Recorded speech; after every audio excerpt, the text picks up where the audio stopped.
In a perverted city, girls are turned into glass maids. Their bodies are filled with fine wine for the rich to indulge in. Innocent girls are tortured to death. The watching crowd cheers and applauds. This is the city of sin. The city lord, Gatling, is the underground queen ruling the city. She's beautiful, but vicious. Anyone who opposes her is tortured to death. The Chiao family is one of the forces opposing Gatling. She harbors a grudge. She secretly captures Miss Chiao Annal of the Chiao family, planning to vivisect her. Chiao Annal struggles in terror, but it's futile. She is still tortured to death by the doctor. Upon receiving news of Chiao Annal's death, Gatling feels no remorse. Instead, she wants to eliminate them all. She conspires with her subordinate, Hei's Wu, to exterminate the entire Chiao family. Gatling no longer concerns herself with Chiao Annal's affairs. This gives the chief surgeon, Ben Ruan, an opportunity. Faced with Gatling's cruelty, Ben Ruan has long wanted to break free from her control. He secretly injects Chiao Annal with a drug, fabricating her death. He deceives everyone and conducts secret experiments on her, applying his research on plant transplant technology to Chiao Annal. On the surface, Chiao Annal appears dead, but in reality, she's been reborn. Given time, she might even be able to confront Gatling. As Chiao Annal's heart beats, plants gradually grow inside her body, spreading to every corner, even permeating every blood vessel. From this moment on, Chiao Annal has a plant-like vitality. But just then, news from the guards outside interrupts Ben Ruan's observation. It turns out Gatling's subordinate, Hei's Wu, has been unexpectedly captured. This leads to the immediate shutdown of the company's laboratory. As Ben Ruan inquires about more details, Chiao Annal gradually awakens. She seems to have transcended human appearance. Countless seemingly living plants are inside her body. She feels an immense power. Meanwhile, Chiao Annal also hears the guard's response. The Chiao family is in trouble. She can't sit idly by. After quietly watching Ben Ruan leave, Chiao Annal uses her newfound power for the first time. Those vines seem to understand her will, even allowing her to control them at will. Or rather, Chiao Annal is now a vine herself. This vine is Chiao Annal, and Chiao Annal is this vine. Countless branches cover Chiao Annal's body, weaving an emerald green gown.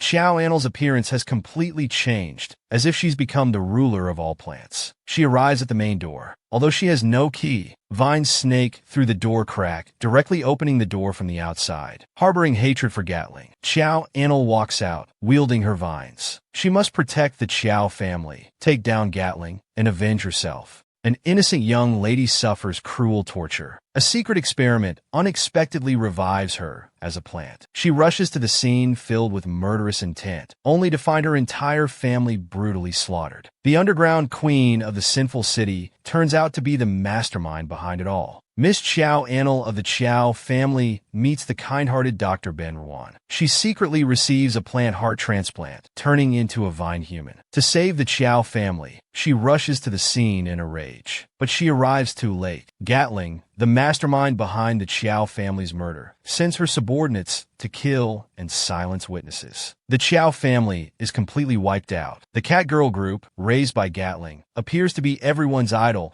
but is actually a secretly trained group of assassins. The Chiao family head is tortured to death by Cat. When Chiao Annal arrives, there are only bodies strewn across the ground. She's heartbroken and redirects her anger towards the police who aided the evil. Countless branches tightly entangle the bodies of the special police. Chiao Annal releases a flower. It instantly transforms into an enormous man-eating plant. With a roar from the man-eating plant, the special policeman's head is devoured. On this day of the Chiao family's massacre, Chiao Annal loses everything. Yet the mastermind Gatling is in high spirits, hosting the debut concert of the Cat Girl group. On stage, she hypocritically talks about protecting citizen safety. Who could imagine that behind her beautiful face lies a viper's heart? Countless audience members below are cheering. Chiao Annal painfully watches all this, surrounded by hatred. Just then, a cat member suddenly looks in her direction. Chiao Annal is startled. Have they discovered her identity? In this heart-stopping moment, a burly man behind Chiao Annal suddenly springs into action. He grabs a rocket launcher and fires at the stage. It turns out there were terrorists behind Chiao Annal. All civilians scatter in panic,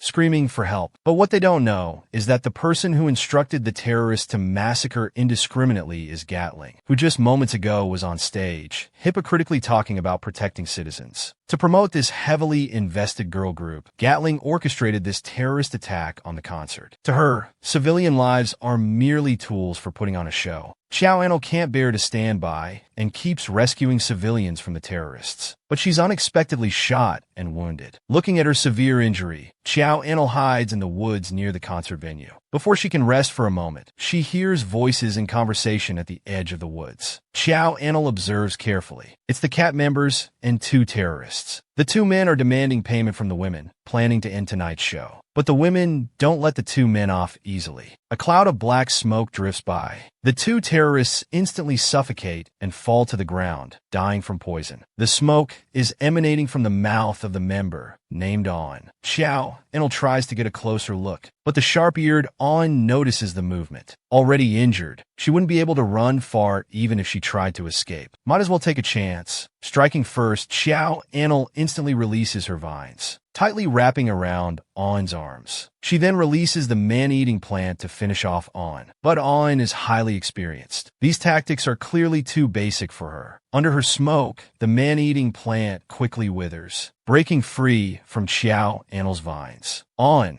like the Grim Reaper, approaches her step by step. This woman has actually transformed into vines. Countless branches flow from her fingertips. Her limbs are connected to the large trees. After receiving a plant heart, Xiao Anil has become a god of plants. The ruthless killer, On, instantly pounces on her. Black smoke emanates from On's body. She firmly presses down on Xiao Anil's body, intending to poison her directly. Xiao Anil cries out in pain. The nearby trees seem to sense her pain, gradually taking on human form, constantly shaking. Just as On thinks she has the upper hand, the large tree swings its branches to attack, catching On off guard. In the dense forest, Xiao Anil, being a vine herself, has a natural advantage, able to maximize the power of plants. She controls the trees to continuously attack On. But On doesn't back down either, her poison rapidly corroding the large tree. The branches quickly wither. However, another large tree gradually awakens and begins to attack On. Even if On can take down this tree, another one quickly attacks. She gradually becomes overwhelmed. Not only that, but the ground beneath her feet is also continuously draining On's strength. Sensing danger, she initially wants to disengage, to fight another day. But the next second, she's knocked down by a tree behind her. 2 trees firmly pin her to the ground. Blood gushes from On's mouth. She wonders who this woman before her really is. On can't figure it out. Xiao Anna, full of hatred, reveals her background. Not only was she harmed by Gatling and the Cat Girl group, but even her family was brutally murdered. On laughs. She arrogantly states that Xiao Anna could never defeat them. The underground queen, Gatling, is always the one who makes the rules. Even if they killed Xiao Anna, it would be legal. But if Xiao Anil kills them in retaliation, she would face legal consequences. This is the privilege that power gives them. On laughs wildly. But the next second, she's crushed to death by the large tree. Xiao Anil is not afraid of the difficulties of revenge. On's death will be the first step on her path of vengeance. As the trees gradually spread, On gradually disappears into the ground. She will be buried in hell forever. Seeing no trace left on the ground, Xiao Anil finally collapses. Unable to get up, the poison On just released is spread throughout her body. When she wakes up again, she finds herself in a car. The driver in front turns around. It's actually Dr. Ben Ruan, who saved Xiao Anil. He discovered Xiao Anil was missing. Based on the properties of vine plants, he guessed Xiao Anil might have gone to the only patch of forest indoors. He just happened to rescue the poisoned Xiao Anil and took her away in time. The 2 arrive at the lab. Ben Ruan explains to Xiao Anil the characteristics of the plants in her body. If Xiao Anil is injured, the best way to heal is water. Absorbing water is more beneficial for the plants inside her body to grow. Xiao Anil lies in the bathtub. The plants on her body indeed become more lively. The small flowers blooming from her fingertips even bow to her. Then they color her lips with vibrant hues. On the other side, Ben Ruan continues to explain. Xiao Anil needs regular injections to maintain her human form. Her abilities are limited. Killing On today was pure luck. If faced with other members of the Cat Girl group, Xiao Anil would be killed in an instant. Xiao Anil is unwilling to give up, which plays right into Ben Ruan's hands. Ben Ruan offers her an option for revenge. With Awn dead, Xiao Enel can take the opportunity to join the cat group. This way, she can infiltrate the enemy's ranks. These two people have human bodies on the surface, but they have animal heads. One has a horse head and human body, the other a bull head and human body, all created through DNA grafting technology. Such advanced technology all comes from the Guardians who control the lifeline of Sin City. The head of the company is the adoptive father of the underground queen, Gatling. He is cruel and merciless, even kicking his own adopted daughter without hesitation. The company is about to launch a new girl group K, but one of the members, Awn, has mysteriously died. The boss is furious, ordering Gatling to find a new member immediately, or she'll be sent for experiments. The ultimate fate would be to become one of these inhuman monsters. Gatling begs the boss desperately, finally securing a 3-day grace period. But the requirements for the new member are extremely strict. How could she possibly find someone in just 3 days? What Gatling doesn't know is that at the same time, Xiao Enel, bent on revenge, has already set a trap. She's just waiting for the company to invite her to become the new member. Under Ben Ruan's guidance, Xiao Enel starts a business in the city center. She opens a flower shop. Although Sin City is prosperous, there are no plants at all. Such a unique shop immediately attracts the attention of the Cat Girl Group members. Xiao Enel soon receives a visit from S.A. Jie and Ami, the group's strongest fighters. S.A. Jie is clearly interested in Xiao Enel's flowers. In Sin City, plants are difficult to survive. Xiao Enel calmly extends her finger and a bright red rose blooms at her fingertip. This unique ability clearly attracts S.A. Jie, but Ami is unimpressed. Xiao Enel notices Ami's disdain and doesn't want her to interfere with her plan, so she controls a small flower to tease Ami's cat. Ami quickly leaves the shop. S.A. Jie doesn't mind. She plucks the rose from Xiao Enel's hand and examines it closely. But the rose has just been picked, still with remnant life force in its petals. It accidentally pricks S.A. Jie's finger. S.A. Jie immediately becomes interested. She activates her ability. Pale green flames burn fiercely. The rose gradually turns into black charcoal. Xiao Enel takes the rose from S.A. Jie, not knowing what to do. But S.A. Jie gently blows on the charcoal. A crystal-clear rose shines before them. So this is S.A. Jie's ability, to carbonize all objects, eventually turning them into diamonds. Xiao Enel holds up the huge diamond in her hand, repeatedly exclaiming. Ben Ruan's voice comes to her ear. S.A. Jie once argued with her ex-partner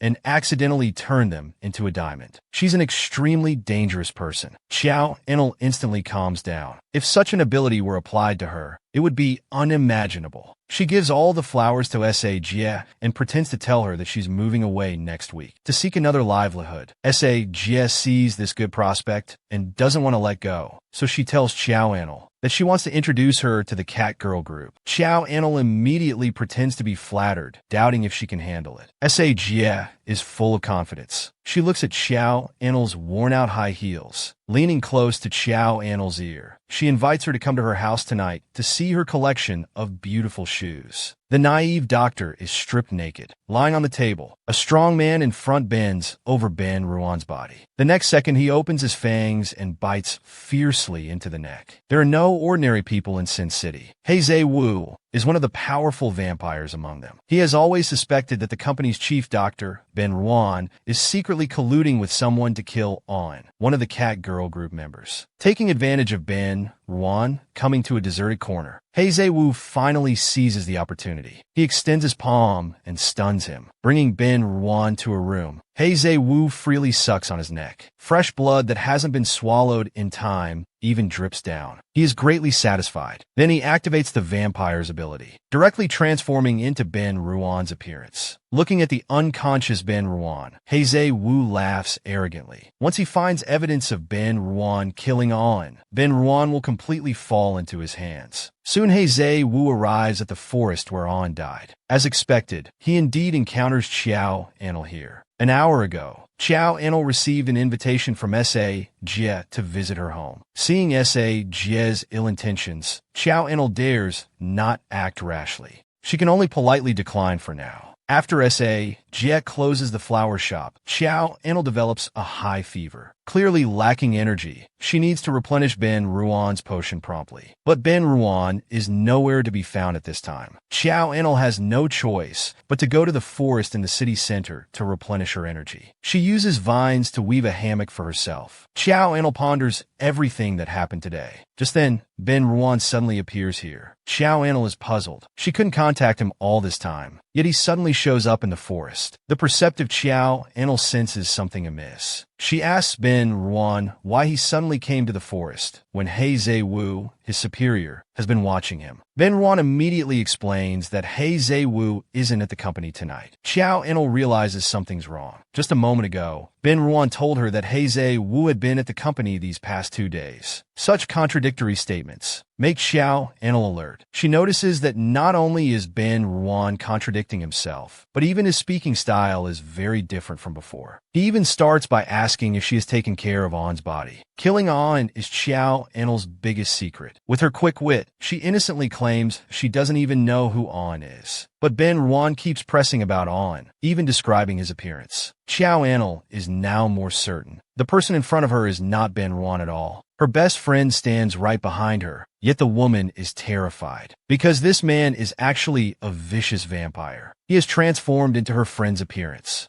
planning to seize the opportunity to deliver a fatal blow to the woman. The vampire He Zhe Wu, disguised as Ben Ruan, came to the forest to find evidence of Xiao Enel killing cat member An. Then he would kill both Xiao Enel and Ben Ruan to silence them. Unexpectedly, Xiao Enel handles He Zhe Wu's questions with ease. She even fabricates a lie, saying she heard An was shot dead. He Zhe Wu is very dissatisfied. He decides Xiao Enel is a problem and must be silenced at all costs. Just as He Zhe Wu quietly approaches, the flowers on Xiao Enel's body suddenly fly onto He Zhe Wu's face, choking him badly. He sneezes about 10 times in a row. Ben Ruan has never had pollen allergies, yet this man is now suffering from pollen. Xiao Enel is completely certain the Ben Ruan before her must be He Zhe Wu in disguise. Fortunately, her high vigilance prevented her from revealing any flaws. At this moment, He Zhe Wu also deeply regrets. Not only did he fail to obtain evidence tonight, but due to his pollen allergy, he missed the chance to finish off Xiao Enel. It's all Ben Ruan's fault. He'll definitely deal with him when he gets back. By the time He Zhe Wu recovers, Xiao Enel has not only completely seen through him, but also starts to feed him false information. Xiao Enel tells him that Ben Ruan secretly observes He Zhe Wu every day, knowing he loves chicken, easily gets insomnia, and has rhinitis. But while Ben Ruan secretly cares for him, he also keeps avoiding him. Xiao Enel's nonsensical words flow effortlessly. He Zhe Wu, disguised as Ben Ruan, is stunned as if struck by lightning. So his subordinate has always cared for him this much? Just as He Zhe Wu is lost in thought, a light rain begins to fall from the sky. Xiao Enel inwardly exclaims that this is bad. With the rain, her pollen will be ineffective. Just then, the sound of a helicopter comes from outside the forest. Xiao Enel uses this as an excuse to go see what's happening. As she runs, she keeps looking back to see if He Zhe Wu is following her. While Xiao Enel's attention is focused on He Zhe Wu, a robber suddenly appears out of nowhere. Due to her carelessness, Xiao Enel falls into the robber's hands. The robber is surrounded from all sides, clearly at a dead end. He holds a gun to Xiao Enel's head, using her as a hostage. He thinks this might be his way out, not knowing he's just kicked the biggest hornet's nest. Slender vines wrap around the robber's body. In an instant,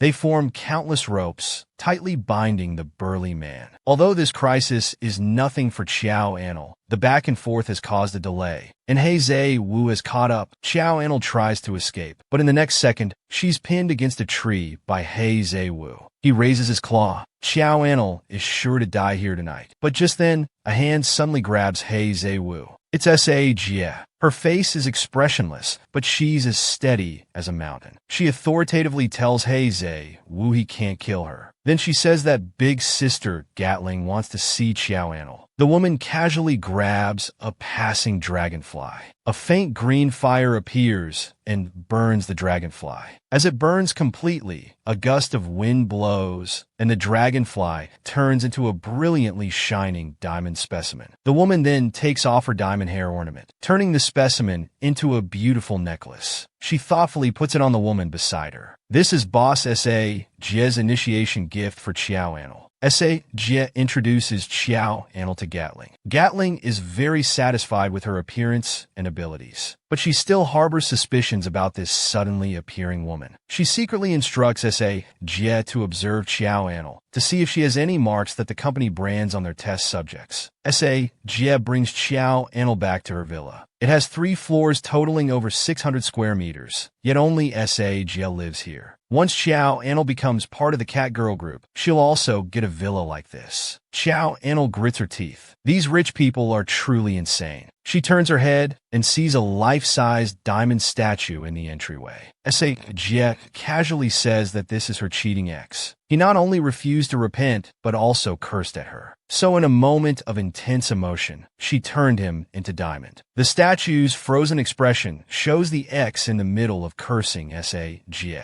Xiao Anil shudders. She silently mourns for 3 seconds and vows to stay away from S.A. Jie in the future. While Xiao Anil is lost in thought, S.A. Jie suddenly grabs her hand. She enthusiastically invites Xiao Anil to the bathroom. The bathroom here is larger than an average person's room. Steam is still rising from the bathtub. Xiao Anil undresses alone in a small room. Looking in the mirror, she unexpectedly discovers that the mark on her lower back is actually Xiao Anil's name. If S.A. Jie discovers this, she'll definitely turn her into a specimen. Xiao Anil is in a dilemma. She can only wrap herself in a bathrobe and enter the bathroom. S.A. Jie is already stripped naked by now. Waiting there, Xiao Anil tremblingly walks towards S.A. Jie.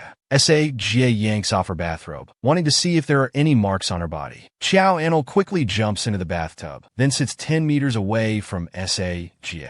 S.A. Jie smiles at the girl, who looks like a frightened deer. She dims the lights, making the atmosphere more relaxed. She approaches while offering a glass of wine, comforting Xiao Anil, telling her not to be afraid and to have a drink to calm her nerves. Xiao Anil can only take a small sip of the alcohol. Just then, she suddenly feels something strange under the water. At some point, S.A. Jie has gotten closer and closer. Their feet are now touching. S.A. Jie hugs Xiao Anil from behind, resting on her neck, asking if she wants her to give her a back rub. This man is seductively kneeling on the ground. The man in white behind him kicks his butt several times, arrogantly telling the man to crawl faster. And this scene turns out to be a dream Ben Ruan is having. After hearing Anil say that Ben Ruan cares a lot about him, Heizei Wu returns to the room in disbelief. Seeing Ben Ruan's smiling face, he can't help but climb onto the bed. He lies on top of Ben Ruan, their noses intimately touching, preparing to peek into Ben Ruan's dream. To his surprise, Ben Ruan is indeed dreaming about him. However, what's unexpected is that he's the submissive one in Ben Ruan's dream. Such an imaginative scene makes Heizei Wu's mouth twitch involuntarily. He'd rather not have peeked. At this moment, Ben Ruan slowly opens his eyes. Seeing Heizei Wu lying on top of him, he's so startled that he sits up abruptly, backing against the wall. He shouts in terror, begging Heizei Wu not to kill him. Such an intense reaction amuses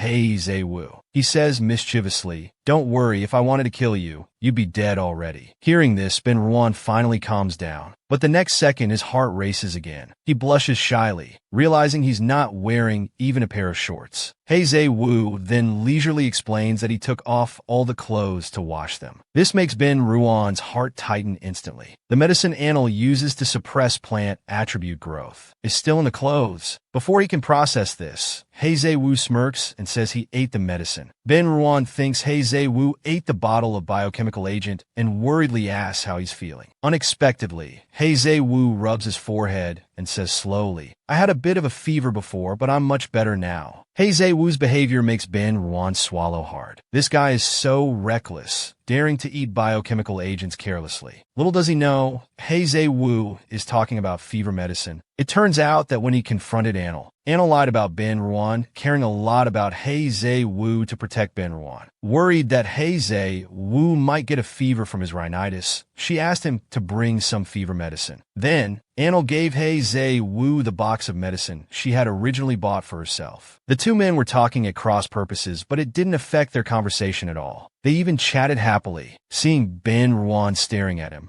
Heizei Wu couldn't help but lean closer, smirking, asking Ben Ruan to explain clearly about him and the plant woman. Knowing he couldn't hide it, Ben Ruan started to act dramatically. With a pained expression, he said he happened to encounter the Z organization shooting frantically at the girl. Seeing her pitiful state, he saved her. Little did he know this lie made He Zhe-woo completely believe that the Z organization was an underground resistance force against the Protector Company. He even attributed On's death to the Z organization. Having gotten the answer he wanted, He Zhe-woo got up to leave. Before leaving, worried the bed might be too cold for Ben Ruan's bottom, he thoughtfully threw him a broken rope as pants and said he would confine him for a month. Holding the broken rope, Ben Ruan looked embarrassed and speechless. How was he supposed to wear this? Outside the door, He Zhe-woo was instructing his subordinates to nourish Ben Ruan with red dates, wolfberries, and donkey hide gelatin, saying he had lost a lot of blood these past 2 days. He was being extremely considerate. Meanwhile, Jia approached Anil from behind, her hands mischievously caressing Anil's back. The woman's body was hot, her face flushed as she leaned on the edge of the bathtub. Her rapid breathing and the sweat on her forehead spoke of her discomfort. Surprisingly, vines were constantly growing on her body. Just as Jia's hand was about to touch Anil's mark, suddenly the vines on Anil's body began to writhe. Her plant heart also started beating faster. Perhaps due to drinking alcohol and absorbing a lot of water, the plants inside Anil began to grow frantically. Suddenly, she recalled Ben Ruan's words. Without the suppression medicine, her plant heart would continue to grow, eventually replacing her body. It seemed to be happening now. At this moment, the old vines in Anil's body were being replaced by new ones. As they peeled away from her body, her skin was renewed. The mark on her body disappeared as a result. Feeling the mark vanish, Anil let out a long sigh of relief. Unexpectedly, misfortune had turned into a blessing. She had passed the body inspection, but would she really become a big tree in the future? Unable to contact Ben Ruan, Anil began to worry. Meanwhile, the confined Ben Ruan finally received a decent piece of clothing. He also unexpectedly discovered that a guard had picked up a vial of medicine. He had to steal this vial before the company got hold of it. If Anil couldn't inject the medicine in time, she would surely grow into a big tree in a month. Time was tight, and the task was challenging. Ben Ruan immediately sat on the bed, shouting that he was hungry. Although it wasn't mealtime, Ben Ruan, who was under He Zhe-woo's special care, received food. However, it wasn't a feast, but rather a blood-nourishing red date and longan porridge, and eggs boiled with donkey hide gelatin. It was a typical postpartum care meal. He, a respected chief surgeon, didn't even get any meat. Unable to tolerate this, Ben Ruan kicked over the meal tray with his foot. He shouted that he was a young man, not someone who needed to give birth. "You want meat?" Seeing Ben Ruan being so ungrateful and wasting food, the angry guard directly picked up an egg and stuffed it into his mouth. The suppressive force left Ben Ruan powerless to resist. This scene was fully witnessed by He Zhe-woo. Unable to bear seeing Ben Ruan bullied further, he lightly coughed to attract the attention of those in the room. Taking advantage of the moment the guard turned his head, Ben Ruan seized the opportunity to steal the medicine. Then, without hesitation, he swiftly tucked it under his bottom. Inside the room, Ben Ruan was still trying to adjust. Outside, He Zhe-woo slapped the guard's face, saying, "Without my orders, you dare touch my person?" Ben Ruan hadn't yet adjusted to the cold sensation when He Zhe-woo opened the door and called out kindly. Ben Ruan entered, carrying the newly bought pants. Seeing He Zhe-woo come in, Ben Ruan couldn't help but sigh. Just as the wolf leaves, the tiger arrives. Then, He Zhe-woo arrogantly told Ben Ruan to put on the pants.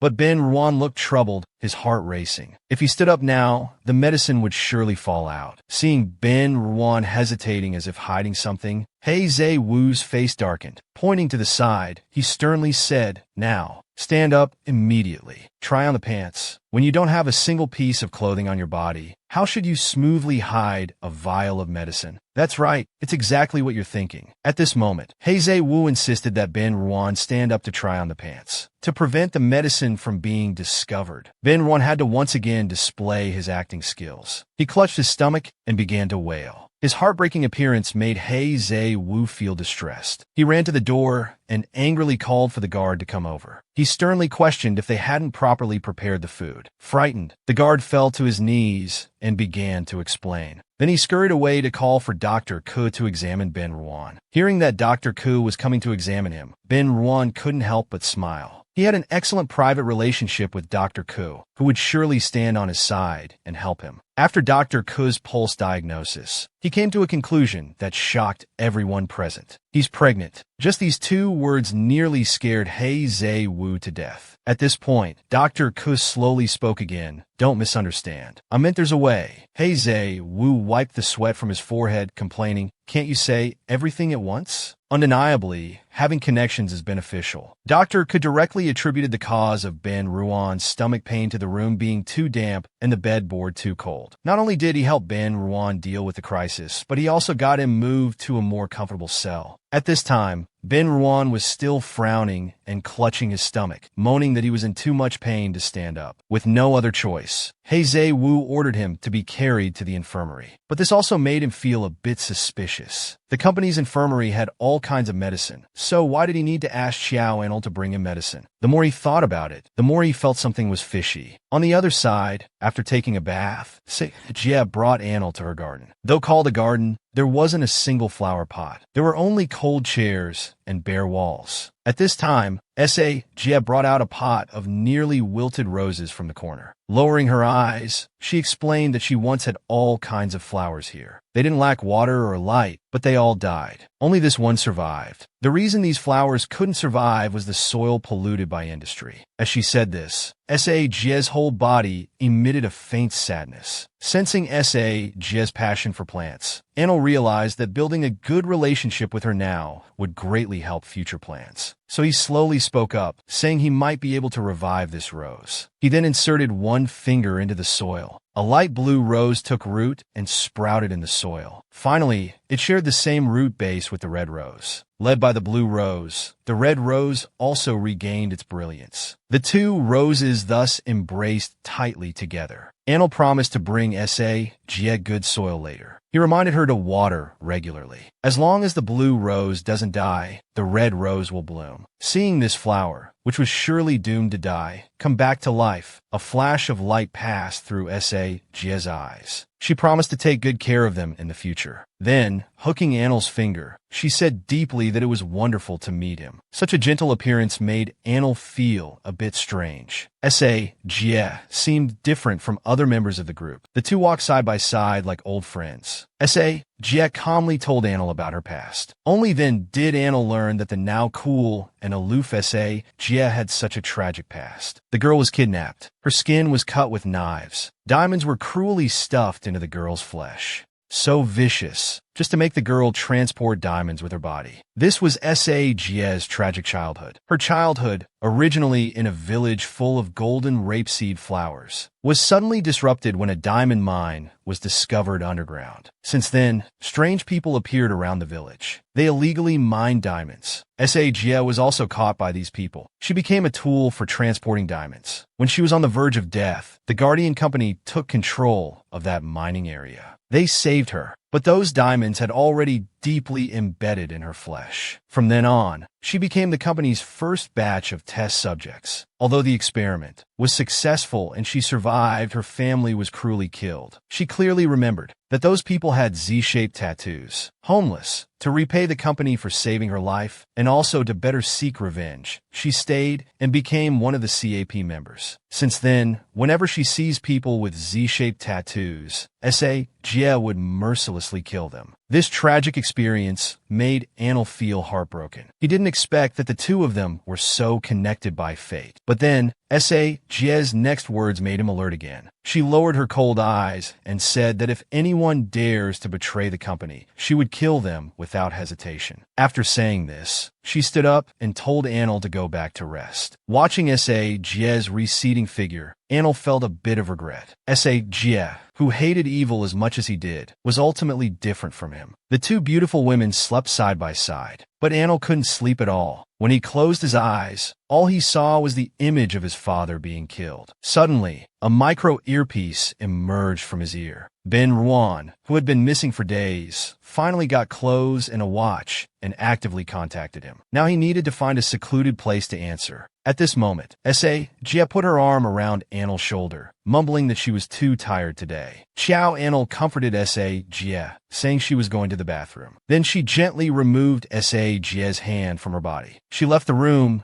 and went to the garden. Anil quickly aligned her story with Ben Ruan. Then she told Ben Ruan to do whatever it takes to gain He Zewu's favor, to obtain his protection. The word favor made Ben Ruan pause. What kind of favor was this? Then, He Zewu's dark face appeared in his mind. Scratching his head, he pondered ways to make He Zewu unable to leave him. The next day, Chow Anil appeared at the company in an exquisite dress. Gatling was already waiting at the door early, extending his hand to welcome Anil to join. He intimately held her hand, about to take her on a tour of the company. The nervous Anil looked back at Sagia. After receiving her encouraging wink, she left with Gatling. Little did she know that as soon as she left, the other female group members behind her began to mock and ridicule her. Why should a newcomer be above them, becoming the center position on the poster? The six sisters even speculated that Aun's death was Anil's doing. Otherwise, why would she replace him right after Aun died? At this moment, the always silent Bailey spoke softly. Everyone says Aun is dead, but no one has seen the body. She feels that Aun's aura is being firmly suppressed by something, unable to break free. The woman debuted as the center, one moment being torn apart and eaten, the next becoming cold and noble as the group's representative. Even on the poster, she was in the most central position. But this wasn't Gatling's doing. Chow Anil's capture of the fugitive shocked the whole city. The media rushed to report it. The superiors immediately decided to let Chow Anil take the center position. Gatling worried this would cause dissatisfaction among the other sisters, but was fiercely rebuked by his superior. If those women knew their true situation, they would surely rebel against the company, so they must cultivate new blood. Then he glanced sideways at Gatling, telling him to go back and have children if he couldn't look good. Such humiliation made Gatling's hatred grow. A fierce light flashed in his eyes. One day, he would make this old man pay the price. Meanwhile, just as He Zewu was about to visit Ben Ruan, his subordinate came to report urgently, saying the disciplinary squad had arrested one of his doctors. He Zewu's eyes narrowed. They even dared to touch his people. Arriving at the scene, a doctor was kneeling miserably on the ground. Next to him was a silver-haired man, the captain of the disciplinary squad, Mo Sang. Dr. Bai saw He Zewu as if he had seen light. With tears and snot, he begged He Zewu to kill him, better than dying from torture in the disciplinary squad. But Mo Sang still ordered to mercilessly throw him into the mining area, disposing of his man right in front of him. This made He Zewu extremely unhappy. The two had some conflicts before. The grudge-holding Mo Sang hadn't forgotten until now. Taking advantage of the company's order to investigate wrongdoers, he caught He Zewu's department and smirked, saying,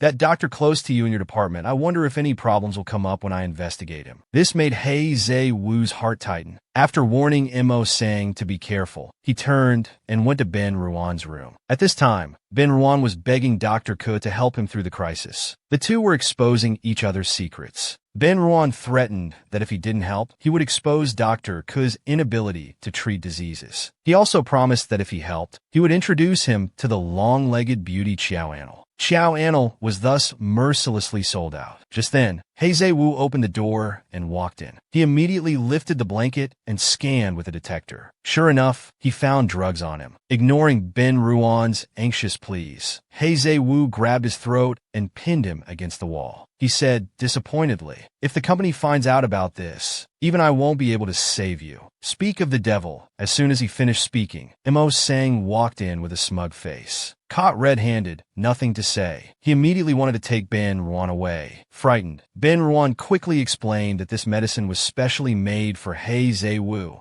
to treat rhinitis. It turned out he had already asked Dr. Ke to switch the drugs. Hearing it was specially made for him, a ripple passed through He Zewu's eyes. He picked up the medicine and lightly sniffed it. Indeed, his nose felt much better. At this time, Dr. Ke was still on the side, divinely assisting by hugging Ben Ruan and starting to complain. "This child Ben Ruan, he's always thinking about Lord He's rhinitis. He keeps nagging me every day to make medicine for you. Now that you're finally here, you're actually going to punish him." "Oh, my poor Ben Ruan." These words made He Zewu's heart tremble. So Ben Ruan cared about him this much? He grabbed Ben Ruan's shoulders and said anxiously, "Silly child, why didn't you say so earlier?" Mo sang, watching the two being lovey-dovey, angrily ordered his subordinates to quickly arrest Ben Ruan. He Zhe-woo, exuding dominance, stood in front of Ben Ruan. His eyes revealed killing intent. Let's see who dares to touch him. Can you believe it? Men can also have children with men. As long as one party drinks a special potion, they can create an environment to nurture life inside their body. After two men unite, conception can be completed. From now on, men giving birth is no longer a dream. This is the Guardian Company. To cultivate more superpowered species, they've newly developed a fertility drug. Gatling was about to hand this project over to He Zhe-woo,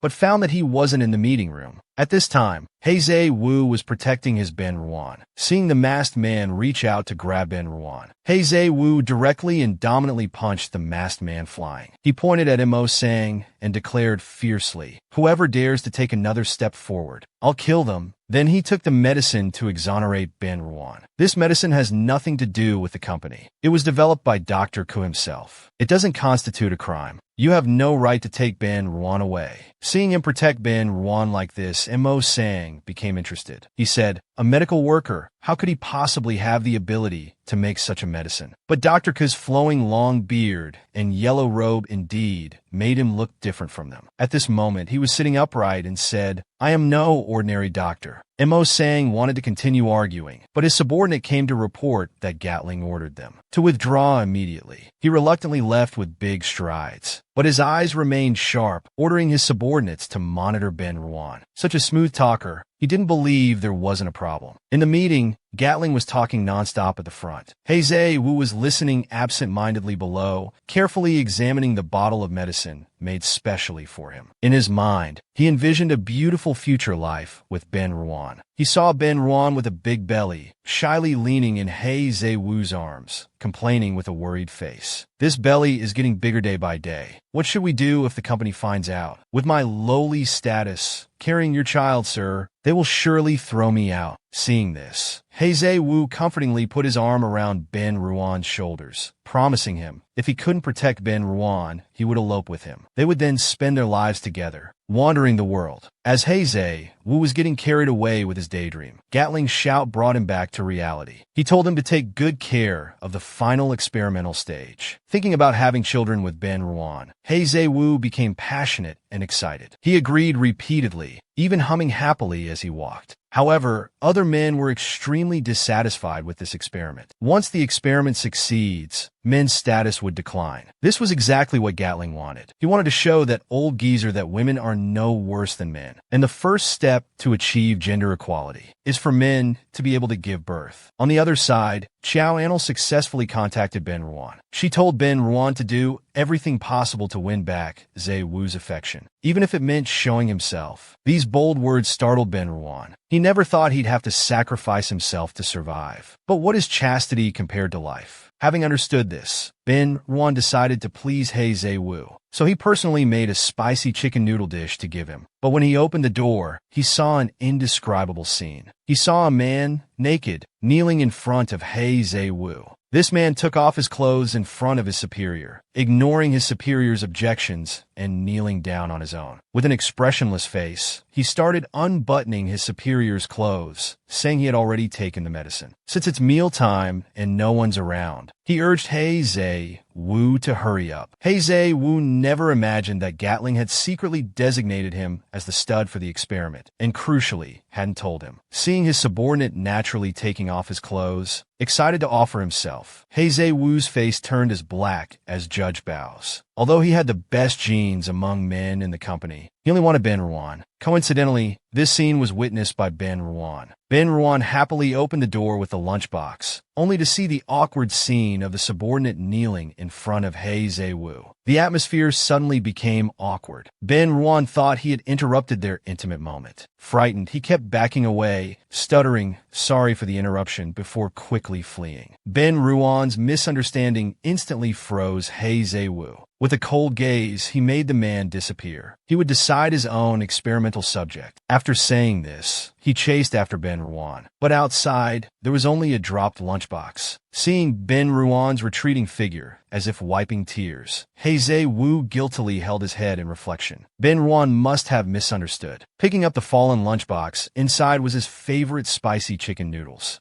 He never thought his Ruan would be so good to him. At this moment, a group of men rushed out from the surroundings, offering various cakes and food to flatter him. But they were all silenced by Heizei Wu's vicious glare. These people were trying to please him with ulterior motives. Only his Ruan was truly good to him. Thinking of this, Heizei Wu even imagined conducting experiments with Ben Ruan. But Ben Ruan's earlier reaction wasn't out of jealousy. He had received a distress call from Xiao Anil, which is why he ran off quickly to seek help. Just moments ago, after Xiao Anil finished her call with Ben Ruan, she and S.A. Jie prepared to go on a mission. The two were driving a sports car on a deserted road. This road was closer to their destination. Looking at S.A. Jie's indifferent expression, Xiao Anil couldn't help but wonder, how could S.A. Jie's ex cheat on her when she's rich, beautiful, and has a great figure? S.A. Jie calmly replied that the man was never sincere and only wanted her money. Turning her into a diamond was too good for him. S.A. Jie also told Xiao Anil about a company rule. Any employee with a history of being a scumbag would become an experimental subject. Severe cases would face direct elimination. Even company executives weren't exempt. Hearing this, Xiao Anil couldn't help but start mourning for Ben Ruan. It seemed he and Heizei Wu would have to make their act real. Surprisingly, this strange rule was established by Gatling. This female devil truly understood women. She understood women's loyalty in relationships. Some sisters even joined the company because of Gatling. At this moment, Xiao Anil finally understood why Kat only recruited women. She also realized that to succeed in her revenge, she must make S.A. Jie stand on the same side as her. Suddenly, S.A. Jie reached for Xiao Anil's hand, gently wanting to teach her how to drive. Just as the two were enjoying the thrill of speeding, a shell was fired from afar. The sports car was instantly blown to pieces. S.A. Jie and Xiao Anil were also thrown out by the massive shockwave. Notice this morning glory flower. It actually spits out diamonds. The hard diamonds combined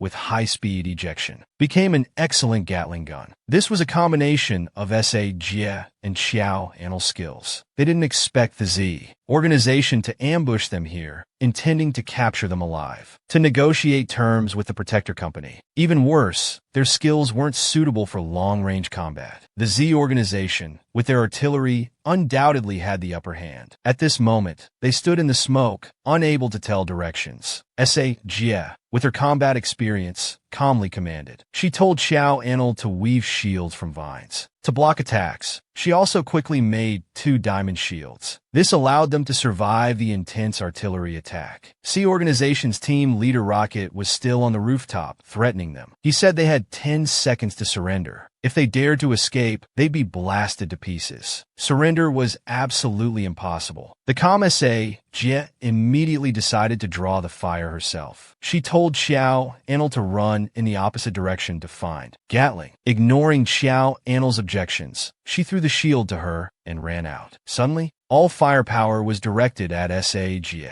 Rocket, enraged at seeing her escape, directly fired lasers from his eyes. In an instant, the road in front of S.A. Jie was completely destroyed. The rockets behind her also took the opportunity to fly towards her. With a huge explosion, S.A. Jie was thrown into the air. Just as the Z organization was about to capture her, Xiao Anil timely released vines, wrapping around S.A. Jie's hand and pulling her back. They finally hid in a narrow alley. The diamond shield was placed outside to block attacks. Fortunately, S.A. Jie was only shaken by the blast, with no major injuries. After lying in Xiao Anil's arms for a while, she barely recovered. Suddenly, she noticed a flower sucking on her wound. Xiao Anil explained that the little flower was stopping her pain. In an instant, S.A. Jie had a flash of inspiration. She picked up a small stone and put it in the little flower. Unexpectedly, it spit the stone out with a poof. The counterattack began. On top of the shield, a huge morning glory flower stretched out. As the enemy was observing this strange thing, the flower suddenly burst open, frantically spraying diamonds outward. It caught those people off guard. Suddenly, the ground was filled with wails. Seeing the attack was effective, Chow Anil in the alley had a fierce look in her eyes, full of fighting spirit. She kept loading diamonds into the flower to launch attacks. Watching the enemies fall, Chow Anil and S.A.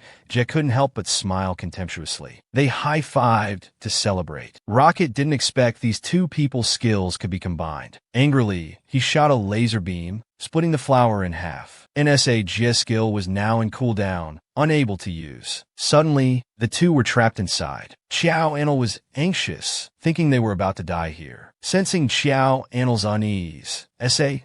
pulled her into an embrace, gently stroking her head. She softly comforted her, saying everything would be all right. But laser was the natural nemesis of diamonds. Under Rocket's fierce attack, the diamond shield had already cracked and was about to be pierced through. This hot girl wore a tight top and form-fitting shorts, riding on a Black Panther, and that Black Panther could actually climb walls. It charged directly up to the rooftop from the outside wall. Tong also coolly parked his motorcycle by the roadside. It turned out that at the critical moment, Chow Anil had contacted Ben Ruan for help. This allowed Ami and Tong to arrive in time. Seen by the organization's people, Tong walked towards them with an imposing manner. They picked up guns, ready to fight Tong. Suddenly, Tong's pupils split into two. In an instant, the bullets in front of him slowed down dramatically. He could even gently reach out and pinch the bullets. This move of catching bullets with bare hands directly scared them so much their hair stood on end. Before they could understand what was happening, Hong gently flicked, shooting the bullet through the man's heart. Seeing S.A. come out, Hong left the remaining man for S.A. then gracefully turned and left. Seeing S.A.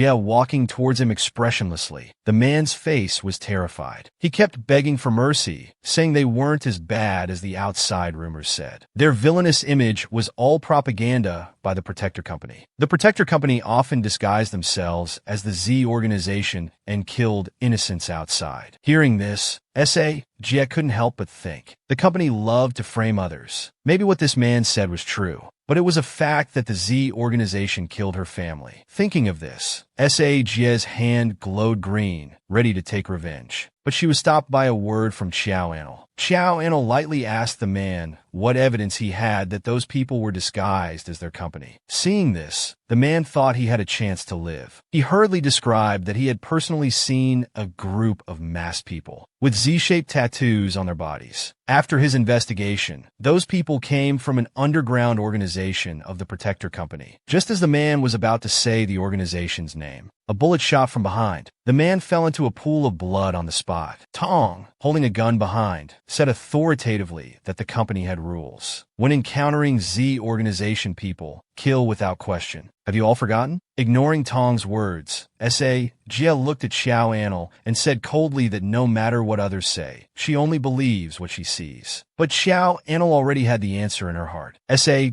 was definitely tricked into the company. She must find evidence to help S.A. see the truth. At this moment, the roar of a helicopter came from the sky. Seeing the situation was not good, Rocket prepared to escape. When Ami rode the Black Panther to the rooftop, it was already a step too late. Fortunately, Tong raised his gun and shot at the helicopter. Instantly, black smoke billowed, and the helicopter fell down. Ami and Tong were the first to rush up, intending to kill Rocket. S.A. was worried that Chow Anil would be in danger, so she told her to stay put. But Chow Anil also didn't want S.A. to go out and take risks. She hesitated and spoke up, hoping S.A. would stay with her. Feeling her concern, S.A. gently pinched Chow Anil's nose, telling her to be good and wait for her return. She then strode forward. S.A.'s gentleness touched Chow Anil's heart, so she secretly vowed to help S.A.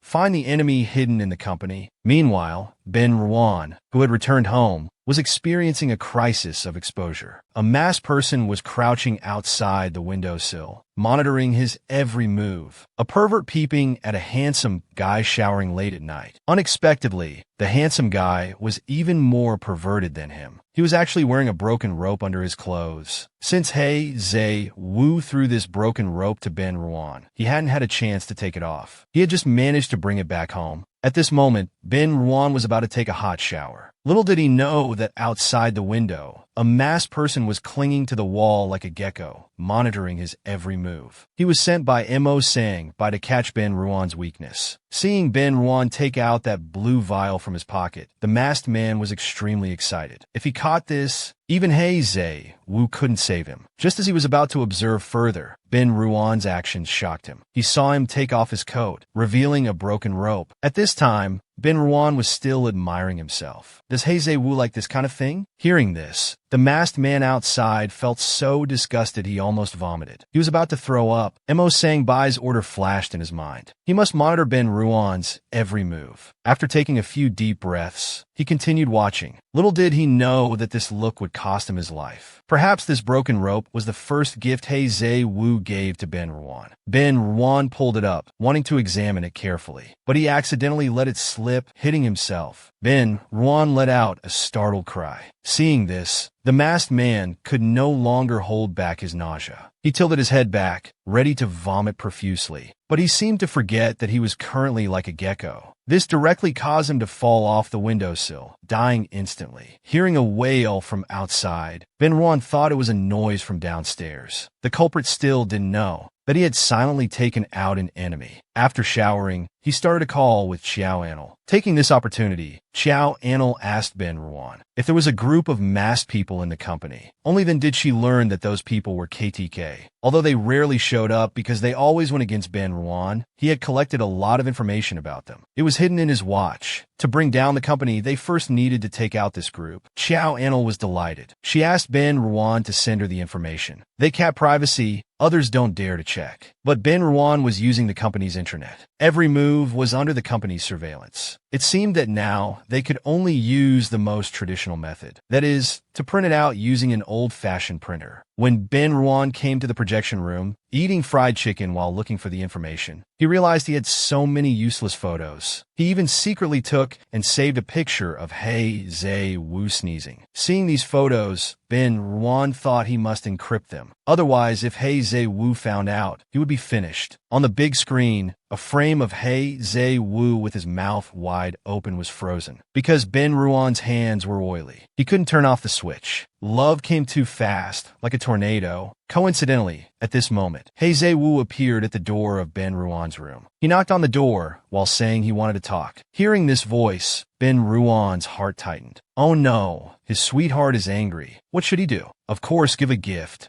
And it must be unique, a gift that's indispensable in life. Zhe Wu, whose love life was all in his imagination, thought Ben Ruan was jealous and angry. He specially bought a pair of pants to apologize. He came to Ben Ruan's room excitedly, softening his voice. He wanted to explain yesterday's misunderstanding scene, but he didn't expect Ben Ruan to avoid him. After knocking for a long time with no response, Zhe Wu obviously lost patience. He had said nice things and bought a gift, so he shouted while knocking, "Don't force me to break in." At this time, Ben Ruan didn't know Zhe Wu wanted to apologize. His mind was full of how to turn off those ugly photos. After some effort, he finally turned off the big screen. The printer next to it started making buzzing sounds. Several photos with poop stickers were printed out. It's over. At this moment, Zhe Wu asked patiently for the last time outside the door, "Can we meet and talk for a bit?" Ben Ruan looked at these papers full of venting. Scared, he shouted loudly, "No!" The loud shout startled Zhe Wu. Ben Ruan had never spoken so loudly before. A ripple flashed in his eyes. He felt extremely guilty. It seemed Ben Ruan was really angry. He'd better not bother him now. So he quietly put down the gift and turned to leave. Ben Ruan, who had finally hidden the papers, finally had the courage to open the door. But there was no one there.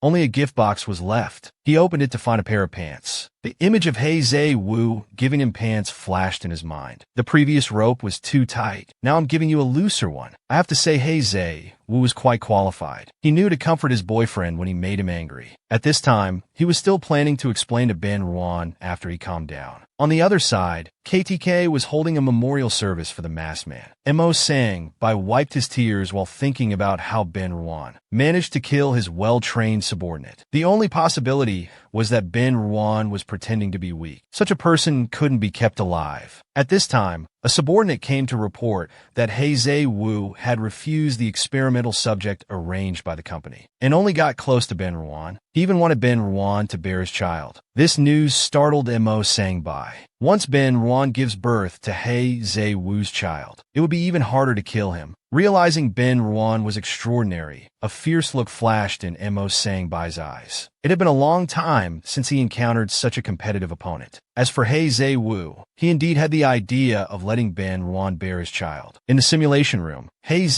Wu was lost in thought. Just by inputting the information of the other half into the computer, he could simulate what their future child would look like. Looking at this machine, He Wu couldn't help but imagine his offspring with Ben Ruan. So he input Ben Ruan's identity information. Soon, a child with big eyes and double eyelids appeared on the screen. Looking at this extremely cute face, He Wu's eyes instantly lit up with excitement. Long eyelashes like Ben Ruan, small curls like him, chubby cute cheeks. This further strengthened He Wu's resolve. He wanted to have a child with Ben Ruan. This woman was blissfully biting a strawberry, and that strawberry was actually growing on another beautiful woman's finger. This was a special love dinner Chiao Anil made for Sajia. At this moment, they were trapped in the forest, and the once clean city was now surrounded by floods. This was all their organization's doing. To prevent KTK from continuing to attack, they directly blew up the upstream dam. In an instant, the city turned into a vast ocean. Several CAP members were also separated because of this. Sajia was trapped on a rooftop by the flood. With his diamond attribute, he would sink to the bottom if he touched water. This was his fatal weakness. Just as he didn't know what to do, a call of love came. Chiao Anil was seen sitting on a flower boat woven from vines, calling out to him loudly. The moment he saw Chiao Anil, Sajia felt relieved. Thankfully, his Anil was safe. So Chiao Anil gently extended her hand, and vines grew from her fingernails, reaching the rooftop. Countless vines and flowers intertwined, eventually forming a flower ladder. Sajia looked at this unique staircase, feeling touched. He stretched out his long legs and slowly walked down from the rooftop, holding onto the flowers. The two finally met on the flower boat. The flowers at the edge extended tentacles, paddling hard in the water. They brought them to the forest where Chiao Anil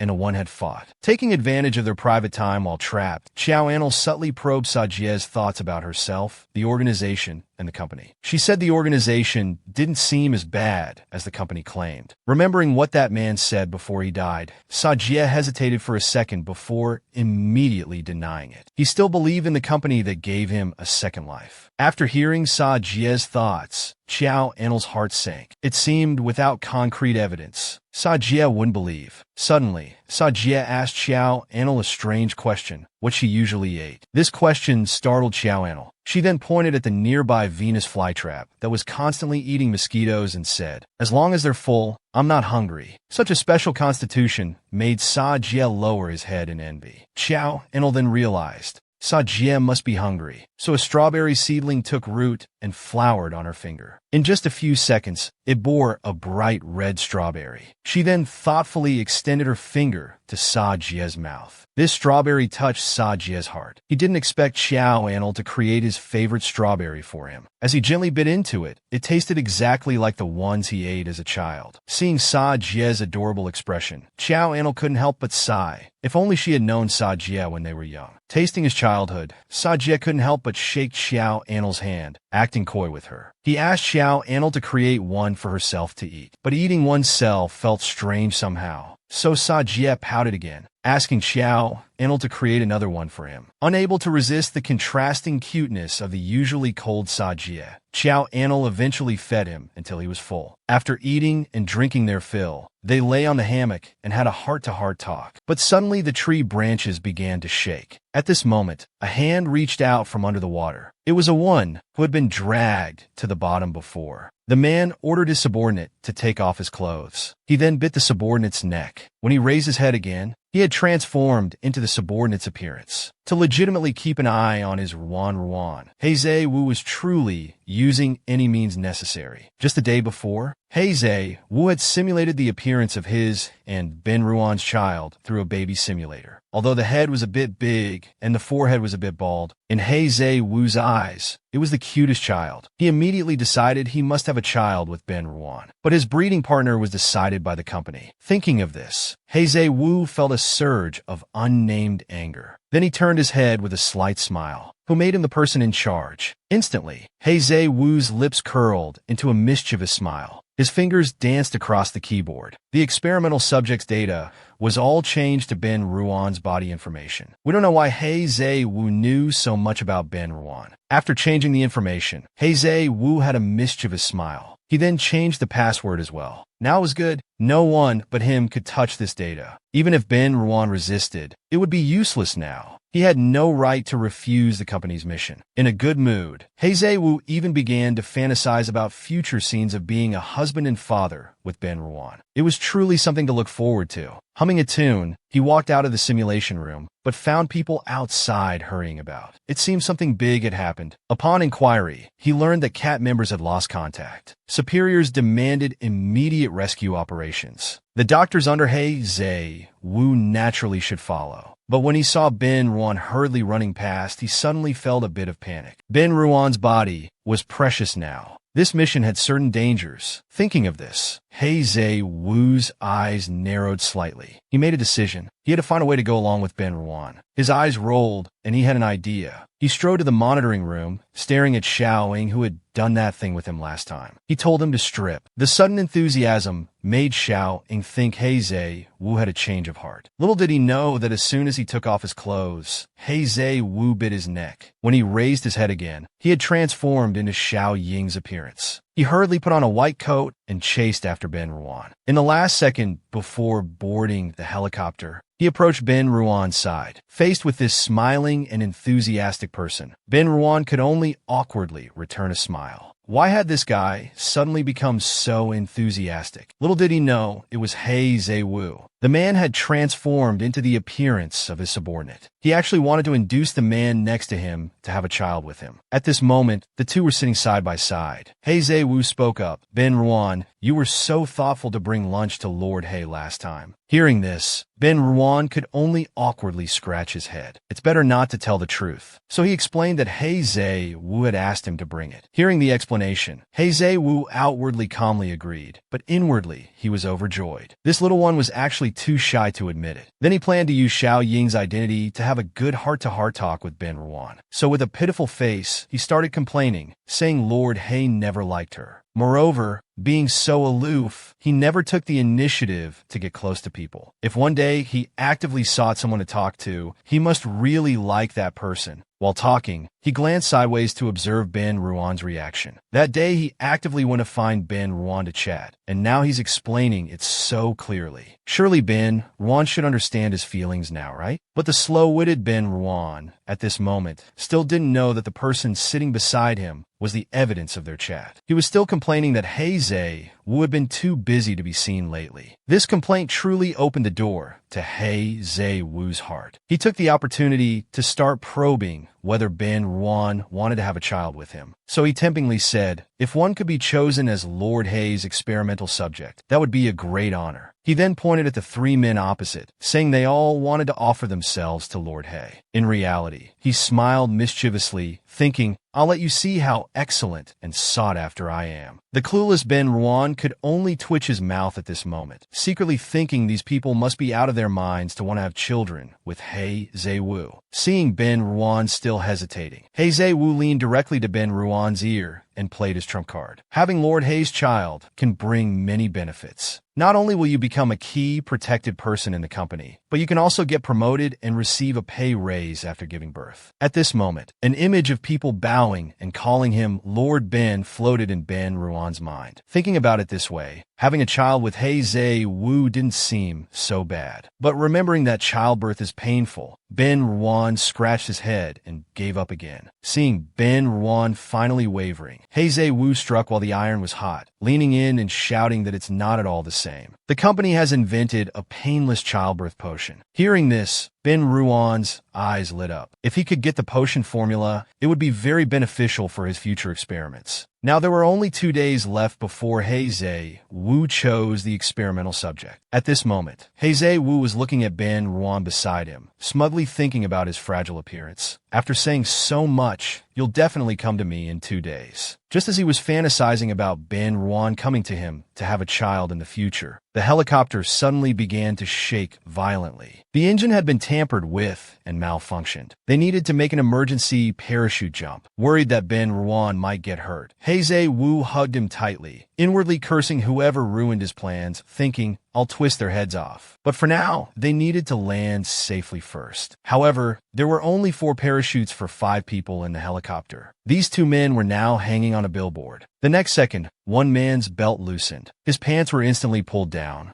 Since there were only 4 parachutes in the helicopter, such a good opportunity to protect his little wife, Heizei Wu couldn't miss it. After holding Ben Ruan tightly in his arms, he jumped down with him. After the parachute opened, Ben Ruan was like a frightened kitten, clinging tightly to Heizei Wu, saying with a terrified face, "Where are we going to drift to?" At this moment, Heizei Wu hadn't yet sensed Ben Ruan's fear. He struck a cool pose in the air, smirked charmingly, and said narcissistically, "With me here, who dares to harm my Ruan?" But in the next second, his smile froze on his face. They were caught on Kushao Swan Ming's billboard. 2 grown men were just hanging in midair. Heizei Wu looked down, swallowed hard, and comforted Ben Ruan. With their weight, not falling was already fortunate. The touch Ben Ruan hugged Heizei Wu's neck tightly, thanking him shyly. But then his face contorted as he started to fall, saying with difficulty that he had no strength left. He couldn't hold on. Just as he was about to fall, he grabbed Heizei Wu's tie. In an instant, Heizei Wu's face turned purple from being choked. His tongue stuck out, and his hands were pulling at the tie around his neck, trying to breathe. His feet were kicking uncontrollably. Ben Ruan realized he was grabbing the tie. This guy was about to be choked to death. Thinking quickly, he immediately put his hand on the pants. But the belt quality was too poor. It broke with just a light grab. The sound of the belt breaking made Heizei Wu's face turn red with embarrassment. His mind went blank. His pants were pulled down. Ben Ruan also fell due to the sudden break. With a splash, he fell into the water. Coincidentally, the city's drainage system opened at that moment. The flood began to flow rapidly. Ben Ruan was swept away like this. Watching Ben Ruan gradually disappear, Heizei Wu shouted Ben Ruan's name. Extremely anxious, he closed his eyes and returned to his original form. He kept complaining about the broken drainage system. It didn't drain earlier or later, but chose to drain right when their helicopter malfunctioned. The more he thought about it, the angrier he became. He couldn't help but kick the air. He struggled to squat down to pull up his pants, but it was impossible. It's indeed not easy to pull up pants while hanging in the air. Angry, he hung there with his 2 snow-white long legs, his face red with embarrassment, and started cursing. This is too damn unlucky. But the 2 people who appeared next made him even more angry and embarrassed. Mo Sang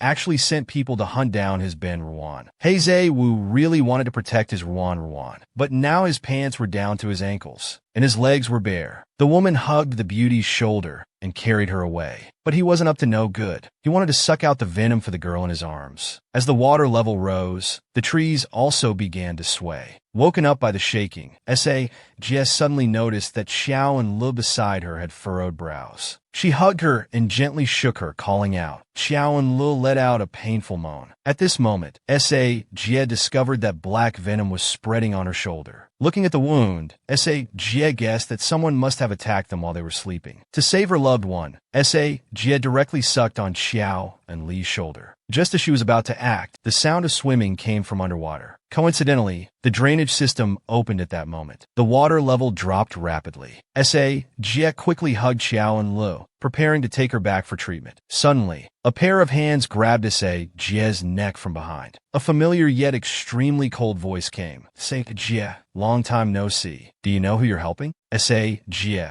being choked, turned her head slightly and realized it was a one. He wasn't dead. Remembering something Bai Li once said, Owen's aura seemed to be suppressed by something. Now it appeared to be true. At this moment, Owen's body was emitting a vicious aura. Unless he was ground to dust, no one could kill him. It was thanks to this flood that loosened the tree roots, giving him a chance to escape. Seeing Owen wasn't dead, Jia was only surprised for a second. She calmly held Xiao and Lu and asked who had killed him. Unexpectedly, Owen became emotionally agitated, pointing at Xiao and Lu and started accusing. He said Xiao and Lu was the company's mortal enemy, and his goal was to kill all of them. These words stunned Jia. Owen behind her spoke like a madman. This is the company's death order. We must kill him and his entire family. Pointing at Xiao and Lu, he started giving orders in the name of Cat Captain. With an evil grin, he ordered Jia to kill Xiao and Lu. But Jia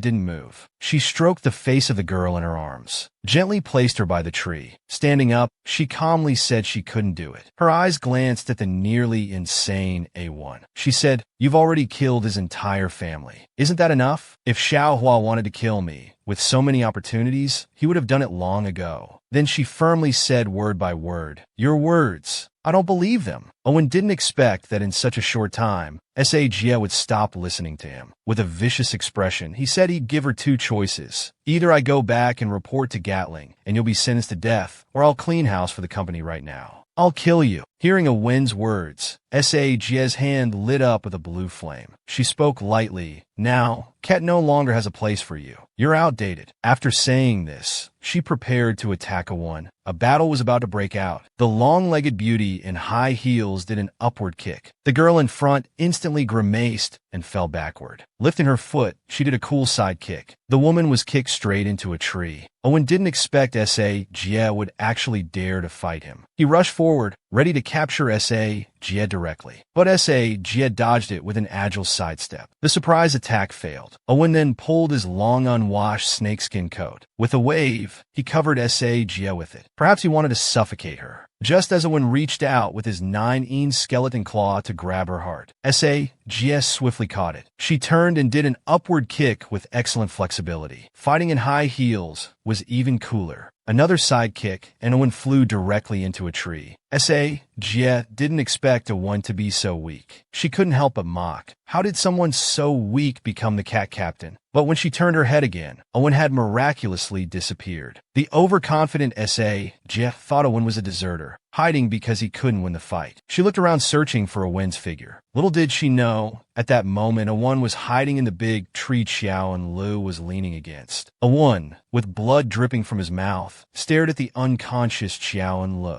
A vicious glint flashed in his eyes. Since he couldn't beat her, he'd kill him instead. Then he shouted die and lunged at Xiao and Lu with his claws out. Luckily, the sharp Jia noticed Owen's position. She rushed over in one swift move and caught him just in time. With a turn, she pulled him away. With a determined look, she warned Owen, "I won't let you touch him." But Owen took this opportunity to grab Jia's shoulder. He launched a sneak attack. Successful, Owen couldn't help but laugh out loud. "You've been poisoned by me. Soon you'll become extremely weak." He even tried to brainwash Jia, saying, "If you kill the plant now, we can still be good sisters." Ignoring Owen's nonsense, Jia turned to look at Xiao and Lu. At that moment, Xiao and Lu let out a soft groan. He was starting to regain consciousness. Seeing Xiao and Lu about to wake up, Jia felt relieved. She turned her head, smirked, and said, "You go die." She summoned blue flames and grabbed Owen's arm. She was determined to turn this thing into diamond. But the next second, she couldn't help coughing due to the poison. Her skill damage was also greatly reduced. Seeing Jia in such a weak state, Owen became arrogant again. He taunted, "You think you can turn me into diamond like this?" Angered, Jia directly raised the temperature, intending to burn away to death. But poisoned, her vision was now blurry. She was about to faint. What to do when your pants are pulled off and you're hung on a billboard? Usually, people would avoid others, fearing they'd see their embarrassing side. But Zhe Wu actively shouted, attracting others' attention. Such disregard for his image was naturally for his Ruan. Ben Ruan had just fallen into the water and hadn't gone far. Very lucky, he had found a tire to hold on to.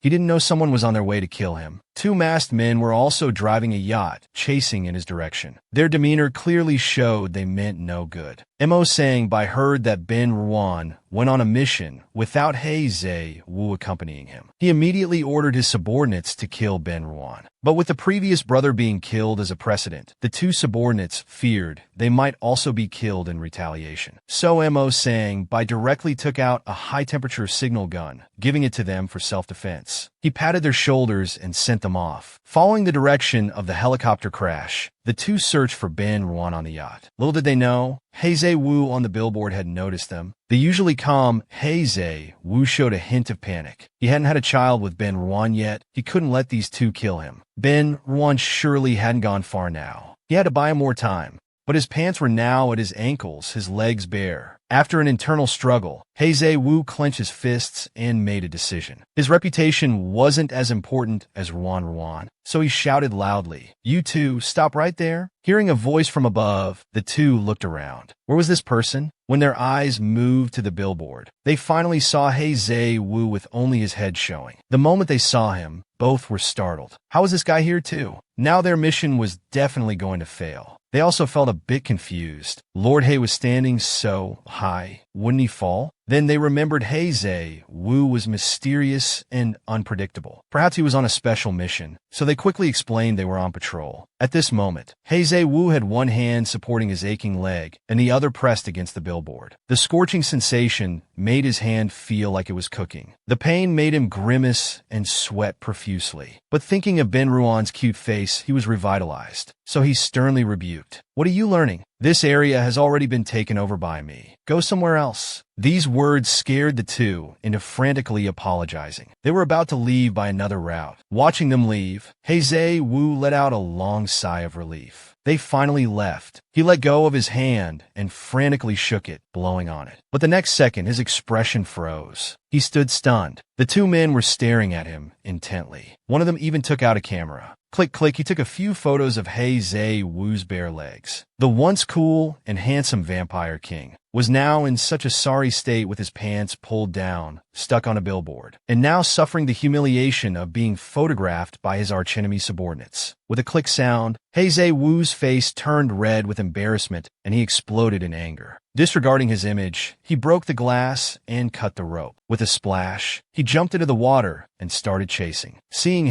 Zhe Wu come down, the two masked men were so scared they started the yacht and hurriedly fled. As they ran, they were anticipating the reward Mo sang Bai would give them when he received the photos. After all, he had wanted dirt on Zhe Wu for a long time. At this moment, Zhe Wu was frantically swimming, like a demon, shouting at them to hand over the photos. His swimming speed was so fast, it made the masked men break out in a cold sweat. This guy was really going all out for those photos. Very unfortunately, the photos couldn't be sent due to poor signal. Even more unfortunately, the drainage system started. The water level dropped rapidly, and the yacht soon got stuck on the road. Zhe Wu, determined to get the photos, was still in hot pursuit. Running with trembling legs, he was still gasping for air, demanding the two to hand over the photos. The masked men didn't expect Zhe Wu to be so persistent. They thought about handing over the photos and begging for mercy. But seeing Zhe Wu, they abandoned that idea. They even thought about teaching him a lesson. They saw Zhe Wu with his hands on his knees, panting heavily. His head was drooping down. It seemed like the chase had exhausted all his energy. Seeing this, the masked men arrogantly got off the yacht, ready to beat him up. Unexpectedly, Zhe Wu revealed a mischievous smile. He said, "Gotcha." The next second, he grabbed their necks and lifted them up. He fiercely asked how they wanted to die. How dare they try to kill Ben Ruan and take photos of his legs? With their lives threatened, the two remembered the secret Mo sang Bai gave them. They quickly took out the secret weapon, an ultra-high temperature signal gun. But Zhe Wu dodged it with a tilt of his head. The flare ultimately flew towards the nearby forest. At this moment, a fierce battle was taking place in the forest. Sa Jie, who was in a standoff standoff with a one, noticed the flare. She was startled internally. This thing was flying towards her, so she quickly lowered her head. A one, seeing Sa Jie lower her head, couldn't help but laugh wildly. He thought she had finally succumbed to the poison and was about to faint. He taunted arrogantly. Didn't expect it, huh? Just a bit more heat, and I would have been killed. But now you're the one who's dying. Before he could finish speaking, the flare landed squarely on Owen's head. His laughter turned into resentful screams. With Sa Jie's power, Owen was instantly engulfed in blue flames. Sa Jie seized the opportunity and burned Owen to a crisp. When Xiao Enel woke up, the battle was already over. Just as she was about to inquire about the situation, Sa Jie collapsed. The poison in her body had started to spread. To save her current girlfriend, the woman had burned her ex to ashes. Completely destroyed, but unfortunately, she was poisoned by her ex. Xiao Enel had just woken up to see Owen's ashes scattered. Sa Jie was about to comfort her, but she suddenly felt dizzy and collapsed. Xiao Enel quickly held Sa Jie in her arms. Seeing the traces of poison on her shoulder, she realized Sa Jie had also been poisoned by Owen. Looking at Sa Jie's pained expression, Xiao Enel felt indescribable emotion and worry. She hadn't expected Sa Jie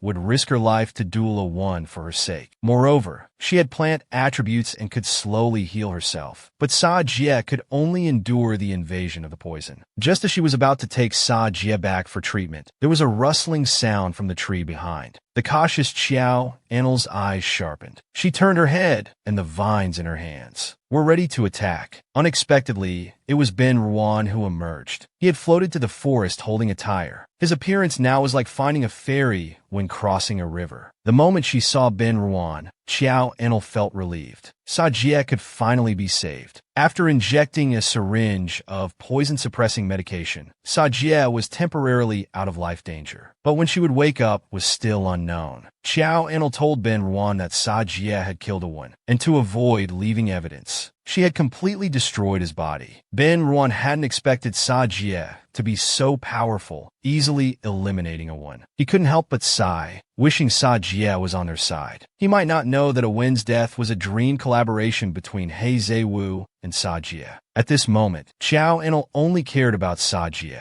She anxiously asked Ben Ruan when she would wake up. Hearing this, Ben Ruan looked serious. Sa Jie's poison wasn't fatal. She would be fine after recuperating at the company for a while. But this poison would greatly weaken the victim's abilities. If the company discovered Sa Jie was poisoned, they would certainly expel her. They wouldn't keep someone without value. Xiao Enel immediately decided to treat Sa Jie privately with Ben Ruan. This put Ben Ruan in a difficult position. They had been targeted at the company all their lives, especially by those masked figures who always caused them trouble. Thinking of those masks, Ben Ruan became furious and started ranting. Little did he know that the protagonist he was talking about was eavesdropping under a nearby tree at that moment. It was the masked man who had just misfired the signal gun. He initiated his escape plan, throwing a smoke grenade. It choked He Ziwu badly, while he took the opportunity to escape into the forest. Unexpectedly, he stumbled upon Ben Ruan here. It was truly effortless. After hearing the conversation between Ben Ruan and Xiao Enel, they felt like they had discovered a huge secret. Excited, they were about to go back and report to Mo saying bye.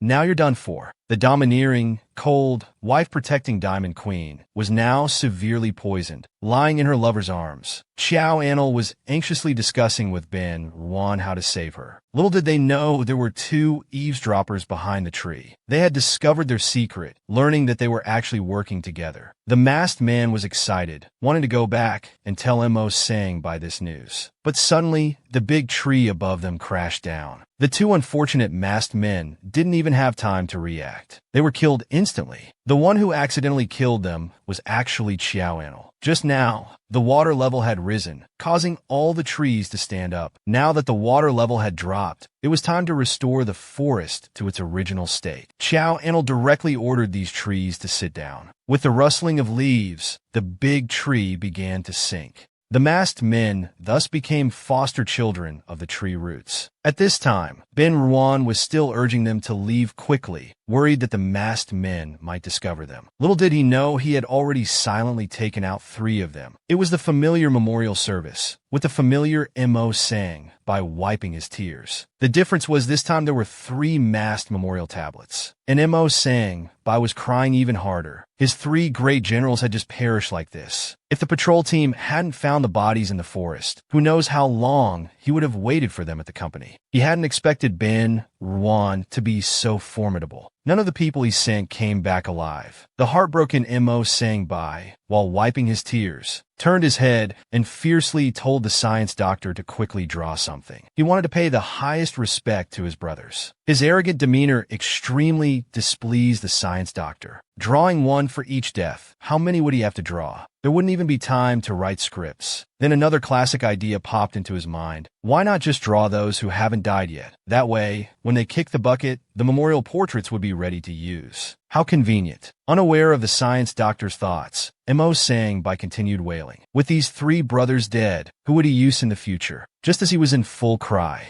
the door behind him opened, and a group of men wearing water shoes and masks appeared. Weren't they still here? The moment he saw this group, Mo sang by's brows furrowed, and he sternly said, "Aren't you not allowed to show your faces? Some tag members might recognize you." But the masked men weren't worried at all. They said that Diamond was already unconscious. They had been dormant for so long, it was time to make a comeback. Hearing this, Mo sang by was stunned. If that's the case, he was going to stir things up. He immediately ordered the science doctor to leave. The petite science doctor came in front of the masked men, tilting his head up 70 degrees, hoping these tall, burly gentlemen would make way. But they just arrogantly looked down on the science doctor. Annoyed, he silently complained to himself, "I bet you'll end up the same way sooner or later." Seeing they still had no intention of making way, the adaptable science doctor had no choice but to crawl out from under them. What scheme was Mo sang by going to pull off next? Eating a strawberry could make one immune to all poisons, but the prerequisite was that it must grow from the body of one's beloved. Xiao Anil looked at the crimson strawberry on his fingertip, his gaze determined. He must cure S.A. Jia. He had the ability to self-heal with plants. Only by persistently feeding S.A. Jia the fruits he produced could she possibly recover to her previous state. If the company knew her condition had greatly deteriorated, they would be ruthless. The company would certainly abandon her. Hearing this, Xiao Anil was shocked. S.A. Jia had joined TAG early on. He hadn't expected such a veteran to also be unable to escape misfortune. Ben Ruan, who was taking a bath, sighed helplessly. Only the strong survive was the company's characteristic. This was also why they hadn't spent so much time investigating Ah Wen's death. Moreover, once S.A. Jia was abandoned, her former enemies would tear her apart like hungry wolves. Looking at S.A. Jia lying peacefully on the bed, Xiao Anil's expression became solemn. Once, S.A. Jia had risked her life to protect him. Now it was his turn to protect her. This also strengthened Xiao Anil's resolve to find S.A. Jia's enemies and uncover the company's deception. He then grabbed S.A. Jia's hand, hoping they could fight side by side in the future. So action must be taken quickly. By now, Ben Ruan had finished bathing. He changed into a stylish black shirt. He even took out perfume and sprayed it generously on his neck, looking every bit like he was preparing to serve in the bedchamber. Indeed, that was the case. The masked men's files and the company's encrypted documents were mostly kept in the archives room, and today happened to be He Zewu's shift. This was a perfect opportunity. As long as they kept He Zewu happy and satisfied, getting the files would be a piece of cake. And this glorious, great mission undoubtedly fell to Ben Ruan. At this moment, Ben Ruan was walking down the corridor with his long legs, wondering what He Zewu had been busy with lately. He felt like he hadn't seen him for a long time. The naive Ben Ruan didn't know that He Zewu had already transformed into Xiaoying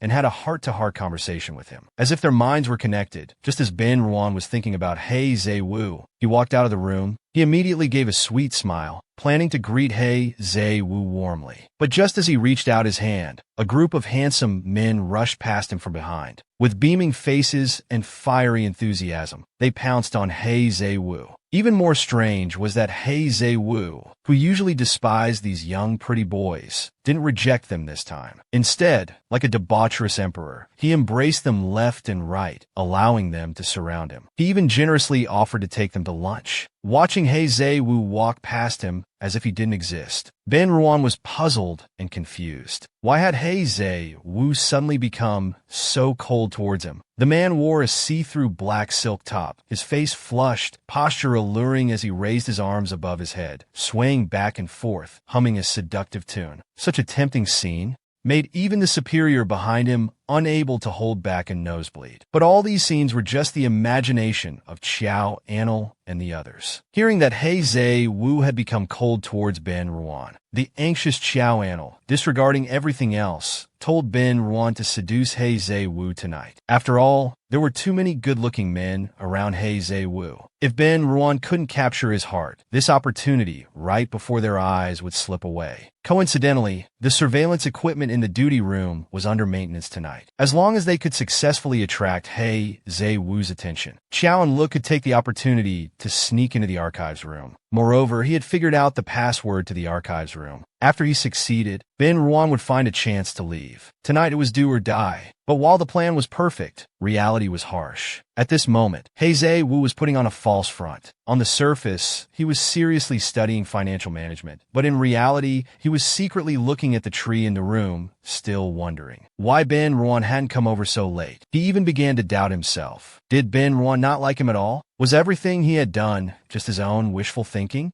Just as He Zhe-woo was about to die of depression, the door in front of him opened. His beloved Ruan was standing respectfully at the door, saying the company had sent him to clean tonight. This clumsy excuse made He Zhe-woo laugh inwardly. If he wanted to see him, he should just say so. Why make up such a bizarre excuse? However, he maintained a serious face outwardly, coldly replying without looking up, "Then after you're done cleaning, go tidy up the bedroom and bathtub as well." Obediently, Ben Ruan picked up a cloth and started working. This action directly stole He Zhe-woo's heart. He was on his knees, constantly wiping the floor, unreservedly showing off his pert bottom to He Zhe-woo. Such a passionate scene made He Zhe-woo put down the book in his hand. His eyes couldn't help but glance at Ben Ruan's body. On the other side, seeing He Zhe-woo's infatuated look, Xiao and Lu couldn't help but praise him for doing a good job. With a quick move, he arrived at the archives room door. But the sharp He Zhe-woo still sensed something unusual. He turned his head to look at the one-way glass. He felt like something had just flashed by. Seeing He Zhe-woo being attracted, Ben Ruan beside him thought, not good, to himself. He quickly got up and attentively poured him a glass of water, fawningly saying, "Lord He must be very tired lately. Have some water." Unexpectedly, He Zhe-woo didn't appreciate it at all. With a wave of his hand, he knocked over the cup, spilling all the water on Ben Ruan's clothes. Seeing He Zhe-woo walking determinedly towards the archives room, Ben Ruan, to buy time for Xiao and Lu, seductively called out Lord He, and then took off his outer coat, revealing the sexy lace top underneath. This man was actually wearing see-through black silk, seducing his vampire superior. The faintly visible six-pack abs were enough to make one's nose bleed. He Zhe-woo hadn't expected his Ruan to come prepared tonight. The embarrassing scene made his face flush and his heart race. He couldn't help but sweat profusely. Swallowing silently, he thought, "Since you're blatantly seducing me, I might as well tease you a bit." This provocative outfit wasn't something Ben Ruan had chosen to wear voluntarily, but was thrown to him by Xiao and Lu as divine assistants. The excuse was, "The more seductive you are, the higher our chances of success." It had to be said that Xiao and Lu really understood He Zhe-woo. At this moment, he was so captivated by Ben Ruan that his eyes were fixed. Forgetting about going to the archives room, he turned to face Ben Ruan and asked a strange question. "Isn't it too tight for you? Don't you feel constricted?" The scheming Ben Ruan didn't dare tell the truth. He could only shyly turn his head away and explain, "I woke up too late this morning and just grabbed something to wear. I didn't expect Lord He to see it. It's so embarrassing." He Zhe-woo, seeming to understand, heard this absurd explanation and, with his hand on his chin, uttered a meaningful "oh," while inwardly mocking, "Keep making things up. Let's see what else you can come up with." While they were flirting outside, Xiao and Lu had successfully reached the door of the archives room. Xiao and Lu had also successfully arrived at the door of the archives room, but unexpectedly found that the pattern password couldn't be recognized. It suddenly made a beeping sound. The striking red color told him the password was incorrect. The confident Xiao and Lu now panicked. Fine beads of sweat appeared on his forehead. He hadn't expected that He Wu had changed the password to a fingerprint lock, and this subtle sound of password error also caught He Wu's attention. Originally, he had planned to have Ben Ruan clean his bedroom as well. The ambiguous tone clearly showed he had other intentions. This statement startled Ben Ruan. He stammered, unable to form a complete sentence. This hesitant behavior made He Wu feel displeased. Isn't this what you wanted? Just as he was about to punish Ben Ruan, he heard a beep. Extremely alert, he poked his head out, searching for the source of the sound. The room's glass was soundproof. The sound couldn't possibly have come from outside. The only possibility was the archives room. Seeing He Wu's suddenly serious face, Ben Ruan sighed inwardly. When would Xiao and Lu finally succeed? This was really pushing his limits. But they were in this together now. After taking a deep breath, he shouted at He Wu, "Lord He, actually that sound was made by me. I farted." As he spoke, he didn't forget to demonstrate for He Wu. Immediately, the room was filled with toxic gas. But the persistent He Wu still wanted to check the archives room. Frightened, Ben Ruan directly turned his head, staring into his eyes, and slowly moved his lips closer. This man, in order to complete the mission, was actually willing to sell his charm. Wearing sexy tight clothes was one thing, but now he was tenderly caressing his vampire superior's face. Seeing his Wan Ruan's face so close, He Wu was too shy to know how to react. He let Ben Ruan caress his face and slowly approach. Just as their noses were about to touch, He Wu's heart was racing with excitement. Were they going to kiss so soon? Unexpectedly, Ben Ruan used force, hugging him tightly. Resting on Ben Ruan's shoulder, He Wu couldn't help but smile mischievously. "I knew it. We've both been restraining our impulses. I didn't expect you to be the one who couldn't hold back first." But on the other side, Ben Ruan was so embarrassed his toes could almost build a fairy castle. He silently complained, "Xiao and Lu, how much longer do you need? I'm at my wit's end and running out of ideas." Little did he know, this unintentional hug had led to new progress in Xiao and Li's actions. He was just worrying about where to get He Wu's fingerprints when He Wu's palm pressed against the glass. The fingerprints of all 5 fingers were clearly presented before Xiao and Li's eyes. This was truly heaven-sent help. The vines growing from Xiao and Li's body had the texture of human skin. As long as he used his plants to feel, he could easily simulate He Wu's fingerprints. Then, a vine slowly extended from his fingertip, branching into 5 at the end. Twisting its body, it crawled towards the glass. It didn't matter which finger it was. He copied them all first. To successfully copy the fingerprints, Xiao and Lu used a micro earpiece to tell Ben Ruan to maintain this position, keeping his hand on the glass. He Wu, being tightly embraced, was happy, but now also feeling a bit breathless. He intermittently asked Ben Ruan to loosen the embrace a bit. But Ben Ruan, with a mission at hand, wouldn't listen. Not only did he not let go, but he also pushed forward with his waist, while saying, "No, I just want to hold you quietly like this." This move directly broke He Wu's defenses. His entire body weight pressed onto his hands. Not understanding, he coyly said, Ruan, your preferences are quite special. I really don't know what to do with you." Little did he know that his fingerprints had already been completely stolen by Xiao and Lu on the other side. At this moment, He Wu was still apologizing to Ben Ruan. "I neglected you before because I felt insecure. I just wanted to see if you'd get jealous." He softened his voice and said, "It's all my fault. Don't be angry with me." These words made Ben Ruan feel relieved. It seemed He Wu still loved her. He then patted her head to show forgiveness. Just then, the fingerprint copying was successful. Xiao and Lu immediately told Ben Ruan to find a way to lure He Wu away. He was about to open the door. Helplessly, Ben Ruan could only say softly that he wanted to clean the bedroom. Unexpectedly, He Wu misunderstood. With maximum boyfriend energy, he picked her up in a princess carry. He said dominantly, "I'll take you to the room." A man, to complete the mission, could actually sacrifice himself to please his superior. Ben Ruan had sacrificed too much for this operation, as he was held in He Zhe Wu's strong arms. That weak and delicate wife-like appearance was pitiful to see. Qiao and Lu told him to stay with He Zhe Wu in the bedroom for a while longer. He must do everything possible to keep He Zhe Wu occupied. After all, he still had to return the same way, and this method was naturally not something proper. Angry, Ben Ruan was furiously complaining in his heart. Qiao and Lu was truly the #1 teammate saboteur. This wasn't what they agreed on before coming. His face blushing, he stole glances at He Zhe Wu.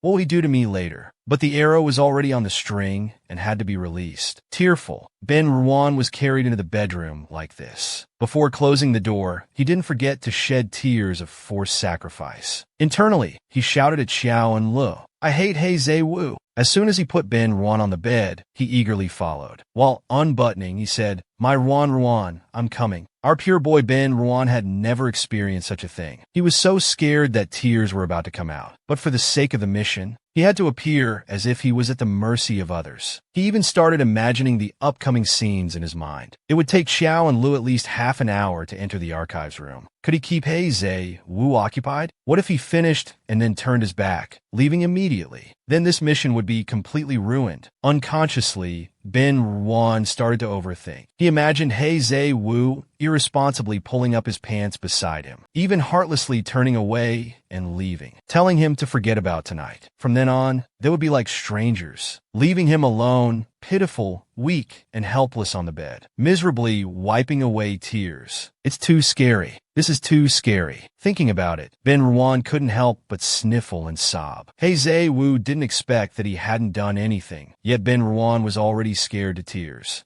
He hurriedly comforted him, holding Ben Ruan's hand and making solemn vows, saying he wouldn't take him for granted after getting him, and that he would always be responsible for Ben Ruan no matter what. Just as He Zhe Wu was about to press down, Ben Ruan quickly pressed a finger to his lips. He suggested, "Why don't we have a few drinks first? I'm still a bit nervous." Internally, he thought the most important thing now was to buy time. Having some drinks wasn't a bad strategy, but what he didn't know was that this played right into He Zhe Wu's hands. He had been worrying about how to make Ben Ruan drink the fertility potion. Wasn't this just like someone offering a pillow to a sleepy person? He turned and opened the cabinet. Inside were various types of alcohol. He Zhe Wu proudly said, "This was specially prepared for Ben Ruan." Behind Ben Ruan's back, he quietly added the potion to the drink, with a smirk on his face. "You're the one who asked to drink. My Ruan. How to make a man pregnant. Just one glass of passionate baby-making water." He poured a glass of blue-violet wine, then quietly added the equally blue baby-making water. A delicious glass of baby-making wine was ready. Looking at this glass, He Zhe Wu's eyes flashed with cunning. "This better give me a big fat boy." But Ben Ruan silently swallowed. Why is the color of this wine so strange? Seeing He Zhe Wu's smug expression, he felt something wasn't right. Seeing Ben Ruan staring at the wine for a long time without drinking, He Zhe Wu found it strange. "Didn't you want to drink? Why don't you drink when it's in front of you?"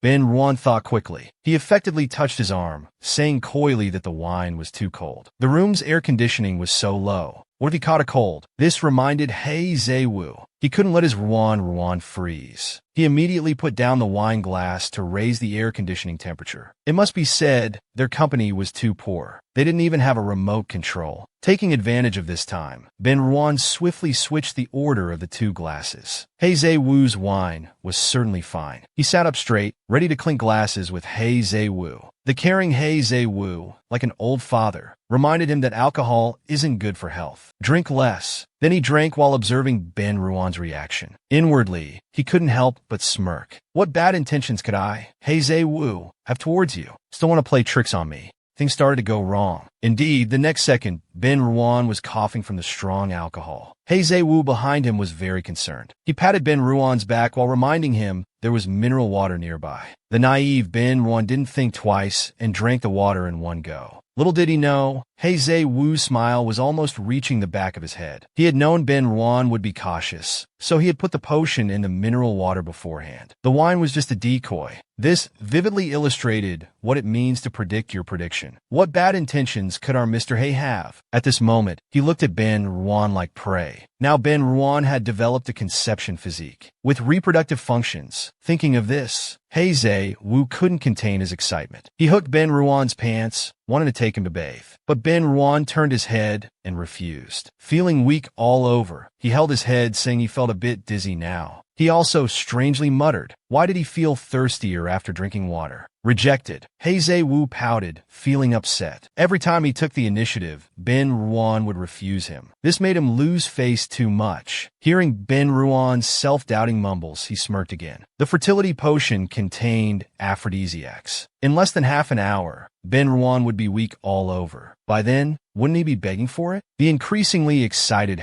Zai Wu couldn't help but imagine the upcoming scene. My Ruan, just you wait. When this man is hot all over, soaking in the bathtub, he was extremely reluctant to give himself to his superior. But still, at the moment his superior was about to leave, he grabbed her hand. He had already done so much for the file. Taking a bath together wasn't a big deal. So he asked Zai Wu to join him. Zai Wu, excited inside, put on a cold exterior, saying he was only coming in because Ben Ruan had wet his pants. Having drunk the potion, Ben Ruan's vision was blurry. He thought something was wrong with his body. Regretting not letting the science doctor check him last time, seeing Ben Ruan constantly rubbing his eyes, Zai Wu leaned on the bathtub, full of confidence. This drug would cause hallucinations. When he opens his eyes again, the person he misses most will appear before him. Even everything would turn into that person's appearance. The overconfident Zai Wu is still fantasizing. Ben Ruan, this guy will be overjoyed when he opens his eyes and sees my face everywhere. But the next second, Ben Ruan's reaction left him disappointed and dejected. Unexpectedly, the person Ben Ruan saw wasn't him, but the science doctor. The shocked Zai Wu grabbed Ben Ruan's shoulders, urging him to look carefully again. Even if Ben Ruan had two people in his heart, he was sure he could defeat that person. Hearing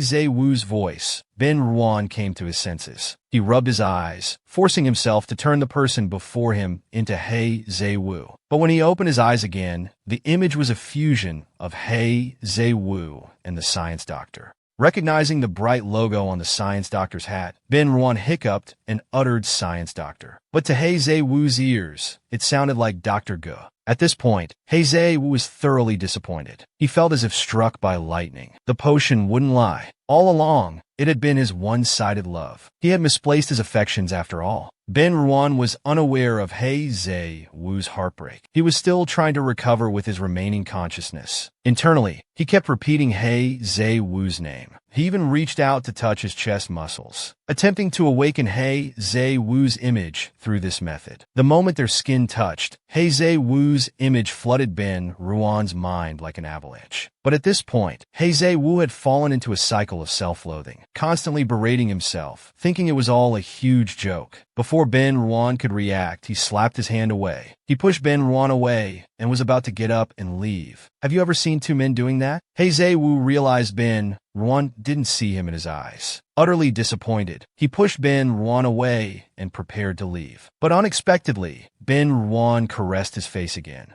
Before he could speak, Ben Ruan did that to him. This instantly extinguished Zai Wu's anger. In his excitement, he still asked Ben Ruan for confirmation, asking who he saw. By now, Ben Ruan had regained some of his senses. He firmly said it was Lord He. At this, Zai Wu was completely relieved. It turned out he had misunderstood earlier. Seeing Ben Ruan's confused and shy expression, he regretted his overly emotional reaction. He grabbed Ben Ruan's hand and sincerely apologized, promising never to be rough with him again. The next second he did that to him, the dazed Ben Ruan didn't know how to resist. Everything he saw had turned into Zai Wu's appearance. Even in this state, he still remembered the mission. He was still wondering if Xiao Enel had succeeded. At this moment, Xiao Enel had already used Zai Wu's fingerprint to successfully open the door to the archives room. The moment he stepped in, Xiao Enel let out a sigh of relief. For Sage, yeah, this risk was worth taking. Just as he was about to enter the archives room, he heard men's voices coming from the corridor ahead. 3 masked men walked in. Their covered faces clearly indicated they were up to no good. Xiao Enel was trying to guess who these people were. The heavy door opened again with a bang. The leader turned out to be Mo Sang Bai.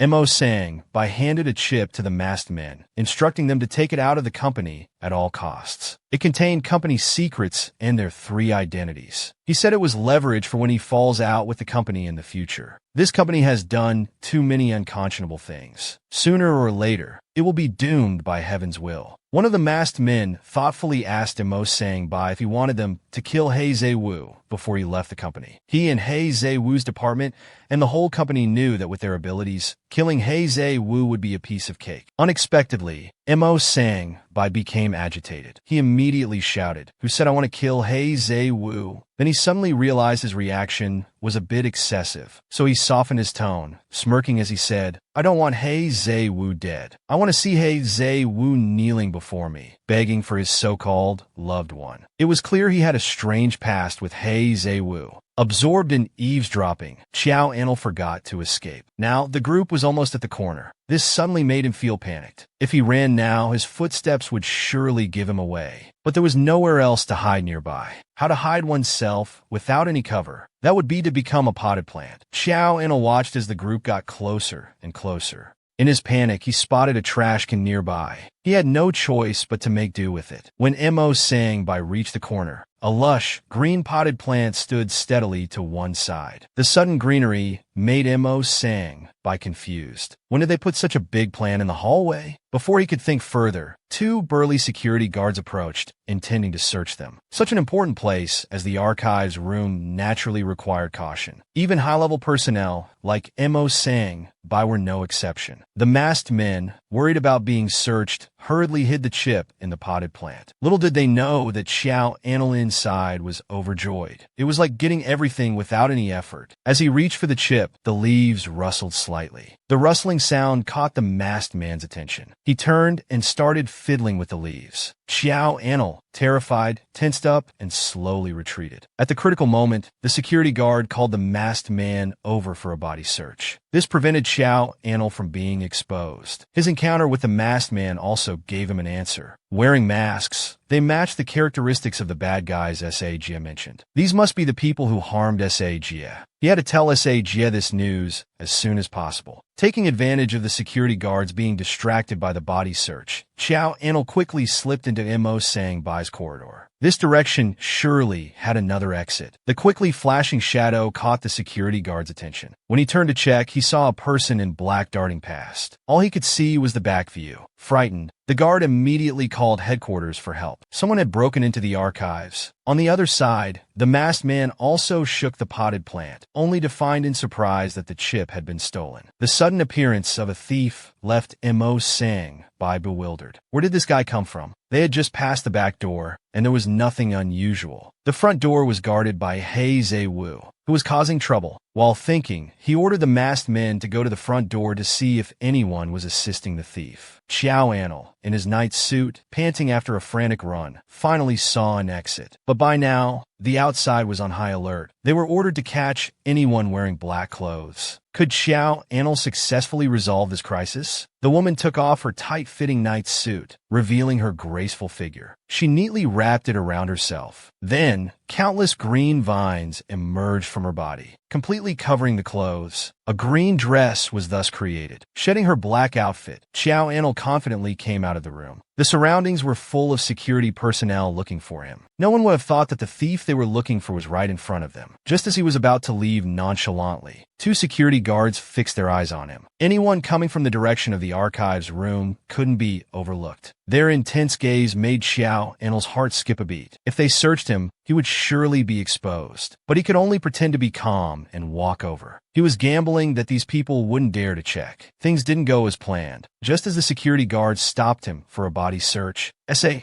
Jia suddenly grabbed Xiao Anil's hand, coquettishly scolding him for taking so long to return. She had been waiting for him for a long time. She also quietly reminded Xiao Anil not to speak. Just follow her lead. S.A. Jia acted as if no one else was there and was about to take Xiao Anil to dinner. Her powerful aura made the security guards involuntarily step back. No one dared to come forward to search them. Seeing S.A. Jie's sudden appearance, Xiao Anil felt confused. Hadn't she not recovered yet? It turned out that not long ago, S.A. Jie, who had been unconscious for a long time, woke up startled. Beside her bed were the heart-shaped strawberries Xiao Anil had specially made for her. S.A. Jie smiled slightly, feeling incredibly touched. Only her little flower could be so good to her. Just as she was about to taste the special strawberries, the door suddenly opened. Bai Li came to visit S.A. Jie with a calm face. She told S.A. Jie not to worry, saying that the higher-up Gatling had already reported it was just a minor collision with no serious consequences. As she was about to leave, she said something meaningful. Any sister who leaves, I would be sad. She told S.A. Jie to rest well, and then left. Alone in the room, S.A. Jie couldn't help but look at her hand, wondering when her skills would recover. She ate the heartwarming strawberries while looking at the sculpture. Since eating these strawberries, the venom marks on her body had faded. This indicated that Xiao Anil was using his ability to help S.A. Jie recover from her injuries. S.A. Jie, who only had Xiao Anil in her heart, couldn't help but worry. Would this harm her little flower? She also realized she hadn't seen Xiao Anil for a long time. So, despite her injuries, she got up to find him. That's how she saved Xiao Anil at the crucial moment. Now, Xiao Anil was being held by S.A. Jie's hand. He couldn't help but wonder what she was thinking. Did S.A. Jie know his thoughts? Just as these two men were about to get intimate, Ben Ruan unexpectedly fainted. He Wu, frightened,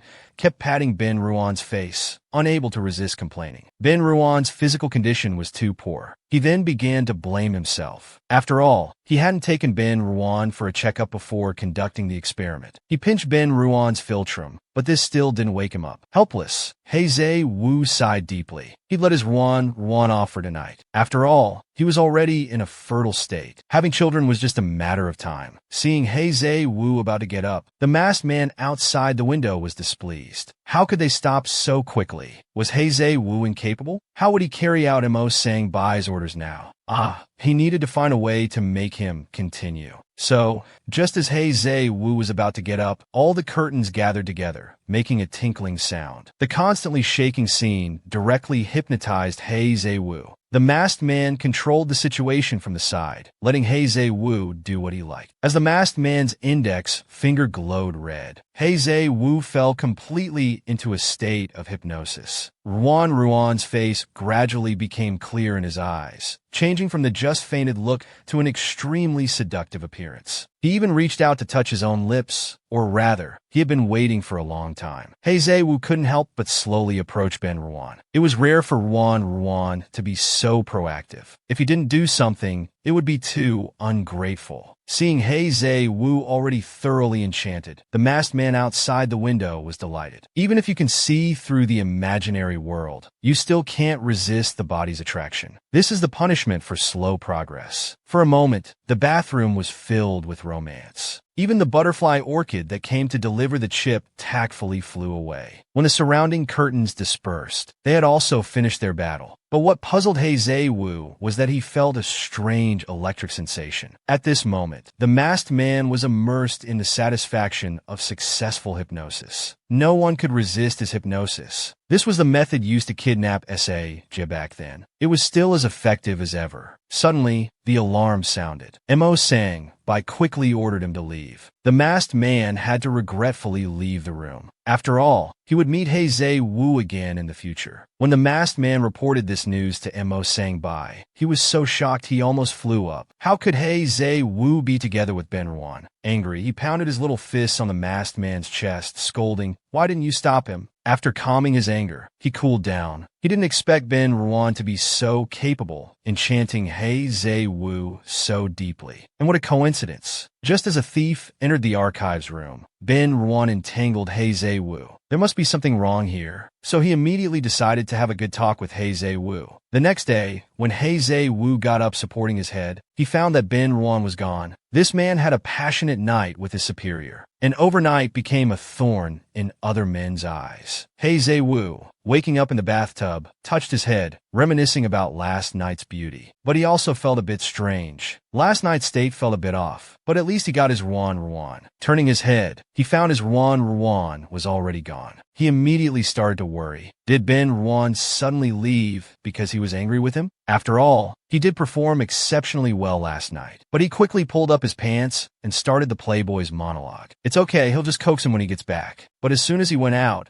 he was stopped by a group of burly men, saying Mr. by request at his presence. This made He Zhe Wu roll his eyes. This guy looking for him probably meant no good. Meanwhile, in the men's restroom, Ben Ruan was happily relieving himself. He couldn't help but exclaim how smooth today was. At the same time, he was pondering what exactly happened last night that made He Zhe Wu sleep so deeply in the morning, unable to wake up even when called. Poor Ben Ruan still didn't know what had happened to him. When he came out, he happened to bump into Xiaoying. He wanted to ask her to help him request a day off. The attentive Xiaoying, seeing Ben Ruan still wearing yesterday's clothes, immediately guessed that Ben Ruan must have been in He Zhe Wu's room yesterday. The more she thought about it, the angrier she became. What's so good about this Ben Ruan that has Mr. He so infatuated? Faced with Ben Ruan's warm greeting, she responded with a cold look. As the company's test subject, you can naturally do whatever you want. Why would you need to ask for leave? Amidst her sarcastic words, Ben Ruan caught the key point. What test subject? At this moment, he recalled that He Zhe Wu did give him something to drink last night. Could it be that the bottle of water contained a fertility drug? Frightened, Ben Ruan jolted up in shock. Oh no, could he be about to become a child's mother? Touching his still flat belly, a drop of cold sweat rolled down Ben Ruan's forehead. Unconsciously, he began to imagine a scene. He was biting something in pain, while He Zhe Wu beside him held his hand concernedly, cheering him on. Oh my, this is too scary. Wouldn't he die from the pain? Without bothering to explain to Xiaoying, he hurriedly ran all the way to the infirmary. Watching Ben Ruan's panic figure, Xiaoying was almost dying of envy. Getting Mr. He's love and not having to work. This is too blissful. After 10 minutes of pulse-taking, Dr. Kuf furrowed his brows slightly, but didn't say a word. Ben Ruan beside him was almost dying of anxiety. This old man's beard was almost twisted into a flower. Why wouldn't he speak? At this moment, Dr. Kuf finally spoke slowly. It doesn't seem like a pregnancy pulse. These words finally made Ben Ruan let out a long sigh of relief. But Dr. K's next words made Ben Ruan's heart race again. What would a combination of a plant woman and a diamond woman be like? Sister Sa, who ate the love strawberry, gained plant attributes. From then on, her energy began to interconnect with Xiao and Li's. Even purple-red veins grew on her wrists. The moment their palms touched, Sister Sa felt a strange energy within her body. A faint green glow emerged from her fingertips. The blue rose in Xiao and Li's hand was surrounded by green fire. With a gentle blow, instead of turning into a diamond, it became a rainbow diamond embedded in the flower. This was the combination of their skills. From then on, diamonds were given life and flowers gained immortality. Sister Sa realized at this moment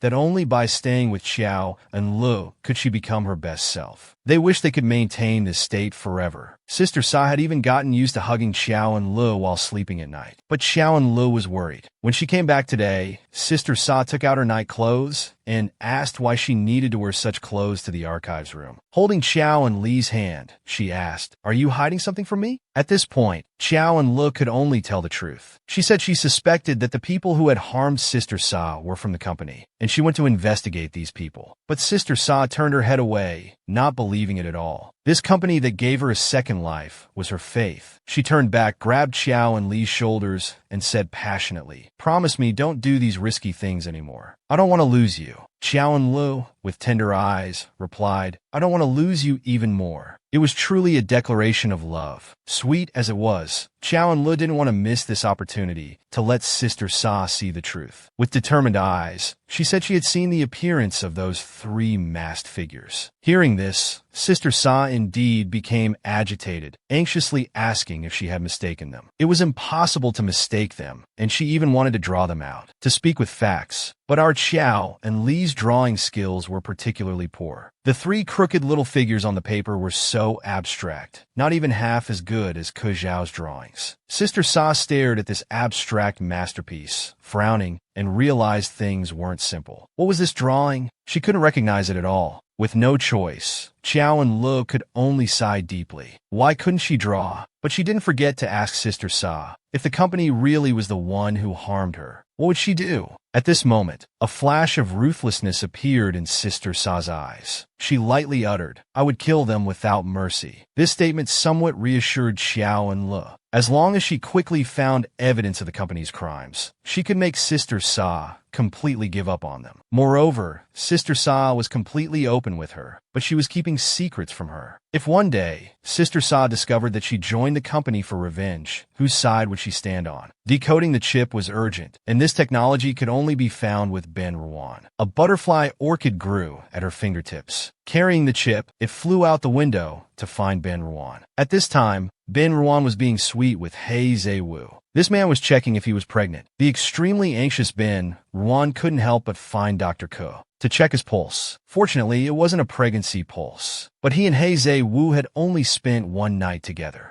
Even if it was a pregnancy pulse, it couldn't be detected so quickly. The gossip department suddenly rushed up to Ben Ruan, asking if he was really together with He Zhe-Wu. Did he have any special feelings the next day? Although Ben Ruan did feel last night was extraordinary, for this innocent boy to say such things out loud was too embarrassing. So he stubbornly said he felt nothing at all. Not hearing what he wanted, Dr. Ka stroked his beard and let out a meaningful sigh. The next second, he pointed at Ben Ruan and loudly accused, "You actually called Lord He a toothpick." This scared Ben Ruan into immediately denying it excitedly. Suddenly, Ben Ruan felt something move in his stomach. He immediately recalled what Xiaoing had said. He grabbed Dr. Ku, begging him to help. He was still a child himself. How could he have a child? But Dr. Ku righteously refused, saying that one day, Ben Ruan might fall in love with He Zhe-Wu after spending time together. By then, Ben Ruan would surely be eager to bear his children. If he helped now, wouldn't he become a great sinner? But Ben Ruan firmly stated that he would absolutely never like He Zhe-Wu. However, Dr. Ko, with the air of a sage, was certain that Ben Ruan would fall in love with He Zhe-Wu in the future. Maybe this love could even save his life someday. Hearing Dr. Ko's words, Ben Ruan calmed down and pondered if he would really come to like He Zhe-Wu. Meanwhile, Sister Sa gently hugged Xiao and Lu from behind. They were admiring the symbiotic rose at that moment. The roots and stems of this flower were tightly intertwined, inseparable, just like two unrelated people who had become closely connected. Xiao and Lu gently taught Sister Sa how to repot the flower. Special tools were necessary. Forcefully pulling out the roots by hand would cause them to scream in pain. Sister Sa, holding her beloved in her arms, felt content. It seemed nothing had changed, yet everything had changed. Just as the two were enjoying this long-awaited intimacy, the company's pager emitted an urgent sound. There was a new mission to execute. Unlike previous malicious tasks, this time they were to escort a group of orphans to safety. But the truth wasn't so simple. This was a decision made by the company's big boss.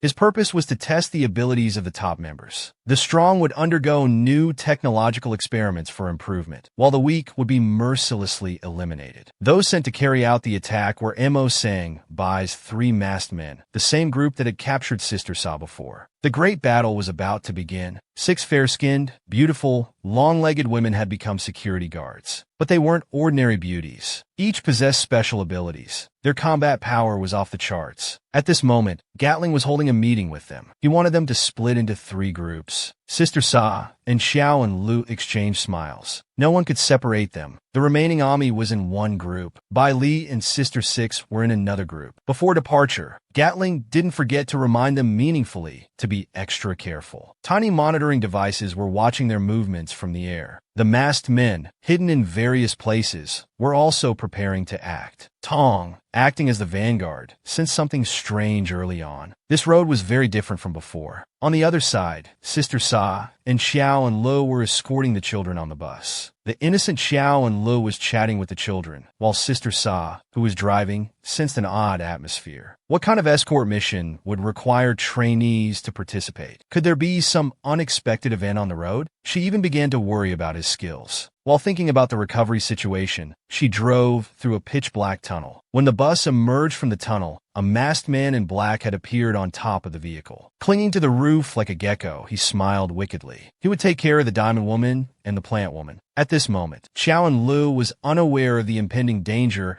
and was entertaining the children by creating a small red flower. Suddenly, he felt dizzy. The children in front of him became blurry. He even saw multiple overlapping images. It turned out the masked man on the roof was releasing a hypnotic effect. He wanted to awaken the evil thoughts in Xiao and Li's heart. One person controlled. The whole bus dies. Just as Xiao and Li's eyes were becoming unfocused and about to be controlled, Sister Sa spotted a small dog in front of the bus. A sudden break interrupted the masked man's hypnosis. With a scream, he flew off and crashed heavily into a utility pole before falling down. The violent shaking of the bus brought Xiao and Lu back to his senses. Looking at the empty road ahead, Sister Sa felt strange. She was sure she had felt a gust of wind passing over the roof. Little did she know, there was indeed someone on the road ahead. The masked man in his invisibility cloak was now sprawled on the ground like a frog, not daring to move. He felt like his bones were about to break. Just as he was feeling lucky to be alive, the bus suddenly drove towards him again, scaring him so much he wished he could bury himself underground. Fortunately, the bus's high clearance saved him from being flattened. But the bus, which had just started moving, stopped again. The road ahead was damaged. Their large vehicle couldn't pass through. The masked man on the ground painfully lifted his head, smirking. "That's right, I did this. Now, I'll show you what real skill looks like. How miserable can an assassin be? Not only hit by a car, but also beaten up by two beautiful women." The masked man, lying on the ground, swore to teach Sister Sa and the others a lesson. Right? He pointed his finger at the girl on the bus, ready to use his hypnosis. Just as the girl was about to be hypnotized, Sister Sa swiftly reversed the bus. With a miserable scream from the masked man, the hypnosis was forcibly interrupted again.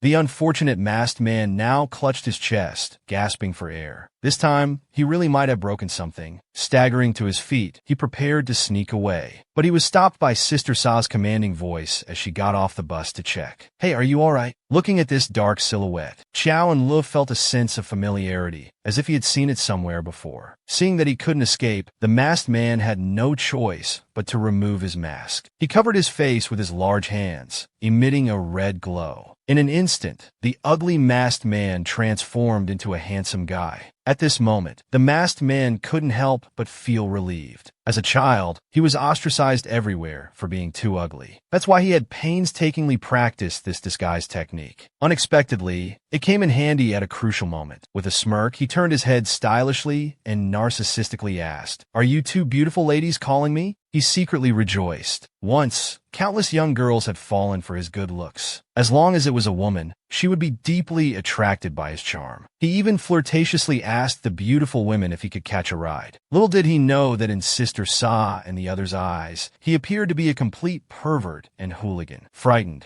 Xiao and Lu and Sister Sa slowly approached each other, hugging and cautiously backing away. Sister Sa thought to herself that this man's sudden appearance and strange behavior clearly indicated he was up to no good. Xiao and Lu secretly criticized how sleazy this man was. Seeing their expressions as if they had eaten something terrible, the masked man silently broke into a cold sweat. They were actually unmoved by such a handsome man like him. Then he noticed their tightly held hands and realized they might not be interested in men. Scared, the masked man gave an awkward smile and was about to run away. Suddenly, a girl on the bus, unexpectedly, helped by angrily shouting that the man was a bad person. She made an obscene gesture at him. This angered Sister Sa and the others. They shot a murderous glance at him, not even sparing such a young girl. He was truly the worst of perverts. Sister Sa assertively cracked her knuckles, ready to beat him up. At this point, the masked man kept backing away, only wanting to escape. His bones had just been broken in the collision. He couldn't fight, but Sister Sa, overflowing with a sense of justice, directly gave the masked man a flick on the forehead. Without listening to his explanation, she stomped towards him in her high heels. Xiao and Lu also rushed forward at this moment. He kicked the masked man, saying sweetly, "I'll fight with you." The masked man, knocked to the ground, didn't even have time to use his hypnosis before being miserably kicked over. Angered, he could only use his weasel disappearing technique. Leaving with a "I'll definitely be back," he vanished without a trace. At the same time, a mask symbolizing his identity fell to the ground. The woman's pupils split into four. In an instant, everything in her eyes slowed down. Like a ghost, the masked man leaping across rooftops and walls had nowhere to hide. Meanwhile, on the front battlefield with Tong and Ami, the air was filled with gunpowder smoke. The masked man's speed was so fast they couldn't see him clearly.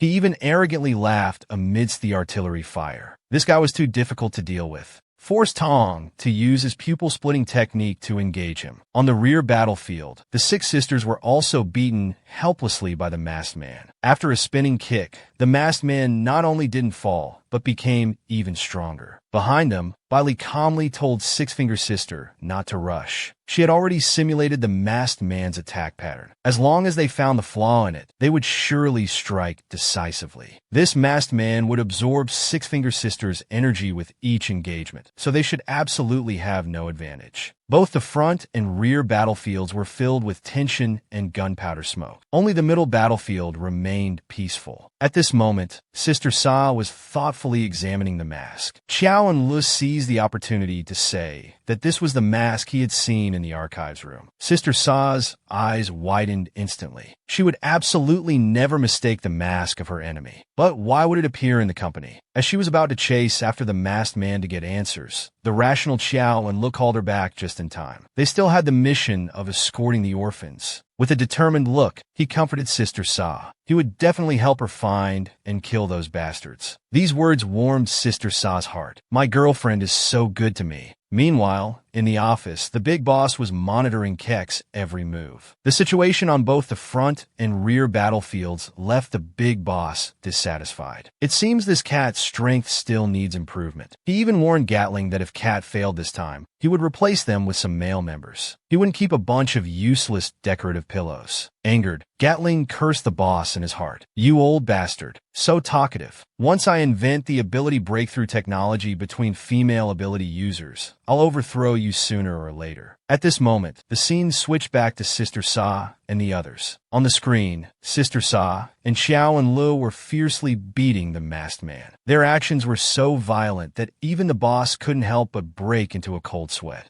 Gatling on the side was in a great mood. Finally, someone was making him look good. He smugly said this should count as passing in advance. The angry boss threw down a follow-the-game rules before leaving. On the other side, Mo Sang-bai also received news that the masked man's face had been beaten beyond recognition. Just as he was about to go visit, Zhe Wu had already arrived. Mo Sang-bai got straight to the point, wanting to arrest Ben Ruan. He said he had collected a lot of evidence proving Ben Ruan wasn't a good person. He urgently tried to brainwash Zhe Wu, saying, I'm doing this all for your own good. But how could Zhe Wu let Mo Sang-bai slander his Ruan? He shot a fierce glare. You dare touch Ben Ruan and see what happens. When it comes to killing, I'm not inferior to you. I've never seen such a shameless person, actually inviting a man to watch himself play poker with his current partner. Just now, to make Zhe Wu give up on Ben Ruan, Mo Sang-bai kept listing Ben Ruan's suspicious incidents. How coincidental that when Ben Ruan was looking for you, a thief entered the archives room. If the company investigates, neither you nor Ben Ruan will escape. But Zhe Wu casually explained that night. I was clearly doing experiments with Ruan, which I of yours saw Ben Ruan having problems. Hitting a sore spot, Mo Sang-bai instantly exploded. Pointing at Zhe Wu, he started cursing, You're clearly just enjoying the experimental process. Why keep using the company plan as a cover? This made Zhe Wu recall the beauty of that day. Savoring the memory, he said,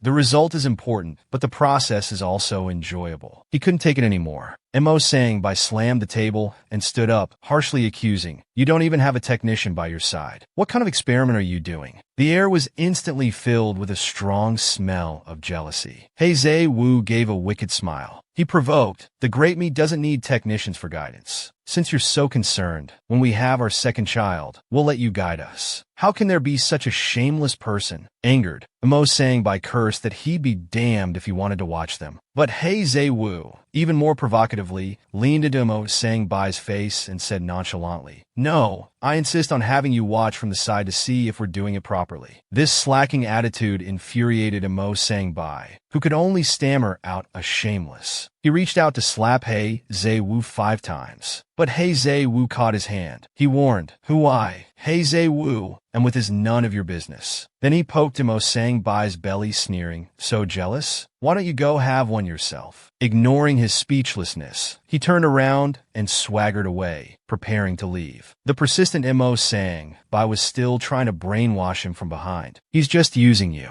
The deaths of many subordinates are related to him. One day, you'll be killed by him." He Zhe-Wu silently chanted, not listening, turtle reciting scriptures as he turned and closed the door. It seems getting rid of Ben Ruan and the child was truly urgent. After leaving, He Zhe-Wu naturally went to find his Ruan, but was told Ben Ruan hadn't come to work. The jealous Xiaoing told him that Ben Ruan had sneakily run to the infirmary. Instantly, two devils appeared in He Zhe-Wu's head, both saying Ben Ruan was problematic. He was using him. As if possessed, he came to the infirmary. Just as he reached the door, he heard Ben Ruan's uncomfortable vomiting sounds from inside. Excited, He Zhe-Wu immediately pressed his ear against the door to eavesdrop. At this moment, Ben Ruan was drinking the tonic Dr. Ke had prepared for him. Because the medicine tasted so bad, he couldn't help but throw up. The thoughtful Dr. Ke patted Ben Ruan's back, comforting him. "I didn't expect your reaction to be so strong. It's always like this the first time. Next time will be better." But these words made He Zhe-Wu, who was misunderstanding outside the door, widen his eyes. Ruan was actually having a reaction? Although he did twitch a bit that day, it shouldn't be this fast, right? But the next second, the eavesdropping He Zhe-Wu directly heard news that delighted him. The domineering vampire king was actually leaning against the door, eavesdropping, and he imagined a whole pregnancy drama. Dr. Ke said next time he drinks the medicine, it won't be so uncomfortable, but Ben Ruan complained the medicine was too bitter and said forget it. The hard of hearing Dr. Ke shouted something sour. He Zhe-Wu outside the door suddenly realized. So Ruan wanted to eat sour things. It's really talking about two different things at once. Excited, He Zhe-Wu covered his mouth in shock. His dear little bald baby was going to be born. At this time, Dr. Ke was still rambling on, telling Ben Ruan to rest more recently. In the next few months, don't play poker with He Zhe-Wu anymore. It's not good for his body. These words made Ben Ruan blush. In a blink, he thought about how he secretly came to get medicine. He Zhe-Wu would definitely be unhappy if he knew. So he asked Dr. Ke to help him keep it a secret. These words also reached He Zhe-Wu's ears. His Ruan actually wanted to keep this matter from him. Does he not want this child? Fortunately, Dr. Ke said earnestly, "The rest is up to you now. Don't let Mr. He get distracted anymore." He Zhe-Wu suddenly understood. Ruan is a very traditional man. In order not to let rumors affect me, he actually wants to bear the pain of childbirth alone. Now, please enjoy He Zhe-Wu's fantasy scene. He Zhe-Wu stands on the award stage in a suit, looking glamorous. Ben Ruan wears a tattered cotton jacket, pitifully hiding in the corner. The baby in his arms is crying loudly, helplessly wailing, "Mama, this is too terrible." He is a responsible man.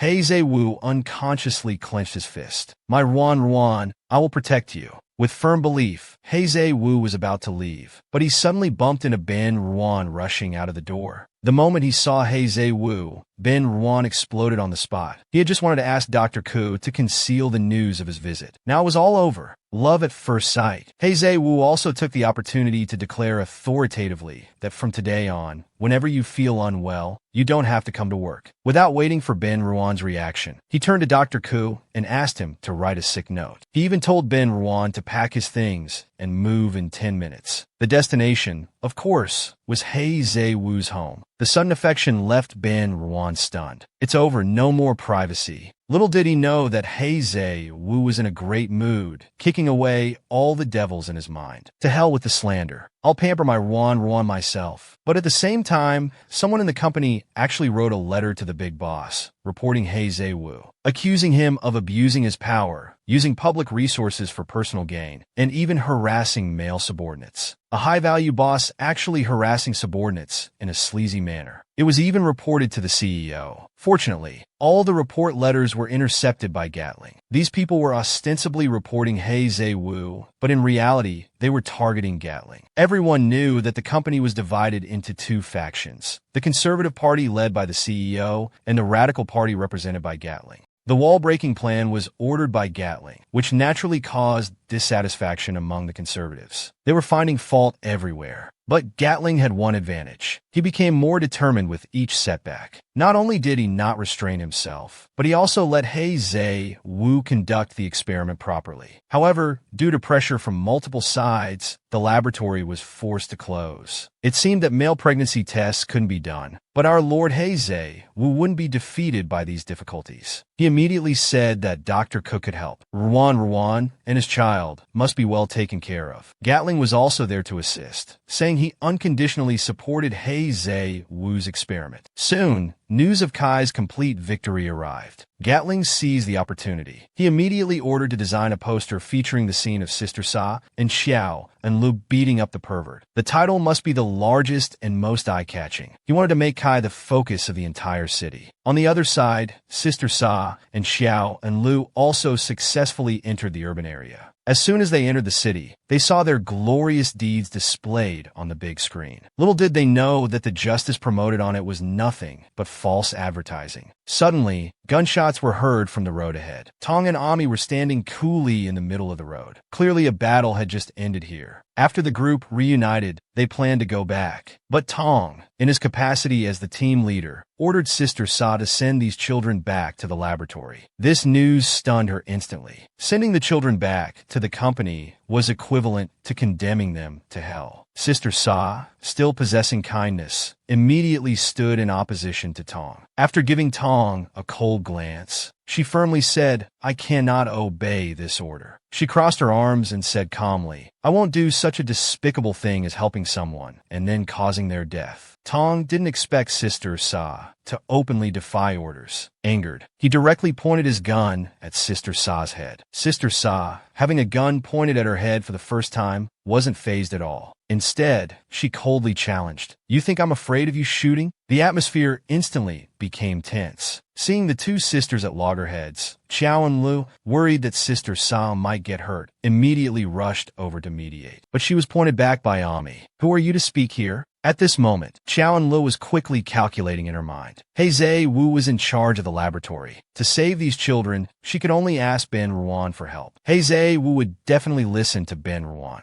At this time, Tong coldly pointed at Sister Sa's head. "I'll count to 3. If you don't start driving, I'll shoot." Just as he was about to say the number 3, Xiao and Lu immediately said she would drive. But her eyes were full of determination. This time it's up to Ben Ruan. What's it like to have a domineering CEO-style boyfriend? Not only did he wave his hand to promote and raise the salary of the prenatal checkup doctor, but he also thoughtfully found 2 nannies to specially serve his little wife during pregnancy. Since He Zhe-Wu imagined Ben Ruan having a child, he had been in a great mood every day. Even on his way to see the experimental subjects, he was thinking of Ben Ruan. To allow Ben Ruan to have better physical examinations, he directly ordered Dr. Ku to be promoted 2 ranks. Considering his busy work schedule and lack of time to take care of Ben Ruan, he immediately decided to find 2 nannies to serve him. Moreover, the nannies couldn't be female. The key was that they must look safe, not too handsome. After pondering for a while, He Zhe-Wu's gaze locked onto the 2 guards behind him. These were perfect candidates for nannies. But the guards' clothes were too formal, a bit like KTV uniforms. It wouldn't be good if they scared his Ruan. They needed to change into something more friendly. After a series of orders, his task of caring for his wife during pregnancy began. He Zhe-Wu, in a good mood, arrived at the laboratory. However, he found that this time's experimental subjects were all children. The usually ruthless He Zhe-Wu unexpectedly felt compassion this time. The parents of these children must be very sad. Looking at the girl's round face, He Zhe-Wu thought again, "My future little bald baby should be this cute too." At this moment, He Zhe-Wu had forgotten the purpose of coming to the laboratory. His mind was full of naming his future child, so he softly called out to the crying girl, wanted to ask her name for reference. But unexpectedly, the next second, the girl cried even more sadly, cursing He Zhe-Wu as a bad person. The shocked He Zhe-Wu couldn't help but touch his handsome face. "Do I look that scary?" She recognized me as a bad person at first glance. Perhaps due to the empathy of having a child, He Zhe-Wu this time actually ordered to put the experiment on hold first. He even told his subordinates to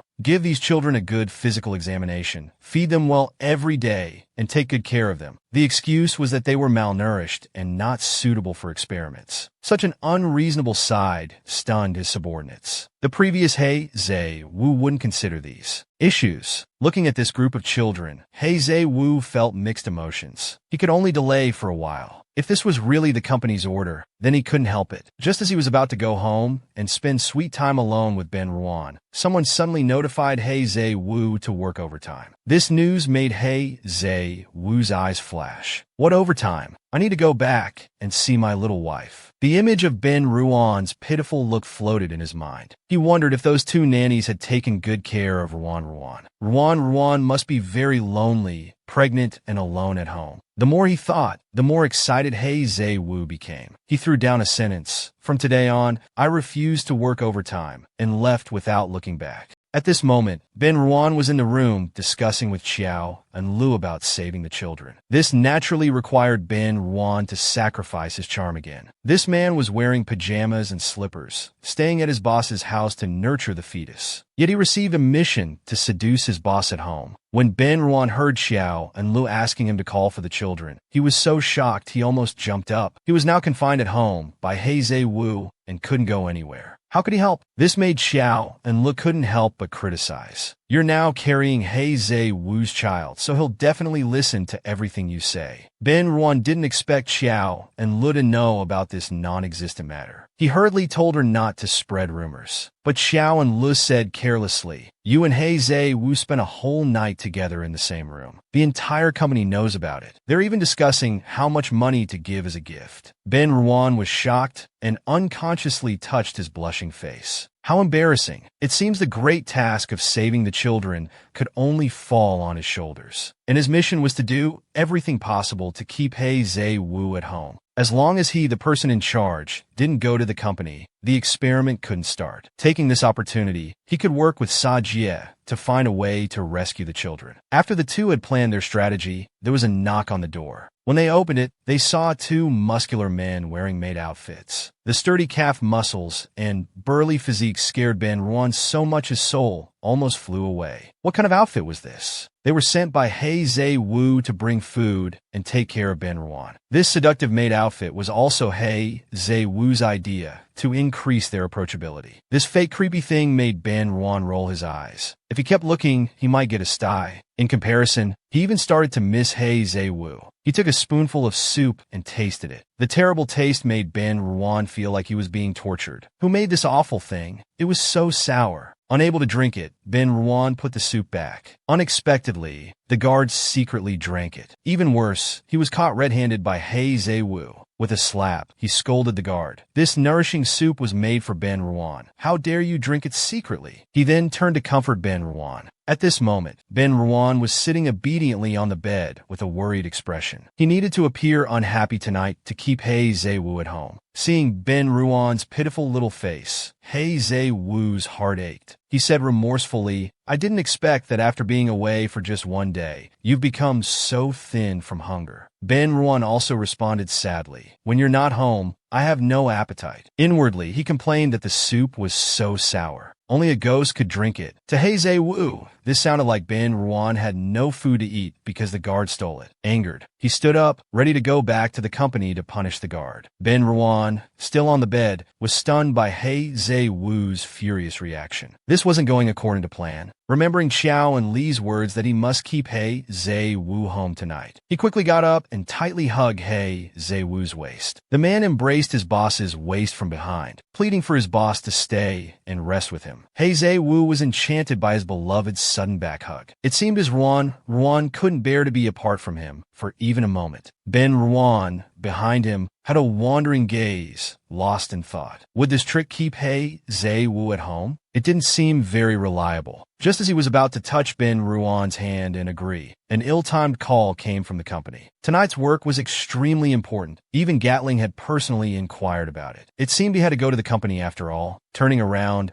he placed his hand on Ben Ruan's shoulder, regretfully comforting him. I'm sorry. You know how busy I usually am with work. Seeing He Zhe-Wu's determined look to leave, Ben Ruan thought to himself, does the pretty boy tactic not work at all? Looks like I'll have to rely on my acting skills. Now, please enjoy an Oscar-worthy performance by Ben Ruan. Ben Ruan lowered his head dejectedly, then turned around listlessly. With a downcast mood, he said, "You're so busy. I should really learn to be more understanding. Go ahead. Whenever you're not here, even though it's quiet and lonely at night, I have to learn to bear it alone. Even if I feel nauseous and want to vomit at night, or I'm alone, sleepless, and uncomfortable, with no one to take care of me, it's okay. I can take good care of myself. People always need to learn to grow up. Go ahead and work hard. Don't worry about me. I won't blame you." As he spoke, he pretended to have morning sickness. These words struck He Ze-woo's soul. He anxiously ran over and hugged Ben Ruan tightly. He patted Ben Ruan's back. Ben Ruan, whose plan had succeeded, didn't forget to carry his act through to the end. He pushed He Ze-woo away with a pitiful and affected manner, telling him to hurry to work and not delay because of him. At this point, He Ze-woo's mind was completely overwhelmed by Ruan Ruan's inner monologue. To hell with work. Now he wanted to spend the night with Ruan Ruan. To reassure Ben Ruan, he even thoughtlessly swore that he wouldn't leave for the next 2 days. Ben Ruan seized the opportunity and pointed at He Ze-woo, saying smugly, "You said it yourself, no taking it back." There was no chance to take it back. He Ze-woo had become putty in Ben Ruan's hands. Meanwhile, Chow and Lu was lying in bed, contemplating life. For the sake of the mission, Ben Ruan had sacrificed so much. But was he really as soft as he appeared on the surface? To be able to transform himself like this on his own showed Ben Ruan's true capabilities. Was his submission to He Ze-woo really just to overthrow this evil company? They were ice-cold beauties with both looks and abilities, yet were forced to send a group of orphans for human experiments. The kindness in Sister Sa's heart left her restless. After waking up from a nightmare, she was determined to rescue the children. The two girls sat in the garden, confiding in each other. The company had given Sister Sa a second life, which made her willingly kill for the company. But she never imagined that this time, the company would use such young children for experiments, even forcing her to personally send the children into the abyss. Thinking about this, Sister Sa couldn't help but feel heartbroken. She even made up her mind that if this matter wasn't resolved, she would leave the company after killing all the masked men and go to a small town without killing and noise. Xiao and Lu also promised Sister Sa with determined eyes, "Wherever you go in the future, I'll go too." Sister Sa had already become an indispensable part of her life. The petite Xiao and Lu couldn't help but rest her head on Sister Sa's shoulder. After she took her revenge, she would run away with Sister Sa.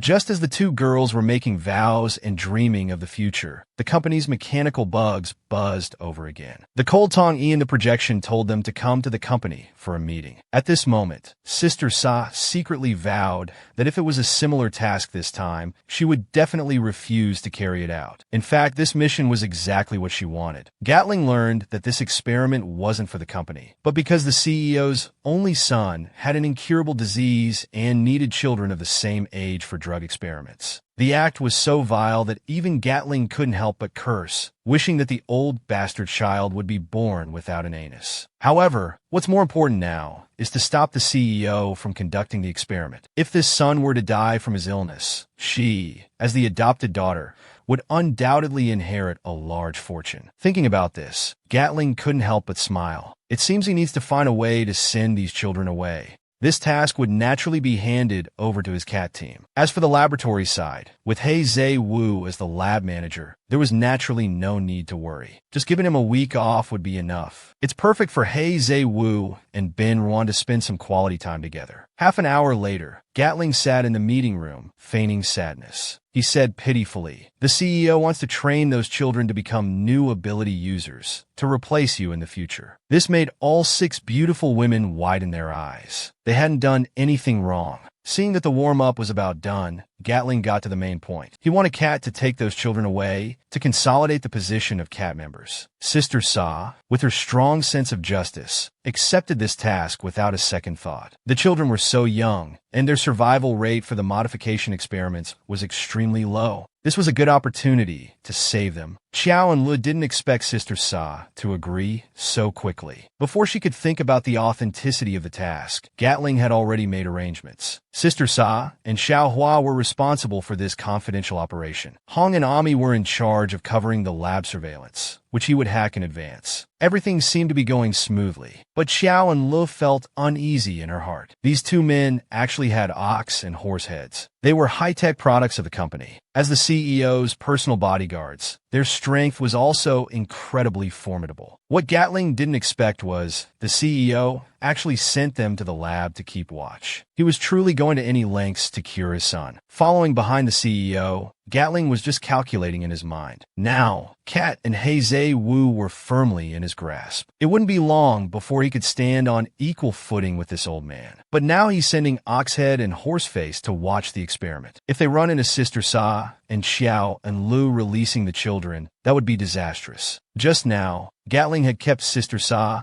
and Xiao and Lu behind for a heart-to-heart talk. He said they were the most important people to him, and that what he was doing went against company orders. He also revealed that when CAP was first established, the CEO always wanted to use male members, but he had insisted on using females. He had grand ambitions of trampling those men underfoot. After hearing this, Big Sister immediately expressed support for Gatling's decision to protect Xiao and Lu. She even wanted to act alone. But Xiao and Lu was unwilling to let Sister Sa take risks by herself. The two ended up showing their affection in front of Gatling. Their exceptional behavior made Gatling sigh, wondering why all his subordinates were paired up. But this was good too. It made it easier to win them over. They tentatively set the operation for 9 p.m. At that time, everyone would be resting. No one would recognize them. That night, Sister Sa and Xiao and Lu, dressed in white lab coats, opened the laboratory door. After comforting the children, they prepared to rescue them. But suddenly, heavy footsteps were heard outside the door. The approaching thudding sounds made Sister Sa frown. With a quick move, she led the children to hide in the specimen room. When Oxhead and Horseface came by, they only saw an empty room. Not seeing the test subjects, they decided to search room by room. Those hiding in the specimen room now felt a hint of panic. These two were so strong that they might not be able to win in a direct confrontation. But in this room, apart from the white lab coats, there were only 2 skeleton frames. There was no place to hide so many children. As the footsteps grew closer and closer, Sister Sa immediately decided to sacrifice herself. She would let Xiao and Lu take the children and run while she held off Oxhead and Horseface to draw their fire. But this was met with firm opposition from Xiao and Lu.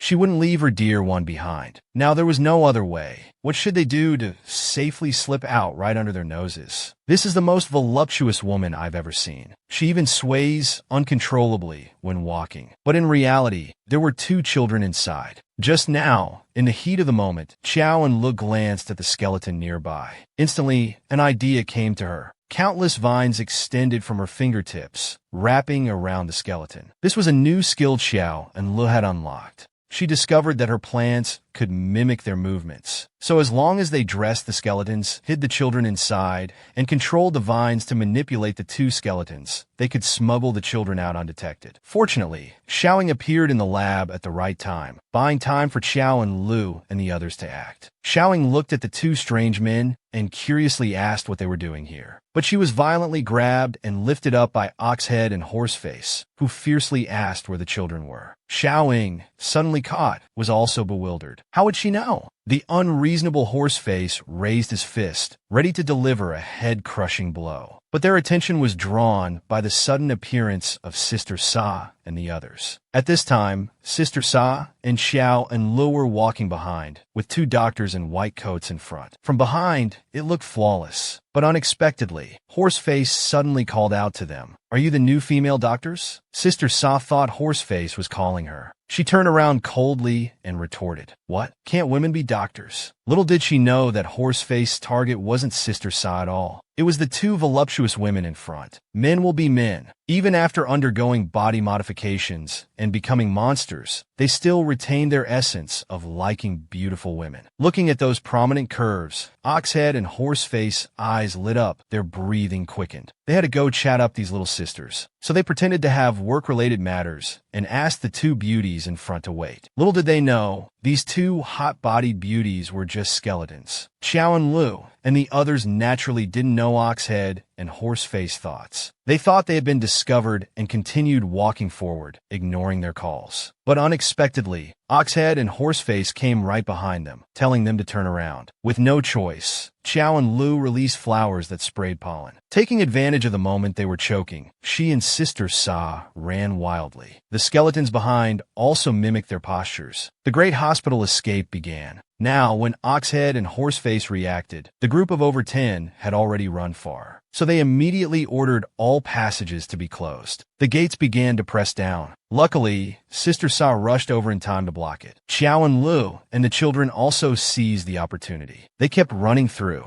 The immense pressure made Sister Sa feel stiff all over. Even the floor cracked under her feet. She felt she couldn't hold on much longer. And at this moment, Oxhead and Horseface had caught up. What's it like to have your lover lying next to you, but you can't touch them? Hei Zhe-Wu, sharing a bed with Ben Ruan, was now itching with desire. They say you can't have sex during pregnancy, or it's bad for the baby. But with such an alluring Ruan lying beside him every day, this feeling of looking but not touching was truly suffocating. Unable to bear the loneliness, Hei Zhe-Wu couldn't help but touch Ben Ruan's belly. Yet he quickly restrained himself and pulled back. In his mind, he imagined the birth of a little bald baby, its round head with a dent in it. If that really happened, it would be a sin. Better to hold back. Just as he was about to force himself to sleep, Ruan's stomach made a gurgling sound. Anxious, Hei Zhe-Wu immediately got up. He couldn't let his Ruan go hungry. The servants had all gone home now. Looks like he'd have to personally cook a midnight snack for Ruan. After giving Ben Ruan an affectionate goodnight kiss, he tiptoed to the kitchen. Little did he know, as soon as he left, Ben Ruan opened his eyes. Hurriedly lifting the bedsheet, he took out the communicator set to vibrate. For Xiao and Lu to contact him at this hour, she must be in trouble. Indeed, that was the case. Just as Sister Sa was about to give in, Xiao and Lu timely released the skeletons to block the door. With a quick pull, she rescued Sister Sa. But the company's exit was still closed. They could only leave through a side passage. For now, they could only hide the children inside the company. Oxhead and Horseface, catching up, looked at that passage and decided to take a shortcut to intercept them at the external exit. With no choice, Sister Sa had to lead the way to distract the patrolling guards, while the task of hiding the children fell to Xiao and Lu.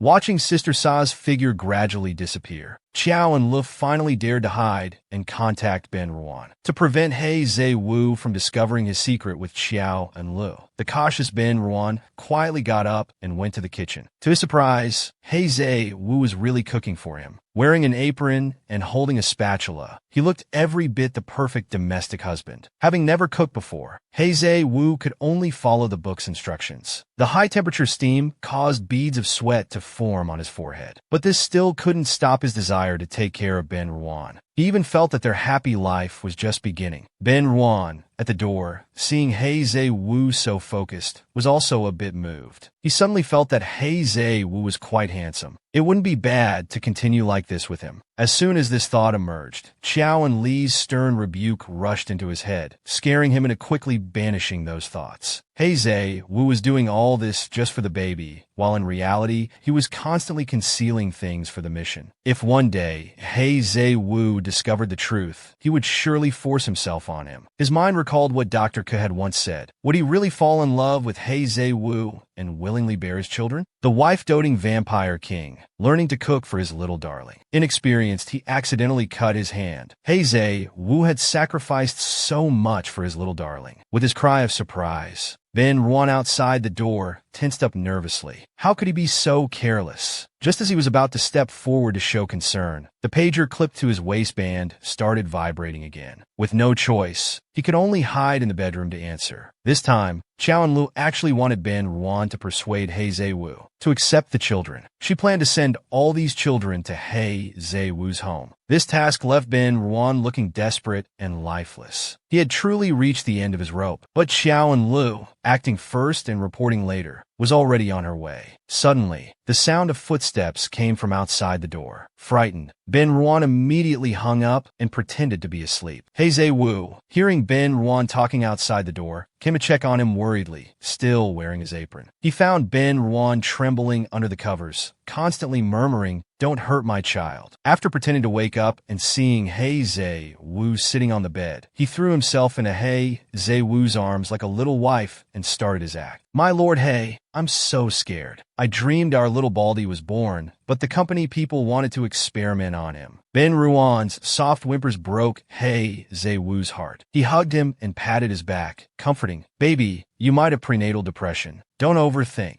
At this moment, Ben Ruan seized the opportunity to bring up the main topic. The company recently captured a batch of children for experiments. "I'm so scared. Our little Baldy might face the same fate in the future." These words stunned He Zhe-Wu. The company wouldn't carry out the wall-breaking plan without reason. He then caressed Ben Ruan's face, promising, "If that day ever comes, I will definitely protect you." Ben Ruan didn't expect He Zhe-Wu to take his made-up story so seriously. His heart rippled with emotion. What if He Zhe-Wu found out the truth in the future? Would he kill him? After comforting Ben Ruan, He Zhe-Wu got up to continue cooking. He said those children had already been sent to the lab. His helpless tone made Ben Ruan sigh. It seemed He Zhe-Wu still couldn't accept it. But meanwhile, Chow and Lu had already brought the children over. With no choice, Ben Ruan could only quietly let the children in. But as they reached the door, He Zhe-Wu suddenly came over. How to silently kill a love rival. All you need is a mechanical fly that can spray drugs, a high-definition camera to scout the rival situation, an intelligent control handle to solve remote control issues. With one in hand, no rival remains. At this moment, Mo Sang-Bai was controlling the fly, observing the food He Zhe-Wu was cooking. Just by spraying the drug from the fly onto the food, Ben Ruan would quickly become an idiot. Then He Zhe-Wu would surely abandon Ben Ruan to the wall. Moreover, this drug only affects ordinary people. Killing Ben Ruan couldn't be simpler. Ever since learning that Ben Ruan had moved in with He Zhe-Wu, Mo Sang-Bai had been nearly driven mad with anger. He pounded the table forcefully, wishing he could kill Ben Ruan immediately. He claimed it was for the company's benefit. Although he hadn't seen the two being intimate, his rich imagination, like He Zhe-Wu's, loved to fill in the blanks. In his eyes, Ben Ruan was like a seductive, venomous snake, always coiling around his little He, enjoying carnal pleasures. If he didn't get rid of Ben Ruan soon, he might die of anger first. Today, he would surely turn Ben Ruan into an idiot. Thinking of this, Mo Sang-Bai's mood instantly improved. But plans don't always go as expected. While sprinkling pepper, He Zhe-Wu accidentally inhaled some. This triggered his rhinitis again. After taking a few deep breaths, he sneezed ungracefully. The poor mechanical fly was also blown away by the powerful airflow, crashing into the wall. On Mo Sang-Bai's end, all that was left was a black screen. Rubbing his nose, He Zhe-Wu lamented that this dish couldn't be eaten anymore. He opened the kitchen door to get some fresh air. At this moment, Ben Ruan was secretly letting the children in. Seeing He Zhe-Wu suddenly standing at the door, he was so scared he didn't dare move. The children also instantly held their breath. Fortunately, with the help of rhinitis, He Zhe-Wu kept sneezing as he opened the door, his eyes tightly shut as a result. It's said that people can't open their eyes while sneezing. Ben Ruan, after a long sigh of relief, seized the opportunity to push the children into the room. He then concernedly patted He Zhe-Wu's back. "My dear, are you all right?" With tears in his eyes from sneezing, He Zhe-Wu still managed to say, "I think I heard footsteps outside the door." But now, Ben Ruan had become an expert at fooling He Zhe-Wu. Without blinking an eye, he started making things up. "No, you must have been sneezing for so long that your eardrums vibrated, causing auditory hallucinations." The naive He Zhe-Wu naturally wouldn't doubt Ruan's words. He pulled Ben Ruan to have dinner together. To cater to Ben Ruan's taste, he had prepared many dishes, sour, spicy, everything. The table full of delicious dinner made Ben Ruan cover his mouth in emotion. "Why did you only make what I like to eat?" The flirtatious He Zhe-Wu couldn't help but lean his forehead against Ben Ruan's, saying, I've recently turned vegetarian. I especially like tofu.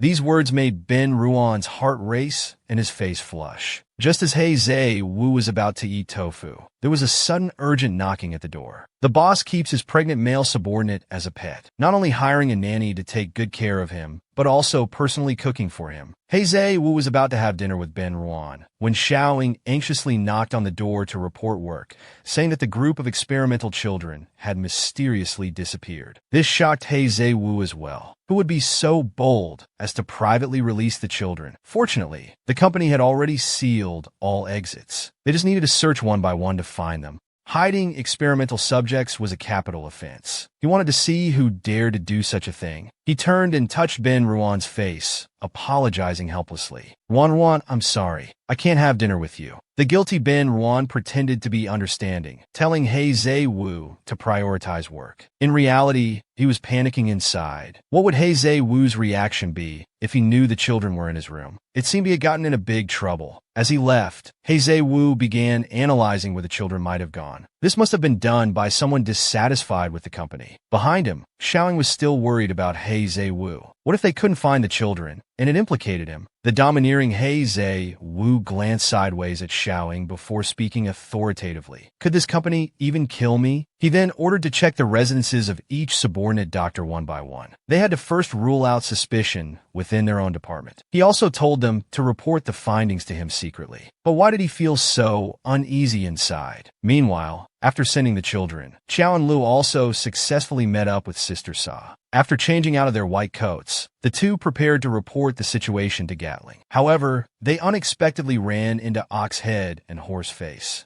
Sister Sa calmly told Xiao and Lu in a low voice that they just needed to walk past normally. They were wearing white coats and hats earlier, so these two idiots probably wouldn't recognize them. At this moment, Oxhead and Horseface were still discussing who these two beautiful women were. But as they brushed past each other, they noticed something suspicious. Xiao and Li's distinctive braid triggered their memory. They immediately pointed at Xiao and Lu and shouted for her to stop. Sister Sa paused and told Xiao and Lu not to panic, and it would be best not to conflict with them. After all, they were the CEO's personal subordinates. The two sisters turned around hand in hand to face them. Sister Sa protectively put her little flower behind her and coldly spoke. How can you determine we release the children just based on a braid? There are so many women with braids in the company. Horseface was still unreasonable, telling Sister Sa to get lost. Don't obstruct official business. Xiao and Lu couldn't stand it anymore and angrily said, You have no right to arrest us. Oxhead and Horseface didn't expect these two beautiful women to be so tough. Angered, they reached out to grab Xiao and Lu, but Sister Sa firmly blocked them, saying, Get your dirty hands away. The irritable Oxhead raised his fist, about to hit Sister Sa. A fight broke out. They started fighting. Cool and tough beauties encountered perverted animal men harassing them. Not to be messed with, they immediately started fighting the men. Just as Oxhead's fist was about to swing, Sister Sa lifted her leg and kicked up, hitting his chin. She then cursed and flew a kick at Horseface, directly hitting his face. She thought this would scare them, but the next second Sister Sa was shocked. Such powerful attacks didn't cause them any harm at all. Instead, they taunted, Are you trying to tickle us? Before Sister Sa could react, Oxhead charged at her with his antlers. Big Sister immediately told Xiao and Lu to back off. She rushed forward and precisely grabbed the two antlers. Instantly, green flames rose from her hands, completely enveloping the antlers. In a flash, the antlers turned into shining diamonds. But what surprised Sister Sa again was, these antlers actually fell off Oxhead's head. This prevented her from turning Oxhead's entire body into diamond. Even more bizarre, new antlers grew back completely in just a few seconds. Not even a resurrection armor could be this good. Seeing Oxhead fighting, Horseface wanted to join in, but he was tightly wrapped by vines released by Xiao and Lu. She thought this would strangle him. Unexpectedly, Horseface broke free with a slight struggle. He even picked up the vines and started chewing them deliciously taunting, "The food you sent me is really chewy." This strange scene made Xiao and Lu break out in a cold sweat. This horse really wasn't picky about food. Just as everyone was about to start the second round of fighting, Xiaoing slowly walked over from afar, saying the CEO wanted to see Sister Sa and Little Flower. The sudden order stunned Ox Head and Horse Face. They hadn't reported this to the CEO yet. Sister Sa and Xiao and Lu also felt very confused. The CEO sending a doctor to deliver a message didn't seem like a good sign. Their intuition was always so accurate. Recently, the CEO had found a new method to save his son. The doctor had extracted a new type of drug from some plants that could effectively suppress the young master's condition. But due to severe ecological pollution, these plants growing in the soil were becoming increasingly rare. This led the CEO's gaze, naturally falling on Xiao and Lu, who had plant attributes. The twisted part was, these plants had to be cultivated inside Xiao and Li's body. The experimental process would undoubtedly cause damage to her body. But the CEO, who only cared about his son, wouldn't mind these things. He even said the bastardly words that sacrificing a pike member was worth saving his son. Gatling, standing behind, was furiously cursing in his heart. "You old bastard CEO, how dare you not treat my pike as humans? I won't let you have your way." At this moment, the door opened, and Sister Sa and Xiao and Lu walked in with cold expressions. Unexpectedly, the CEO only called Xiao and Lu over. He pompously told Xiao and Lu that she needed to go to the lab to complete an arduous task. Gatling, unable to contain himself, finally started to act. He turned around and said a meaningful sentence to Sister Sa. "The perverted boss actually wants to turn the beauty into a vessel to cultivate plants, using a beauty's body to develop medicine to save his own son. What's worse is that the beauty is his employee. He even tries to PUA Xiao and Lu, saying this is the highest honor for her. Get lost. Even the editor can't stand to hear this anymore." Gatling knew he couldn't sit idly by, but he couldn't openly confront the old bastard yet. So he came to Sister Sa's ear and exaggerated, saying Little Flower was really doomed this time. The company wanted to develop new drugs, and Little Flower was to be sacrificed. This news hit Sister Sa like a bolt from the blue. How could the company do such a thing? Her fists clenched unconsciously. "If that old man dared to touch Little Flower, I'd go up and beat him into a twisted pretzel." The proud Xiao and Lu also firmly rejected this perverted request. At this time, Gatling didn't forget to act like a good person in front of the CEO, pretending to persuade Xiao and Lu to calm down and not anger the CEO. The rejected CEO also instantly flew into a rage. He fiercely grabbed Xiao and Li's hand and started snarling, "The entire company is mine." He even grabbed Xiao and Li's braid and howled, "Now you have no other choice but to obey. I'm really so shameless." The irritable old man made Xiao and Lu scream out loud. He raised his hand, ready to hit her, and roared, "Your attitude just now made me very angry." The next second, his head was slapped flying by Sister Sa. It hit the table hard. Sister Sa, teaching him a lesson, didn't forget to retort, "I'm very angry too." This scene stunned everyone present. Gatling couldn't help but cheer inwardly. The bruised and swollen toe shakily got up, rolling his eyes and about to have them arrested. Realizing she had caused trouble, Sister Sa immediately grabbed Xiao and Lu. They were about to rush out. At the critical moment, the security team unexpectedly arrived. Their powerful deterrence forced the CEO to call off the action. At this time, the handsome security chief Chao Siguang walked in. The moment he saw Chao Siguang, Gatling felt relieved. Chao Siguang held real power. Even the CEO was wary of him. Moreover, the night before last, he had just captured this man's heart. Now the security team was definitely on his side. After exchanging pleasantries, Chao Siguang explained his purpose. He wanted to borrow Cat to shoot a law enforcement promotional video. As a member of Cat, Chao and Lun naturally had to go. The displeased outwardly agreed respectfully, but inwardly thought he'd settle this score later. Chao and Lu, on the side, felt a wave of emotions. When her father died back then, the security team was also present. They couldn't escape responsibility. Chao Siguang, having completed his task, was now preparing to leave. The lustful man couldn't help but exchange meaningful glances with Gatling. But he froze the moment he saw Xiao and Lu.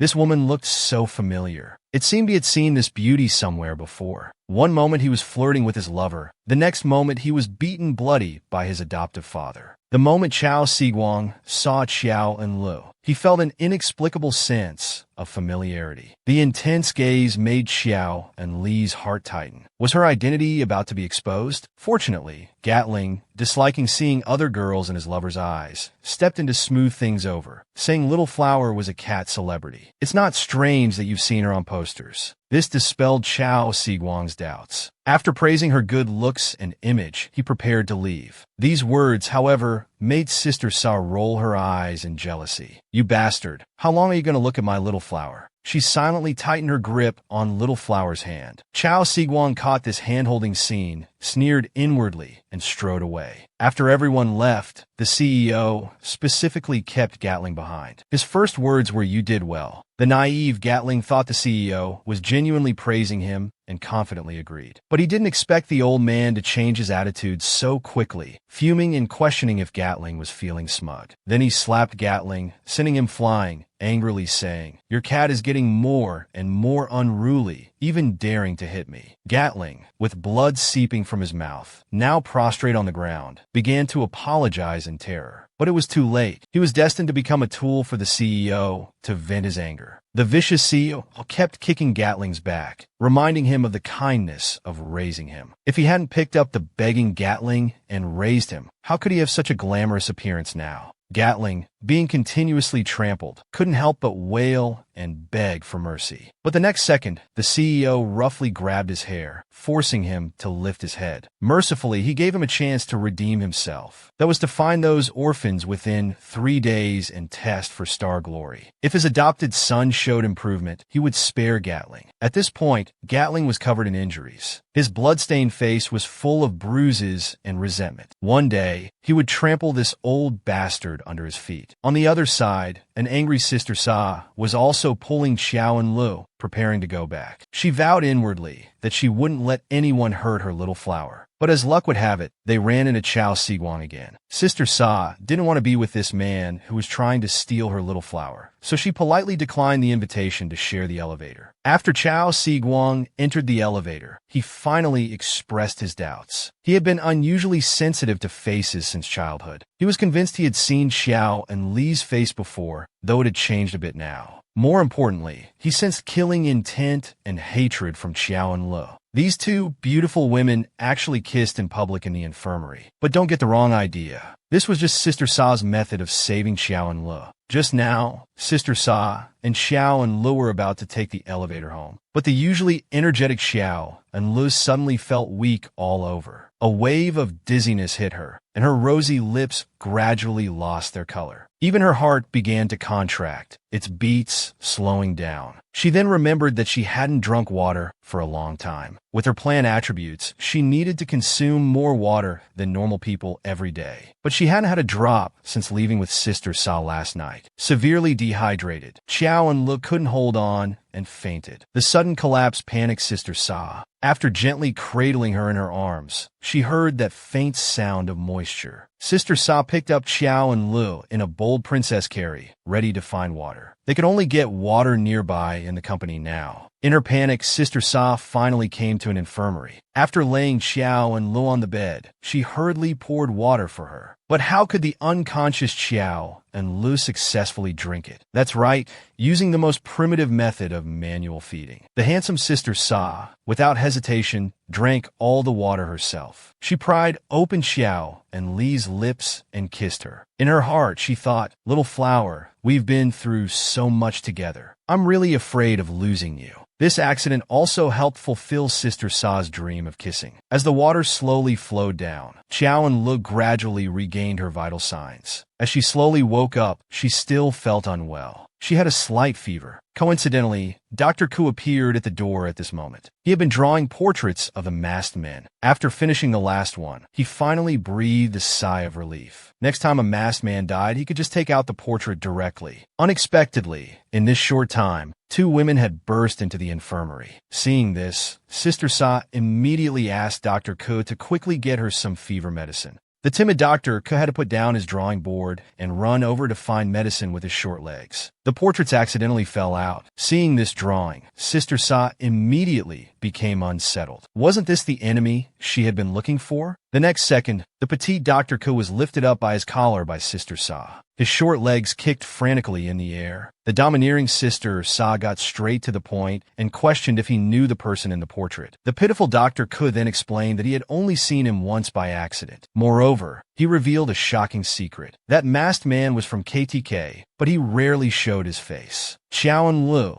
on the bed, took the opportunity to brainwash Sister Sa, saying that the company she had always been loyal to was actually the one who harmed her. The sudden news made Sister Sa's eyes widen. So all this time, she had been deceived by the company. Had she always been used by the company? This woman, outside, she was lovey-dovey with powerful men. At home, she even privately kept a little puppy. She truly had it all. Gatling, covered in wounds, was now being treated by his little puppy Xiao Di. He complained about the old man's heavy-handedness, while planning how to tell Sister Sa and Xiao and Lu about him being beaten, using this opportunity to make them more loyal. He then asked Xiao Di to keep him company for the next few days. Lifting his chin, he caringly asked if he was feeling better. Xiao Di, terminally ill, was taken in by Gatling. This was like giving him a second life. Naturally, he had to repay Gatling well. Looking at the soft and tender boy in his arms, Gatling gently stroked his head, saying, "As long as you make Sister happy, Sister will take care of you for life." The sensible Xiao Di also looked at Gatling, tactfully saying, "Sister owns the world, and I own Sister." Gatling was still dreaming about winning over Sister Sa and He Zhe Wu. Little did he know, He Zhe Wu was almost turned by Qiao and Lu and the others. At this moment, he was hugging Ben Ruan and resting. The green tea Ben Ruan was still brainwashing He Zhe Wu, saying he was afraid their bad deeds would one day befall little Baldy, wanting He Zhe Wu to do some good deeds, to accumulate virtue.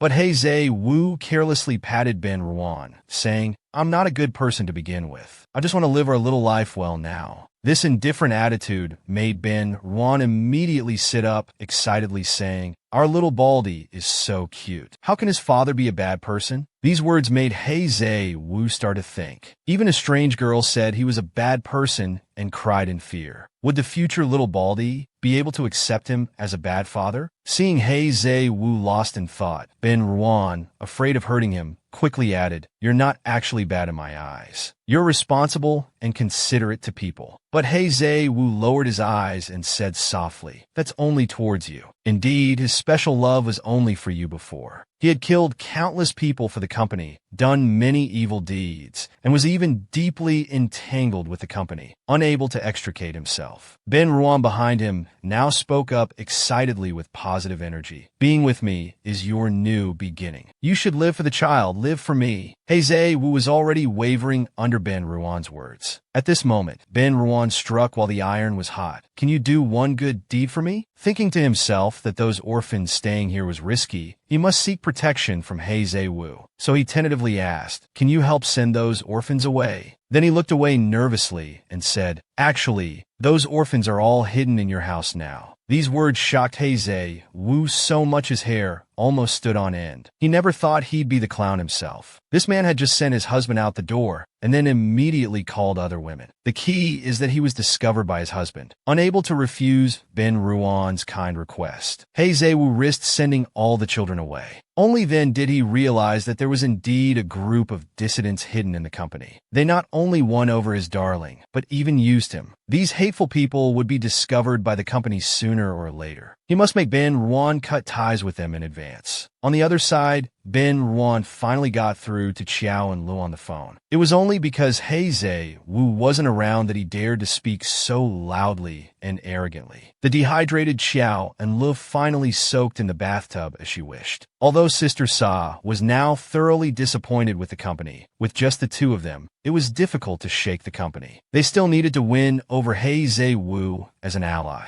And the big task of driving a wedge between He Zhe Wu and the company, Ben Ruan couldn't take it. No one could. This made Ben Ruan feel immense pressure. Why were these tasks getting more and more difficult? Just as he was discussing with Xiao and Lu, He Zhe Wu appeared behind Ben Ruan like a ghost, silently. He immediately slapped Ben Ruan's shoulder, saying ominously, "Who are you talking to? So secretive. The voice sounds like a woman's." He Zhe Wu's sudden appearance made Ben Ruan's heart skip a beat. He didn't dare move. It's over, he's been caught. The communicator in his hand was still making sounds. He Zhe-Wu behind him grabbed Ben Ruan's hand, smirking as he said, "It sounds like Xiao Hua's voice. I didn't expect your relationship with Kai to be so unusual." At this moment, Ben Ruan still wanted to deceive He Zhe-Wu. "Lord He, you misunderstand. He's been feeling unwell lately. I'm just contacting Dr. Ke for him to help find some good remedies for his illness." Little did he know that these words touched He Zhe-Wu's sore spot. He immediately leaned close to Ben Ruan's back, jealously saying, "You care about him so much. How come I've never seen you care about me like this?"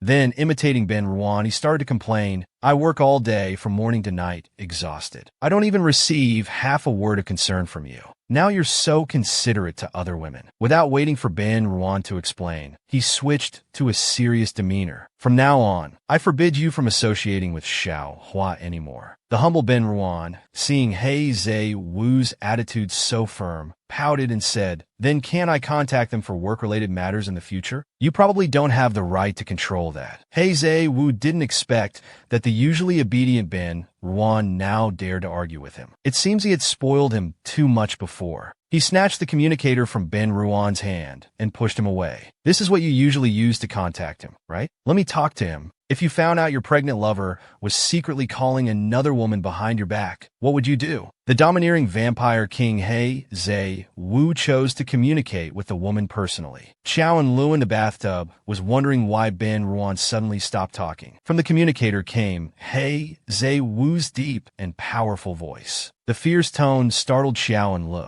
How was this thing discovered? At this moment, He Zhe-Wu, in a domineering stance, spoke into the communicator. "I'm now solemnly telling you, Ruan is pregnant and needs rest. Don't harass her anymore in the future." He also shouted, "If I find out you're harassing Ben Ruan again, I won't be polite." With a bang, he hung up the phone. Turning his head, he stroked Ben Ruan's head and started apologizing. "Baby, I'm sorry. My attitude was bad just now. I was too anxious. If he gets caught, you'll definitely be implicated if you continue to associate with him. We should just live our life quietly now. Why bother getting involved in these dangerous things?" Such a sincere appearance moved Ben Ruan again. It seemed He Zhe-Wu had truly fallen for him. Just as the two were about to have a heart-to-heart talk, the silent communicator rang again. It turned out that He Zhe-Wu's fierce voice just now was heard by Sister Sa through the curtain. No one could be fierce to her Xiao Hua. Angry, Sister Sa took the communicator and called back. She decided to remind He Zhe-Wu properly. Without waiting for him to speak, she asserted her authority. "Lord He, please be polite to my people in the future. Don't be fierce to my Xiao Hua anymore. It's not your place to educate my people." She added a sentence, "I am Diamond." These words left He Zhe-Wu stunned. When did Sister Sa and Xiao Hua get together? Confused, he couldn't help but turn to Ben Ruan for confirmation. All he got from Ben Ruan was a helpless shrug. Xiao and Lun knew she had to prioritize the bigger picture, so she decided to put aside her grudges with He Zhe-Wu for now. "Do you know how much Ben Ruan has done for your child? And what have you done? After your child is born, they will still become the company's test subject." The confident He Zhe-Wu was still arguing. "As a high-level executive like me, the company won't do anything to my child." On the other side, Xiao and Lu was almost infuriated by this confident guy.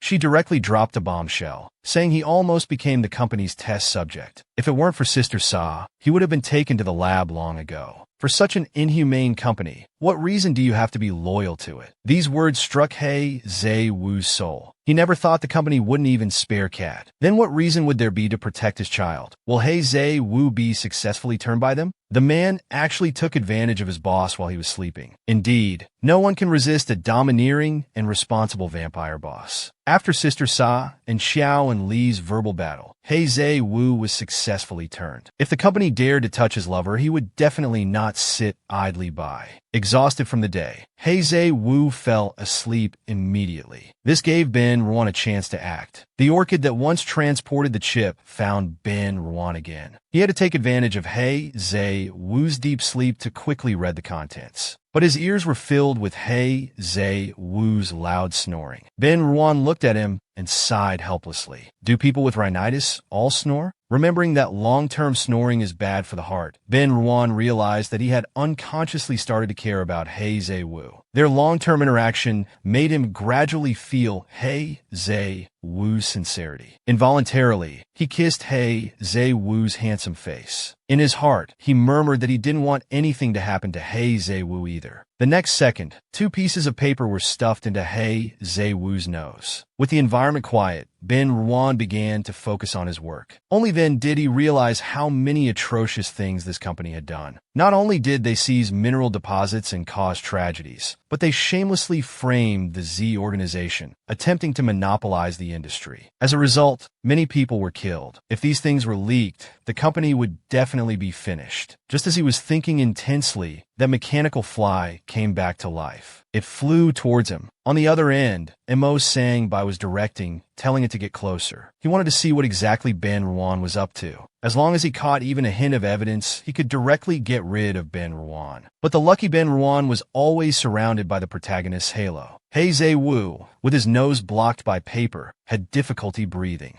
His whole body felt uncomfortable. A big sneeze was let out again. The poor mechanical fly was blown away this time, hitting the wall and completely dying. Mo Sang-bai didn't expect that Ben Ruan could accidentally escape every time. Now, the company's deadline for finding the thief was almost up. Mo Sang-bai, who was determined to kill Ben Ruan, now had a plan. He wanted to forcibly convict the cowardly Ben Ruan, and then extract a confession through torture. As for He Zhe-Wu, who protects him, we just need to find an excuse to lure him away. On the other side, Ben Ruan had just sent the information to Qiao and Le. He Zhe-Wu beside him was awakened by this giant sneeze. He reflexively turned to stroke Ben Ruan's head, groggily asking why he wasn't asleep yet. Thinking Ben Ruan had another nightmare, he even thoughtfully caressed him to comfort him. Ben Ruan, gradually falling for him, also leaned into He Zhe-Wu's embrace, answering, "With you by my side, I won't have nightmares." Just as the two were holding each other tightly, ready to fall into sweet sleep, urgent knocking came from outside the door. He Zhe-Wu, his sweet dream disturbed, got up with a gloomy face. "Who's asking for a beating? Not letting people sleep so late." This muscular man before him is a vampire. Yet he has a fragile and cute male wife. He was about to enjoy the beauty of the night with his little darling, but he was inconsiderately called to the company. Ben Ruan behind him looked disappointed, wanting He Zhe-Wu to stay, but it was ultimately in vain. How else would he earn money for the little Baldy's milk powder? He Zhe-Wu changed into a handsome uniform. He told Ben Ruan to wait obediently at home for his return. He stroked Ben Ruan's chin and pressed his forehead against his. He reminded, "When I'm not home, don't open the door for anyone who knocks." Worried, he even had Ben Ruan repeat it back to him. Seeing Ben Ruan's obedient look, He Zhe-Wu couldn't help but hug him tightly, promising that after this busy period, he would take Ben Ruan to move,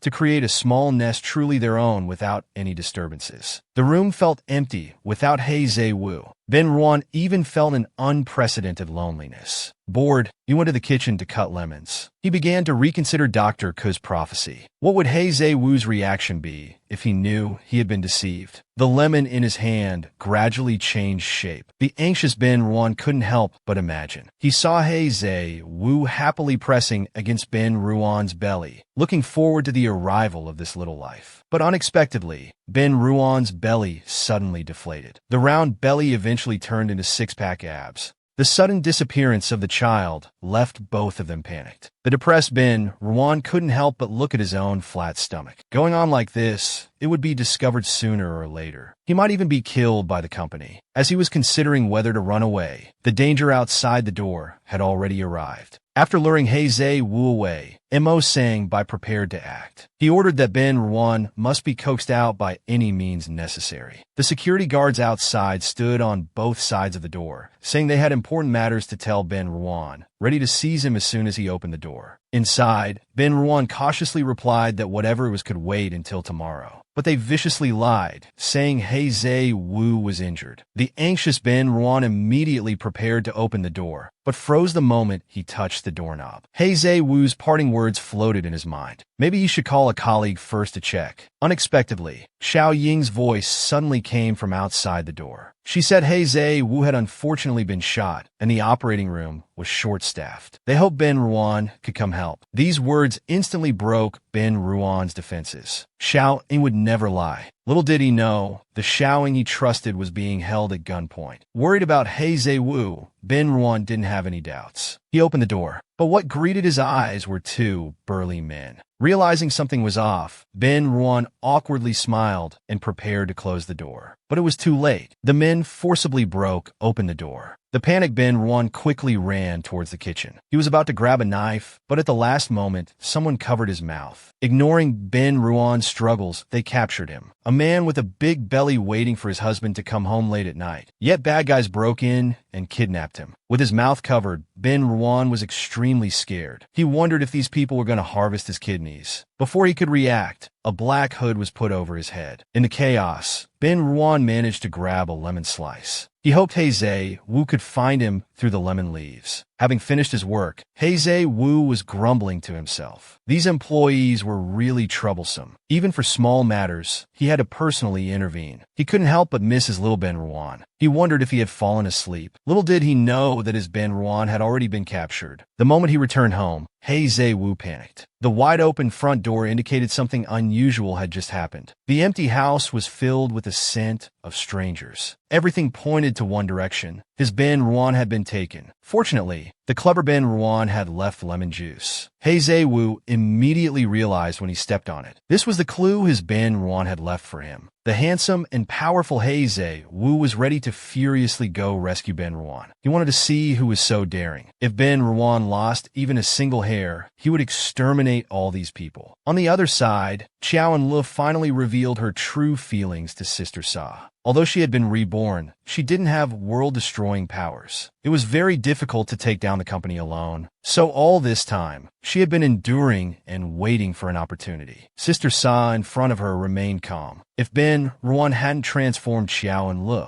she wouldn't have had the chance to meet her dear little flower. In a way, she should thank Ben Ruan. At this point, Qiao and Lu already had further plans. She wanted to publish those confidential documents, letting everyone know about the company's crimes. When that time comes, to protect itself, the company would definitely sacrifice a large number of people as scapegoats. They would also face justice's judgment. The word judgment made Sister Sa sigh involuntarily. She then turned to look at Qiao and Lu affectionately. She would be bound tightly to Qiao and Lu until death. The moment the two girls' hands clasped together, a firm alliance was formed. Meanwhile, Chao Siguang had already discovered Qiao and Li's identity. He compared Qiao and Li's photo with her current appearance and found many similarities. But what puzzled him was if these two were the same person, then what exactly had turned her into her current form? After careful consideration, he couldn't help but smile. There was one way to confirm Qiao and Li's true identity. Gatling suddenly received a call from Chao Siguang. The latter held real power. Calling him so late at night must mean something important. Indeed, it was. This time, Chao Siguang wanted to confirm something. He wanted to verify if the company had ever had a dispute with a businessman surnamed Xiao.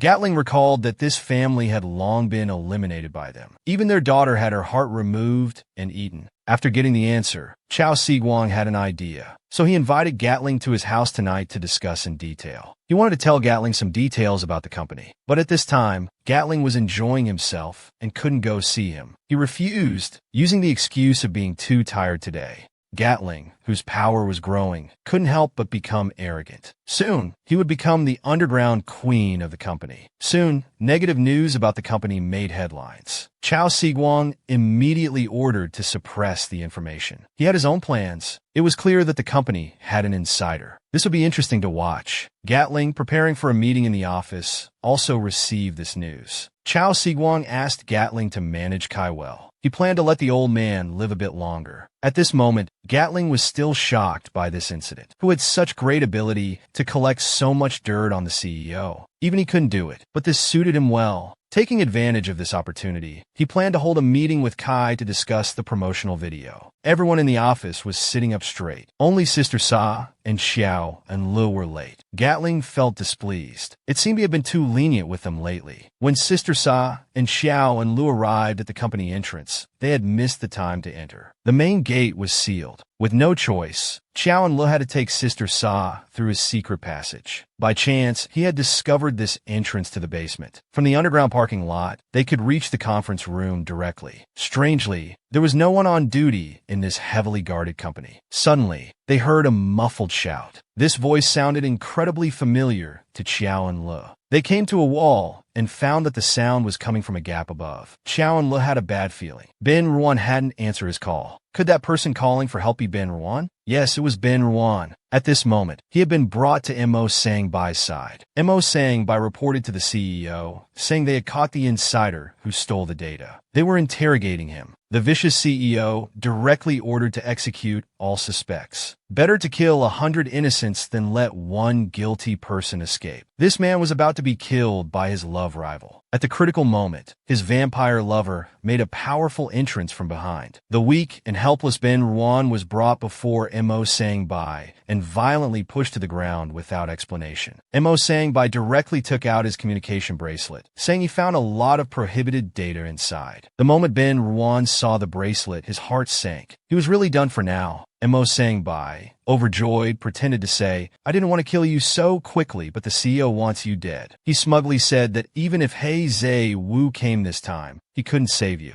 The usually weak Ben Ruan regained his proper firmness. Looking at Mo Sangbai without fear or servility, he said, "Kill me, and you won't have a good ending either." Knowing he had no way out, the dignified Ben Ruan said no more. He just let them proceed. But Mo Sangbai didn't want to stop. He vividly illustrated what it means for a villain to die from talking too much. Taking out the fresh lab report, it clearly showed that Ben Ruan was not pregnant. This was what Mo Sangbai hated most. Ben Ruan had pretended to be pregnant, repeatedly deceiving He Zhe Wu's feelings. Furiously pointing at Ben Ruan, he began to accuse, "It's all your fault, you little slut. You've been monopolizing He Zhe Wu. Ever since he's been with you, he's completely changed. He even started to care for little Hey Hey. I never thought you'd use his little Hey Hey for so long." The circumstances were so vicious, unforgivable. He loudly accused Ben Ruan. If He Zhe Wu knew you deceived him, he'd surely be angry too. But Ben Ruan looked up at him and said softly, "Do you really understand He Zhe Wu? You wouldn't understand our feelings." These words were truly heartbreaking. Mo Sangbai was so enraged he went berserk. If he didn't kill this thing now, he'd die of anger. He indicated to Ben Ruan the company's punishment for capital offenses: lethal injection. He even thoughtfully prepared a double dose for him. This operation made Ben Ruan a bit scared. He immediately put on a pained expression. At this moment, the door slowly opened. A burly security guard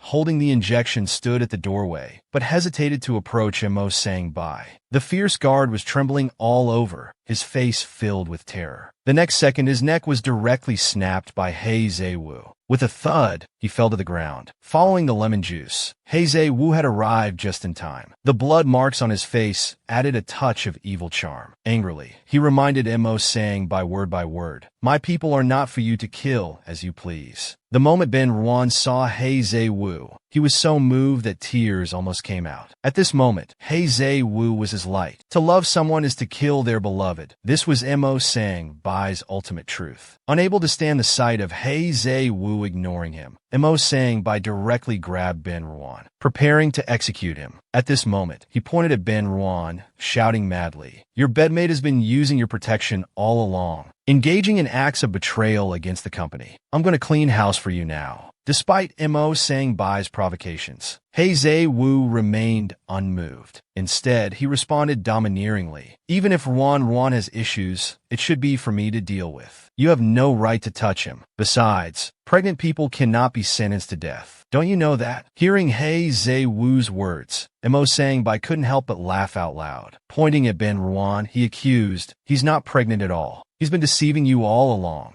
confidently saying, "Even if you save him now, the company will still execute this damned liar." This news obviously stunned He Zhe Wu. But still devoted to Ruan, he couldn't help but seek confirmation. He wanted to hear from his Ruan's own mouth that all this was just Mo Sang-bai's attempt to drive a wedge between them. Seeing He Zhe-woo's unconditional trust in him, tears welled up in Ben Ruan's eyes. He had long known this couldn't be kept secret, but he never imagined it would be exposed in such circumstances. Unable to bear hurting He Zhe-woo, Ben Ruan could only look at him with teary eyes, unable to utter a single word. Sensing Ben Ruan's fearful gaze, He Zhe-woo suddenly realized it must be Mo Sang-bai's tyranny that had frightened Ruan. Even now, he still chose to believe unwaveringly. He sneered and said to Mo Sang-bai, "You people will stop at nothing to achieve your goals. How can I trust your examination methods?" This blatant favoritism stunned even the terrified Ben Ruan. He never expected He Zhe-woo to protect him so much. Love plus 999,999. Mo Sang-bai also hadn't expected He Zhe-woo to be so stubborn. It seemed he wouldn't give up until he hit a wall. He turned and called for the examiner to come out, and that person turned out to be Xiaowing. The overconfident Mo Sang-bai felt this was a sure win. Even if He Zhe-woo didn't trust his people, he would surely trust his own subordinate, right? The moment they saw Xiaowing, both of them became anxious. Even Ben Ruan was planning to confess voluntarily. At least I would look better than being exposed. Xiaowing, who admired He Zhe-woo, glanced sideways at Ben Ruan, then turned and solemnly declared, "I examined Ben Ruan. He is indeed pregnant." These words shocked everyone present. Mo Sang-bai, even more enraged, grabbed Xiaoying's hair, threatening that if she didn't tell the truth, he would stab a hole in her body. At this moment, Xiaoying was filled with righteousness. Although she disliked Ben Ruan, she hated KTK even more for killing so many of her brothers. She turned to Ben Ruan, smiling as she left her last words. "Ben Ruan, don't let Lord He down." The next second, Mo Sang-bai viciously stabbed through her stomach. Before Ben Ruan could grieve, the crazed man turned maliciously towards Ben Ruan. "You're next." The man had gone insane. Love turned to hate, planning to destroy if he couldn't have, killing his beloved. Mo Sang-bai made a grabbing motion, his hand seizing He Zhe-woo's neck. He Zhe-woo retaliated, grabbing back. If their arms weren't exactly the same length, they wouldn't have achieved this perfect effect of grabbing each other. Either they both let go, or they both die.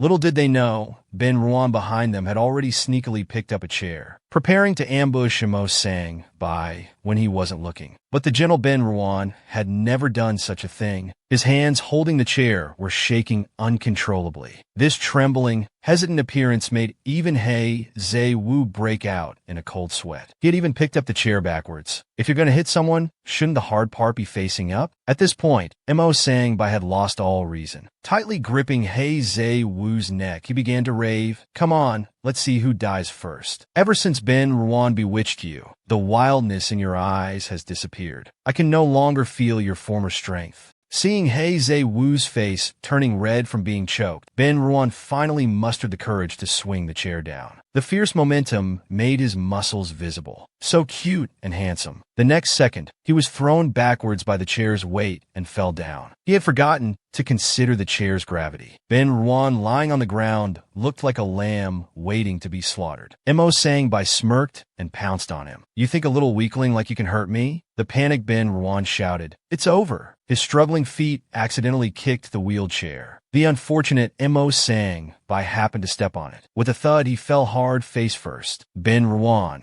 having escaped death, couldn't help but admire Mo Sang-bai's charming falling posture. He Zhe-woo grabbed his wrist. "You idiot, if we don't run now, when will we?" But just as they reached the door, a powerful fist came flying. Fortunately, He Zhe-woo blocked it in time. The newcomer turned out to be masked. They were laughing arrogantly. No one could escape from their hands. Seeing this, He Zhe-woo decided to cover Ben Ruan's escape first, while he stayed behind to deal with these people. This responsible side stunned Ben Ruan. His love for He Zhe-woo skyrocketed. By now, Mo Sang-bai had gotten up. He warned He Zhe-woo that if he left with Ben Ruan this time, he would be branded as a traitor to the company. "If you hand over Ben Ruan, I can still plead for you before the CEO." Spare your life. Otherwise, you'll both die here. Countless blood threads flowed from Xiao Ying and other corpses. Finally, they all flew to Mo Sang Bai's fingertips. With a wave of his hand, those corpses miraculously stood up. These were Mo Sang Bai's zombie puppets. He could control the dead for his use. The crazed Mo Sang Bai laughed maniacally as he gave the order, "Kill these two people." Now, with the zombie king in front and masked men blocking the way behind, how will He Zhe Wu successfully escape? This is the most evil and inhumane biolab. Decapitated people were soaked in medicinal containers. Animal heads were symbols of their mutation.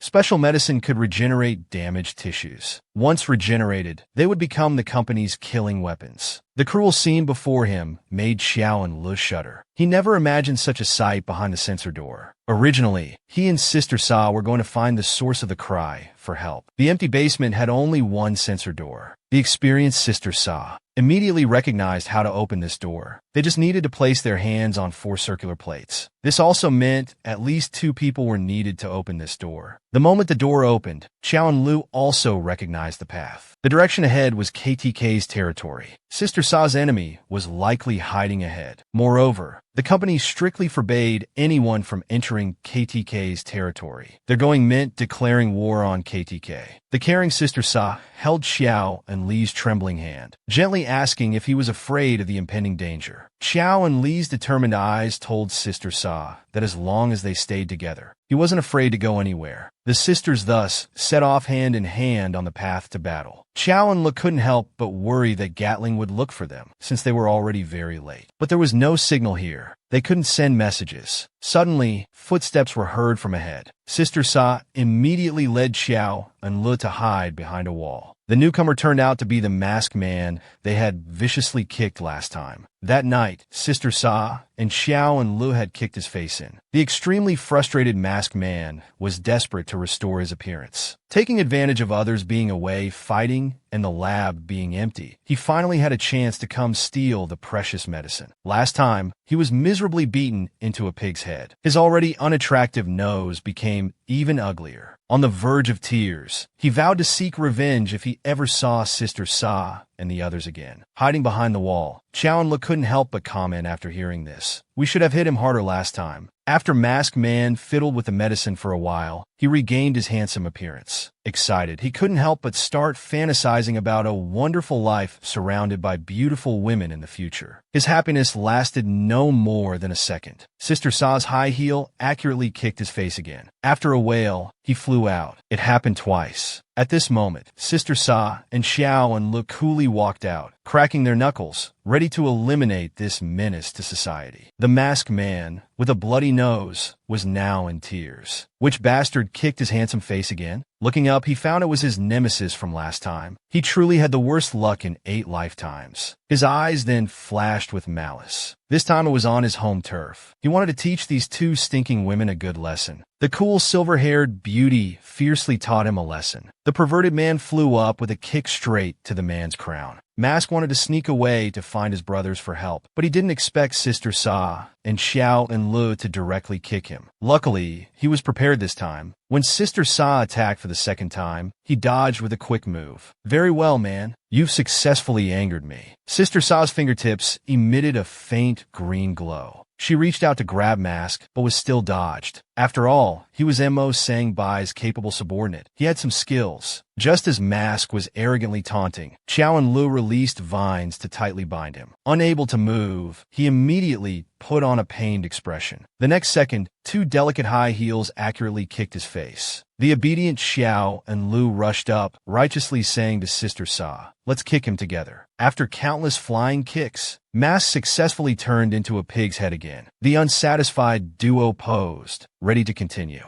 Masked Man was already so scared that he fled in panic. He never thought that high heels could be so powerful. A high heel phobia was born. Just as he put on his mask, preparing to escape, he found the paths in front and behind were blocked. With nowhere to go, he spotted a mutant bull head nearby. Happiness came too quickly. He pointed his index finger at the bull head and thought. The hypnosis began. The hypnotized bull head smashed its container with a bang and charged out. Countless shards made Sister Sa retreat repeatedly. Sister Sa, underestimating the enemy, didn't know the bull head's power. She was still joking, saying, "After all that fuss, you just brought out this thing." But Xiao and Lun noticed something strange. Why did the bullhead only attack them and not Masked Man? What they didn't know was that hypnotized subjects couldn't see the caster. Mask, confident of victory, became arrogant. Hiding behind, he issued commands. "These two women in front of you are the ones who decapitated you. Go kill them." In an instant, the bullhead went berserk. It swung its fist down towards the ground. The ground immediately began to shake violently. The power was so great that it shocked both Sister Sa and Xiao and Le. They could barely even stand steady. Xiao and Li's head also hurt from the shock. If this continued, they would eventually be killed. They had to stabilize their bodies first. Xiao and Le had a sudden inspiration. Vines shot out from her fingertips. Countless branches quickly grew on the wall. Using the vines coiled on the wall, they successfully stabilized their bodies. The battle situation also began to improve. Little did they know, Ben Ruan and He Wu were right below them. He Wu, caught in a pincer attack, was already feeling overwhelmed. With each exchange with the masked men, his strength was diminishing. Under continuous attacks, a long bloody gash was also drawn across his face. Was he going to die here with Ben Ruan? The mighty and powerful vampire king was actually being beaten up. His disheveled face was now marked with bloody scratches. Looking at this complex situation, He Wu realized that he alone could not withstand these fierce attacks. Just as he repelled the masked man, the zombie puppets behind him approached again. The crazed Mo Sangbai was still being merciful behind him, saying that if He Wu knelt down and apologized now, he would let him go. Adhering to the principle that a man can be killed but not humiliated, He Wu gently caressed Ben Ruan's face and asked with a resolute gaze, "We might die here today. Are you afraid?" Ben Ruan had never thought death would be so close to him. Even though he was so scared that tears were flowing, he still stubbornly shouted that he wasn't afraid. With He Wu here, there was nothing to fear. The scene of the two's deep affection deeply hurt Mo Sangbai. Enraged, he ordered the masked men to attack. "Since you want to die, I'll grant your wish." Just as the masked man's demonic claws were about to touch Ben Ruan, the ground inexplicably began to shake. The loud noises from upstairs made it hard to stand steady below. Angered, Mo Sangbai cursed loudly. "What are they doing upstairs? Can't they be a bit quieter?" The next second, a heavy iron plate crashed onto the masked man's head. This ridiculous scene left even He Wu speechless. Turning his head, he sighed to Ben Ruan, "I don't know if it's my imagination, but I feel your luck is always exceptionally good. I wonder if people close to you will have better luck." As expected of the vampire king, even his intuition was so accurate. At this moment, an iron plate fell from above them, about to hit them. Another masked man rushed over just in time, steadily catching the heavy iron plate with his head, afraid he couldn't save He Wu and Ben Ruan. Mo Sangbai was stunned by this miraculous scene. Did Ben Ruan really have some mysterious power? But it was okay, he had zombie puppets. He immediately ordered them to kill those two without masks. At the critical moment, Ben Ruan's mind was still quick. He grabbed the masks of the two masked men and pulled them off. He thought to himself, the zombie's intelligence shouldn't be too high. He turned and put them on his and He Wu's faces. The zombies about to attack were now stunned. Looking closer, they found Ben Ruan was wearing a mask. Mo Sangbai's orders floated in their minds. Their gaze instantly shot towards the masked men. The masked man who had been knocked out was now slowly regaining consciousness. After staggering to his feet, he realized his mask was gone. In their simplicity, they hadn't yet realized the gravity of the situation. The next second, they were chased around by the zombies. They shouted in panic that they were all on the same side. Mo Sangbai, seeing the situation spiraling out of control, quickly grabbed the zombies and told them to stop. These idiots had targeted the wrong people. By the time he reacted, He Wu and Ben Ruan had already reached the door, but he showed no intention of chasing after them. During their earlier confrontation, He Wu had been infected with his zombie poison. Before long, He Wu would turn into a zombie. By then, Ben Ruan would surely die. The beauty, bow in hand, emerged from the ruins with her lover. They had just been through a major battle. If Neo 2 hadn't collapsed the ground, Sister Sa wouldn't have known it was so lively down here. At this moment, Ben Ruan was struggling to escape while wearing the mask. Truth be told, this mask was too heavy, completely restricting little Ben Ruan's steps. Just as the zombie puppets were about to catch up, an arrow struck down a zombie with a thwack. Looking closely, it was Sister Sa and Xiao and Lu. With help arriving, Ben Ruan finally breathed a sigh of relief. But behind him, Heize Wu was so poisoned he could barely stand. Unaware, Ben Ruan thought Heize Wu had internal injuries. He pulled him along as they left first. After all, Sister Sa and Xiao and Lu were covering their retreat. The masked men were shocked to see Sister Sa. Their identities must have been exposed. A big battle was now inevitable. Just then, Yo Tu, riddled with arrows, also crouched down. Enraged, he was about to attack Sister Sa. Sister Sa's cold eyes narrowed as she scoffed. What a pest. Taking the sword from Xiao and Lu, she prepared to counterattack. Instantly, green flames engulfed the flower sword. When it was launched, it had become an incredibly hard diamond sword. Its powerful force struck Nyo Tu's head, felling him with just one blow. The late arriving Mo Sang Bai couldn't help but shout angrily. What do you two think you're doing? Are you trying to rebel? Xiao and Lu hadn't expected Mo Sang Bai to be so shameless. He retorted without mercy, "Shut your filthy mouth. Don't you know what despicable things you've done?" Sister Sa remained calm beside him. So, you're the ones I've been looking for. Today, I'll exterminate you all right here. This amused Mo Sang Bai.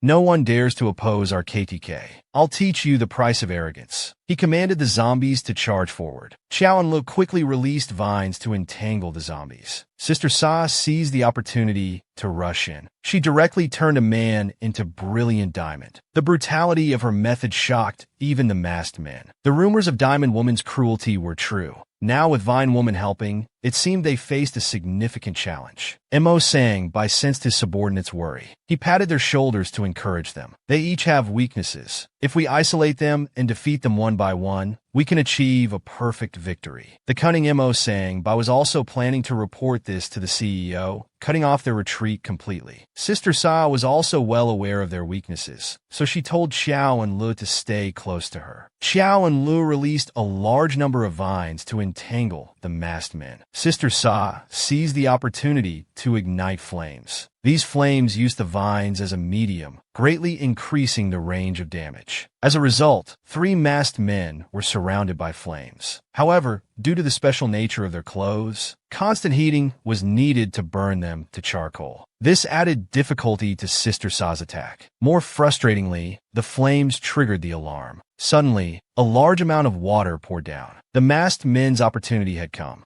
The 3 men were completely enveloped in raging green flames. They were about to be burned to cinders and become diamond statues. At the critical moment, the smoke alarm was triggered. Countless streams of water sprayed down from above, making it even harder for Sister Sa, who was already struggling to maintain the heat. The masked men's lips curled into a smile. They sneered, "Brothers, our chance has come." Seeing the situation deteriorate, Big Sister immediately told Xiao and Lu to block the water flow. But it was too late. The persistent Mo Sang Bai had already launched his attack. He released countless blood threads towards them. The crazed Mo Sang Bai's face bore a terrifying smile. He wanted to turn Diamond and Little Flower into his puppets too. Fortunately, Xiao and Li's Little Flower was alert early on. It managed to block all these blood threads. The 2 different forces thus intersected. At this point, Mo Sang Bai had lost all reason. He spouted nonsense at the 2, saying that even if all of KK showed up, they couldn't save them. In an instant, Xiao and Li's Little Flower was pierced by the blood threads. He was about to give in. Meanwhile, due to prolonged use of her skills, Sister Sa's body temperature rapidly rose, with steam billowing from her body. But even so, the 3 masked men enveloped in raging green flames remained unharmed. They were even calmly reciting some kind of incantation. As long as the 3 of them were together, when at a disadvantage, they would jointly recite incantations to achieve mental synchronization, boost each other's confidence, and increase their fighting power. The 2 sisters were almost at their wits' end. At this time, Gatling also received the news. He angrily slammed his fist on the table. He couldn't believe KTK would bully them like this. The other KK sisters were also filled with righteous indignation. Although they occasionally had private conflicts and disagreements, they were very united when facing outsiders. The 6 sisters unreservedly believed in Sister Sa and Xiao and Lu. saying that KTK must have started the trouble first. Amy also requested Gatling to send them as reinforcements. But the meticulous Gatling had his own thoughts. KTK was the CEO's people opposing him. At present, they still didn't know what exactly the CEO's scheme was. So he refused, forbidding any rash actions. His excuse was, "You are my last trump card. Even the old man hasn't brought out his hidden experts. Unless absolutely necessary, I won't let you take risks." He even issued a strict order that without his command, no one was allowed to act rashly. Amy felt a bit upset. Are we just going to sacrifice Sister Sa and Little Flower like this? Aren't we going to save them? At this moment, a glint of cunning flashed in Gatling's eyes. It's not that we won't save them, but the time isn't right. Besides, Sister Sa and Little Flower shouldn't be that easy to defeat, right? Someone will take the lead when the time comes. Little did they know, the ruthless Gatling intended to use them as cannon fodder to tie up more of the old man's subordinates, creating conditions for his final move. Remembering the humiliation he had endured over the years, Gatling couldn't wait to immediately trample the old man under his feet. He then called Chao Si-guang, saying coyly that the situation in the company had changed and their action needed to start earlier. This man was too much. He actually wanted to kill two beautiful women. As the blood threads were about to devour all the flower vines, Chao and Lu shed a drop of sweat, feeling extremely panicked. Was Mo Sang Bai really flawless? At the critical moment, Sister Sa remembered something. It seemed someone had said Mo Sang Bai liked Heizei. At this point, it was the only option left. If physical attacks didn't work, then they'd attack his mind. At this moment, Mo Sang Bai was like a devil, laughing as he attacked the Flower Money sisters. He even said that today, not only would they die, but Ben Ruan would die even more miserably. Seeing this, Chao and Lu seized the opportunity to strike Mo Sang Bai's heart. You hate Ben Ruan so much because you're jealous of him, right? You initially pursued Heizei Wu shamelessly, but failed. Jealous, you turned your attention to Ben Ruan, who successfully got together with him. What you can't have, you can't bear to let others have. These words hit Mo Sang Bai's heart like a heavy hammer. It was over, someone had seen through him. Extremely ashamed, he still tried to quibble, saying he was doing this for the company's sake. Sister Sa turned back coldly, sneering and taunting. Oh, stop bragging. There's nothing to be ashamed of admitting it. It's just that no one takes you seriously, so no one mentioned it. What a pitiful man. Mo Sang Bai hadn't expected his inner thoughts to be seen through so easily. His initial anger had now turned to shame. Instantly, a strong sense of inferiority hit Mo Sang Bai. So in everyone's hearts, he was just an unwanted lapdog. The strength in his hands gradually weakened due to shame and anger. But he quickly turned his inferiority into anger, roaring die as he charged towards Xiao and Lu and the others. Following the principle of striking while the iron is hot, Xiao and Lu opened her mouth again with a fierce bombardment. Let me tell you why Heizei Wu doesn't like you. Ben Ruan is gentle and obedient, young and handsome, 100 times better looking than you. You and Ben Ruan are like heaven and earth. This nearly gave Mo Sang Bai a heart attack. Xiao and Lu continued her output. To put it nicely, you're a 1,000-year-old zombie. To put it bluntly, you're just a half-dead monster. How could Heizei Wu like someone as arrogant and rude as you?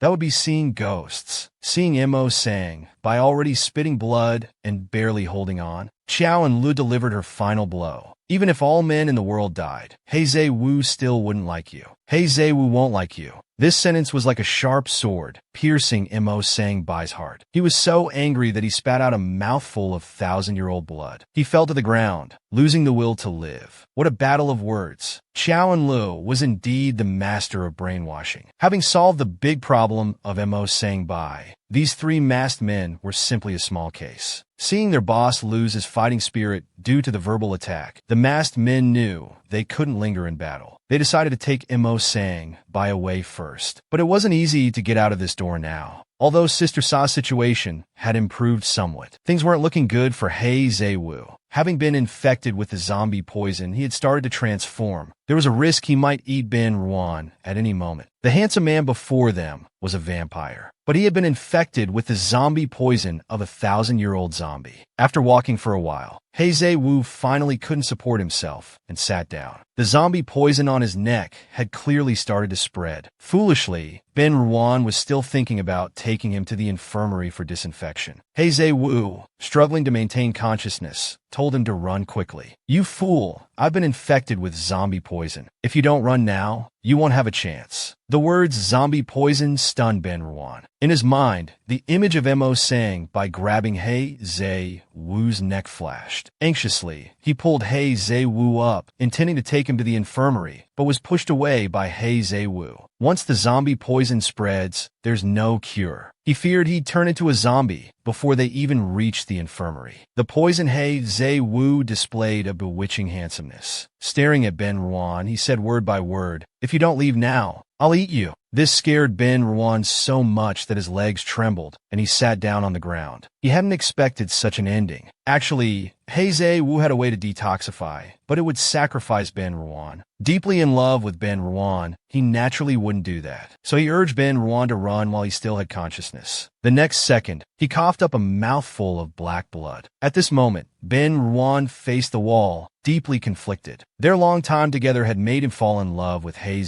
How could he abandon him and escape alone when Hei was in trouble? Behind him, Hei Wu was still persuading, "I know you're afraid of death. Even if you leave this time, I won't blame you. I always thought I was a cold person until I met you. Only then did I find my true self. Ruan, remember to take care of our child. Meeting you in this life is enough." Hearing these words, Ben Ruan was already in tears. The primitive human desire for life began to fight with his love for Hei Wu. Suddenly, the sound of security guards searching came from outside. Neo 2 and Ma Mian received orders from superiors to conduct a sweep. Any rebels found were to be killed without question. At this moment, Ben Ruan realized his true inner thoughts. If he left now, he would never see Hei Wu again. In the end, love triumphed over the fear of death. Ben Ruan carried Hei Wu on his back and started to run. Before, it was always Hei Wu protecting him. This time, it was his turn to protect. My goodness, such mutual love is truly touching. Lying on his back, Hei Wu couldn't help but ask Ben Ruan, "Aren't you afraid I'll eat you?" Tearful Ben Ruan said with absolute determination, "I'm not afraid. Even if there's only a 1/1000 chance, I still want to save you." But their running footsteps had already attracted the attention of the security guards. They raised their guns and started shooting at them. Ben Ruan might have been blessed by luck, as they just couldn't hit him. They finally managed to hide around a corner. By now, Ben Ruan was exhausted and couldn't run anymore, and the security guards had caught up with their guns. What to do now? The delicate little wife, carrying her poisoned, domineering husband, began their escape. Behind them were security guards with AKs. Unable to escape, Ben Ruan steeled himself, thinking there was only one way. The next second, Hei Wu stood out, baring his teeth. The dark red blood vessels and sharp fangs all spoke of one thing. He had turned into a zombie. Scared, the two security guards fled in panic. Ben Ruan,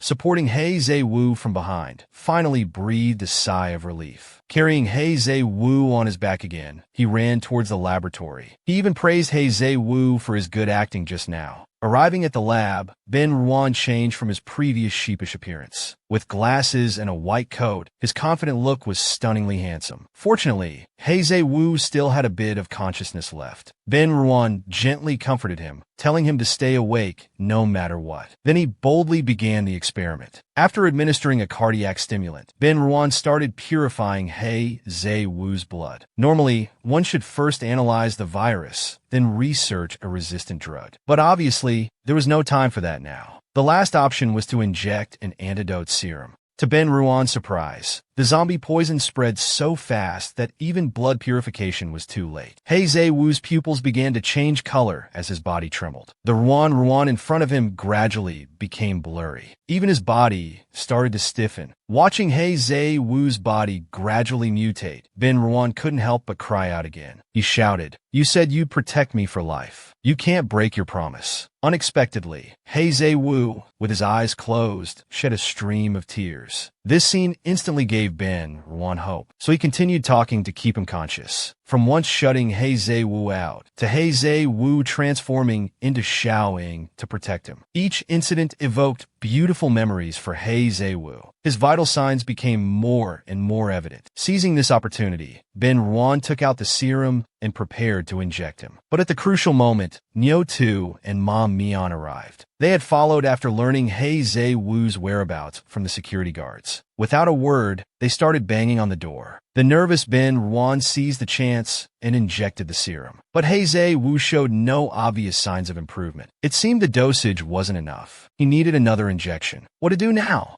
Surprise. He had another vial. But just as he was about to take it out, the security guards broke through the wall. They wanted to drag Ben Ruan and He Zai-Wu out to execute them. With a gun pointed at his head, Ben Ruan secretly glanced at He Zai-Wu and decided to save He Zai-Wu first. So he began his god-tier acting again. "My dear He, how could you be so cruel to leave me? What am I supposed to do all alone now?" Seeing this, the guards went to check He Zai-Wu's breathing. They found he indeed had no breath. The final outcome was as Ben Ruan wished. Only he was dragged out, wailing and telling them not to touch his belly. Ben Ruan silently prayed in his heart, hoping that He Zai-Wu would wake up after receiving half the dose of the serum. But he might die before He Zai-Wu. This man was too pitiful, about to be executed in front of the entire company. Everyone around felt sorry for his unjust fate. Only he himself was indifferent to life or death. His mind was full of concern for He Zai-Wu's safety. Just as he was being lifted by two burly men, an armed guard suddenly fell to the ground with a bang. The bewitchingly handsome He Zai-Wu appeared at the scene like an emperor. His beautiful eyes projected coldness. His first words were, "Ruan, Ruan, are you all right?" Nyo Tu and Ma Mian were surprised by He Zai-Wu's appearance. Why did He Zai-Wu look like a zombie? Ben Ruan's lips finally broke into a smile. His little He had finally come back to life. Because only half of the serum was injected, He Zai-Wu was now half vampire, half zombie. The security guards pointed their guns at He Zai-Wu, threatening to shoot if he took another step forward. The onlookers, however, approved of He Zai-Wu's actions. They all felt that Ben Ruan, a doctor, was being framed. Moreover, the modified humans around the CEO were mostly no good. It was a good opportunity to teach them a lesson. At this moment, He Zai-Wu's deep eyes were fixed only on Ben Ruan. Pointing at Nyo Tu and Ma Mian, he started to threaten, "If Ben Ruan loses even a single hair today, I'll make you all pay with your lives." The powerful intimidation made the security guards tremble and unable to move. Ben Ruan also felt the intense killing intent emanating from He Zai-Wu. Even his gaze had returned to its former cold and domineering state. Nyo Tu and Ma Mian realized that if they killed Ben Ruan in front of He Zai-Wu, he would definitely go berserk. They had to deal with him first, so they swung their fists towards He Zai-Wu. But He Zai-Wu rushed up and slapped them with lightning speed, leaving everyone astounded. Then he unleashed a flurry of punches, leaving Ma Mian helpless. The mutated He Zai-Wu seemed even more handsome and stronger. A death sentence execution turned into a fighting scene. Seeing how powerful He Zai-Wu was, the security guards directly grabbed Ben Ruan and were about to take him away. This was clearly an attempt to kill him. The panicked Ben Ruan kept resisting. He Zai-Wu, engaged with Nyo Tu and Ma Mian, couldn't break free. Just as he was about to be taken away, all the onlookers surrounded them to stop it. The security guard, led by the first-floor supervisor, spoke righteously. "The CEO ordered us to gather here. Are you disobeying orders now?" These words successfully saved Ben Ruan. After so many near-death experiences, one couldn't help but exclaim that Ben Ruan was truly blessed by luck. Seeing how impressive He Zai-Wu was, everyone around cheered. "Beat them well, beat them good, beat those monsters to a pulp." Some thoughtful person even whispered to Ben Ruan, praising, "Your husband is so handsome." Proud, he replied without thinking, "Of course he is." But turning his head, he realized something was off. Had he already considered him as his husband in his heart? Come on, having such a handsome husband is really blissful, okay? Suddenly, Ben Ruan noticed something wrong. He Zai-Wu, who had only received one injection, was visibly tired. He needed to find a way to bring out his greater potential. What made a fragile doctor pick up a gun? Was it responsibility? No, it was love. He Zai-Wu was fighting intensely. Unexpectedly, someone shot him from behind. Blood splattered from He Zai-Wu's back. Ben Ruan felt an unprecedented urgency. He had to do something, He touched the heavy and cold gun nearby. After deep hesitation, Ben Ruan finally grabbed it. Gritting his teeth, he started spraying bullets with the AK. Although the security guard who shot from behind was killed by the random shooting, but Ma Mian instantly rushed over and punched him in the abdomen. Then Lu Tu used his antlers to pin He Zhe Wu's neck against the wall. Before he could react, Lu Tu punched him hard in the stomach. Severely injured and restrained, He Zhe Wu remained silent, trying to use his inner strength to reduce the internal injuries from the heavy blow. Ben Ruan, pinned to the ground, saw how He Zhe Wu was being abused. Heartbroken, he cried out with tears, "It's all my fault. Kill me instead. Don't hurt He Zhe Wu anymore." His violent struggle made the security guards threaten, "Move again and we'll kill you." The silent He Zhe Wu suddenly opened his eyes wide in anger, shouting, "Don't touch him." His outburst resulted in several more punches until his ribs cracked. He couldn't help but cough up blood. But Nyo Tu and Ma Mian's attacks didn't stop. The unbearable scene made Ben Ruan burst into tears. He couldn't watch He Zhe Wu being beaten to death. In desperation, he thought of the antidote in his pocket. It contained a large amount of virus. It could fight zombie poison with poison, but if injected into a normal person, it would be fatal. By now, He Zhe Wu was covered in blood. His eyes were unfocused. Ben Ruan bit the security guard's finger. Using all his strength to break free, he ran towards He Zhe Wu. He was going to take a gamble. Just as Ben Ruan reached Ma Mian's back, ready to inject the drug, Ma Mian turned his head and spotted him. The next second, he was kicked hard and flew away. The bright red drug in his hand shattered. He Zhe Wu, already on the brink of death, hazily heard Ben Ruan's voice. In his mind, images of Ben Ruan and their little bald baby appeared. He couldn't die yet. He still had to welcome the birth of their precious bald baby. With strong willpower, He Zhe Wu struggled to open his eyes. But the scene before him made his eyes widen. He saw Ben Ruan painfully clutching his stomach and wailing, with a pool of bright red blood beside him. The beautiful life he had imagined with Ben Ruan shattered instantly. He Zhe Wu felt an unprecedented rage. With his blood-stained face, he gritted his teeth and said, "Give me back my Ben Ruan. Give me back my child." The quick-witted Ben Ruan immediately caught on and started wailing. "My stomach hurts so much." This was a good opportunity to fake a miscarriage. The enraged He Zhe Wu used all his strength on the antlers, breaking them off, and without hesitation, stabbed Ma Mian's hand. What happens when a vampire king infected with zombie poison drinks the blood of a black horse? He becomes a vampire zombie horse. Seeing Ben Ruan's miscarriage, He Zhe Wu finally couldn't take it anymore. He mounted the black horse's head and bit into its neck. With a series of gulping sounds, He Zhe Wu finally threw his head back with a satisfied expression. The furious Ma Mian still wanted to teach He Zhe Wu a lesson, but was caught with just one hand. He Zhe Wu's clothes were completely torn apart. With a series of cracking sounds, He Zhe Wu suddenly began to expand rapidly, becoming incredibly tall. He Zhe Ma appeared. His flowing long hair and muscular physique almost made Ben Ruan swoon. He had never imagined He Zhe Wu could become so big. Even more amazingly, the wounds on He Zhe Ma's body gradually healed. His strength increased several times. The tall figure directly pulled Ben Ruan to his side. He paid no attention to Lu Tu's attacks. With one swift move, he sent him flying, pinned to the wall. Ma Mian was stunned by this miraculous scene. How did He Zhe Wu turn to my form, but look even more handsome? Damn, I really want to keep He Zhe Wu's flowing hairstyle. He Zhe Wu, ready to go on a rampage, didn't know he had already stunned everyone with his looks. As the enemy was about to attack, Ben Ruan was once again held hostage by a security guard with a gun. The security guard snarled at He Zhe Wu, "You'd better give up resisting. Otherwise, I'll blow your darling's brains out." Oh, another one who doesn't know what's good for him.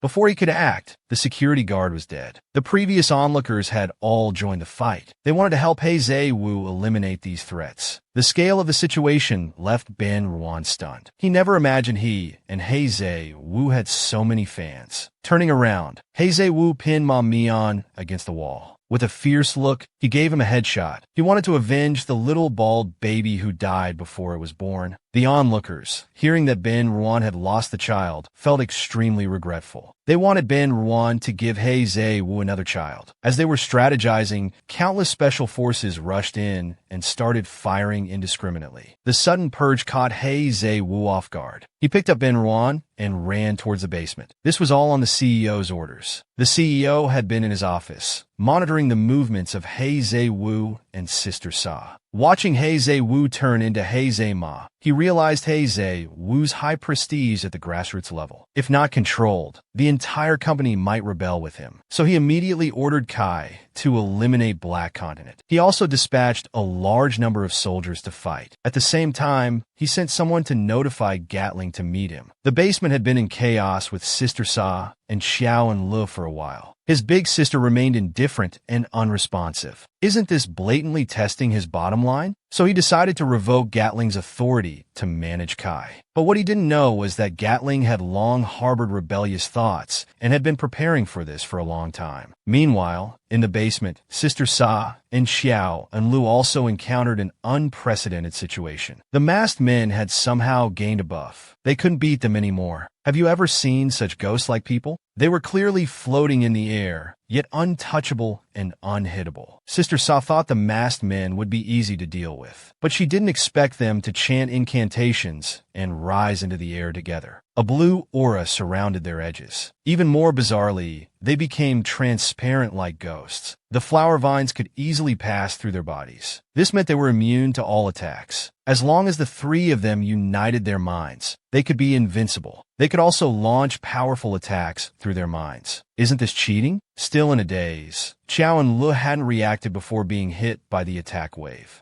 Seeing this, Sister Sa's hands glowed green. She rushed up, ready to fight. "You hit my wife? You must have a death wish." But unexpectedly, she passed right through the masked man's body. The arrogant masked man laughed, saying, "We are the most supreme beings in the company." The next second, he threw a heavy punch at Sister Sa. Before they could react, another series of waves shot towards them. Sister Sa quickly turned, protectively holding Xiao and Lu in her arms. She herself was hit and coughed up blood. After supporting Sister Sa, Xiao and Lu immediately released her man-eating flowers to block the attacks. The quick-witted Sa noticed a key point at this moment. The three masked men seemed to have to act simultaneously. If she and Xiao and Lu ran in different directions, at least one of them could successfully escape. Without waiting for Xiao and Lu to refuse, Sister Sa ran out on her own. As she left, she looked at Xiao and Lu affectionately, instructing, "Remember to protect yourself." But in her heart, she thought, one person dying is better than two. Seeing this, the three masked men immediately rushed to chase Sister Sa. Worried, Xiao and Lu released her vines, ready to kill these bastards. She taunted, "If you have the guts, come and hit me." But she was knocked down by a shockwave. Just as the masked men were preparing to use soul chains on Sister Sa, Bai Li made a dazzling entrance. She cast a spell with both hands, softly saying stop in her mind. The three masked men strangely stopped in their tracks. They were still wondering who was speaking and stopping them. Bai Li calmly opened the door and said nonchalantly, "I heard my two sisters were here." Upon seeing Bai Li, Sister Sa was extremely shocked. So this was all Gatling's order. Gatling had originally wanted Chao Si Guang to act, but that unreliable one wasn't ready yet. The already displeased Gatling then encountered the CEO's hand. He came down to order all CAT members to mobilize and annihilate the Black Continent. He also told Gatling to see the CEO. After speaking, he arrogantly prepared to leave. The six sisters couldn't stand it. Grabbing this person's face for his haughty attitude, they glared and released their fingerprints. The subordinate immediately died. With even the CEO's secretary killed by Kai, rebellion was inevitable. The six sisters also spoke coyly. "Sisters don't want to listen to the company. We only obey Big Sister." So Gatling coolly ordered on the spot, "Follow me and kill all those brats." Bai Li was sent to help Sister Sa and Xiao and Lu. Hong Zhe went to protect He Zhe-Wu. Bai Li's arrival reversed the battle situation. The masked men were doomed. This curvaceous, cold-faced beauty before them was a mind reader. She could see through people's most vulnerable sides. Even the invincible masked men had nowhere to hide. Facing their soul chain attacks, Bai Li remained calm. She casually said, "Haven't you done anything to betray the company?" As soon as she finished speaking, one person was visibly nervous. This was the breakthrough to break the mental connection between the three. Bailey calmly spoke again. I'm particularly grateful to one of you. Xiao and Lu instantly understood. Bailey was referring to the man who was beaten to a pulp at the banyan tree meeting. So the support team shouted, "It's the most handsome one among you." These words directly broke the masked men's defense. One removed his mask and confidently explained. They were actually the ugliest people in the area, which is why they wore masks. After speaking, he glanced at the beaten man, telling him to take off his mask. The beaten man, being the ugliest, was their leader, but he hesitated to remove his hat. After it was forcibly removed, what appeared was actually a handsome man with a swollen face. "You bastard, you dared to become handsome behind our backs. We all swore to be ugly together." The trash-talking champion Xiao and Lu chimed in from the side. "This handsome guy even said he wanted to be beautiful alone and abandon you all." Just like that, the three started arguing more intensely. The aura around them gradually disappeared. Xiao and Lu seized the opportunity. She released vines to bind the two ugly men. Big Sister coordinated with her wife and directly barbecued them. The beaten man dodged the vines and was about to escape, but was blocked by Bai Li. Faced with three violent beauties surrounding him, the beaten man fell to his knees and started begging for mercy, constantly trying to claim credit. He said he was half responsible for Ben Ruan and He Zhe Wu's consummation. But Big Sister didn't care about that at all. "What does it matter to you whether they have children or not?" she said, about to attack. The frightened, beaten man immediately raised his finger, saying, "I also know a secret about He Zhe Wu." Bai Li could see that the beaten man wasn't lying, so she advised Sister Sa to take him out and hand him over to Gatling. After all, He Zhe Wu was related to the wall-breaking plan. Suddenly, the basement began to shake violently. The surrounding walls started to detach and collapse. Unexpectedly, it was the company's emergency self-destruct system, aiming to blow up the basement and bury them completely. Meanwhile, He Zhe Wu, carrying Ben Ruan while escaping, was unfortunately shot twice. They were about to be caught up. At the critical moment, Tong appeared brilliantly with a gun. With a few shots, she killed all the soldiers. She had pupil-splitting ability, so she wasn't afraid even when soldiers fired at her. Just as she was about to KO all these people, the cunning soldiers unexpectedly released a poison gas bomb. Angry, Tong cursed and started to flee. "Bye-bye, I'm not playing with you anymore."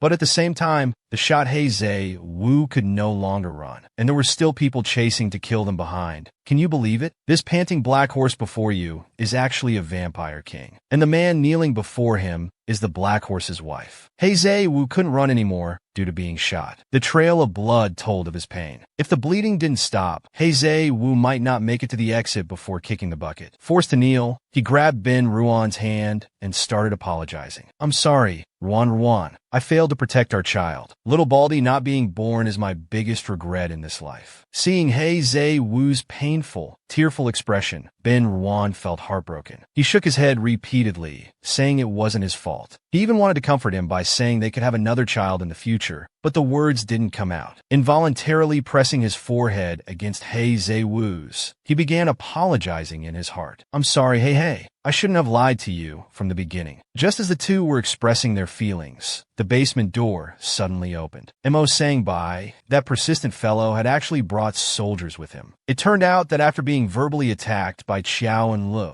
Mo sang by staggered, leaning against the wall. Filled with sorrow, he began to recall his first meeting with He Zhe Wu. It was so beautiful back then. Then he switched to a sinister smile. Since Ben Ruan was dead now, once He Zhe Wu turned into a zombie, he would only have eyes for his master. Then he could finally have his little Hey. But this beautiful dream was shattered before it even began. A large number of soldiers appeared before Mo sang by. He learned they were there to capture He Zhe Wu and Ben Ruan. It was infuriating, truly infuriating. Why wouldn't this Ben Ruan just die? So after some analysis, he led the soldiers straight to the basement. Sure enough, he encountered them here. He knew He Zhe Wu wouldn't use the main entrance. But when he saw He Zhe Wu kneeling helplessly, his eyes showed deep concern. He didn't expect little He to be so severely injured. He then harshly said to He Zhe Wu, "I knew Ben Ruan was bad luck. He'll be the death of you." Ignoring Mo Sang Bai's ramblings, the immobilized Heizei Wu quietly told Ben Ruan to buy time. As long as he could stall until he regenerated, his wounds would heal automatically. At this moment, Mo Sang Bai was still blabbering, "I'll give you one last chance.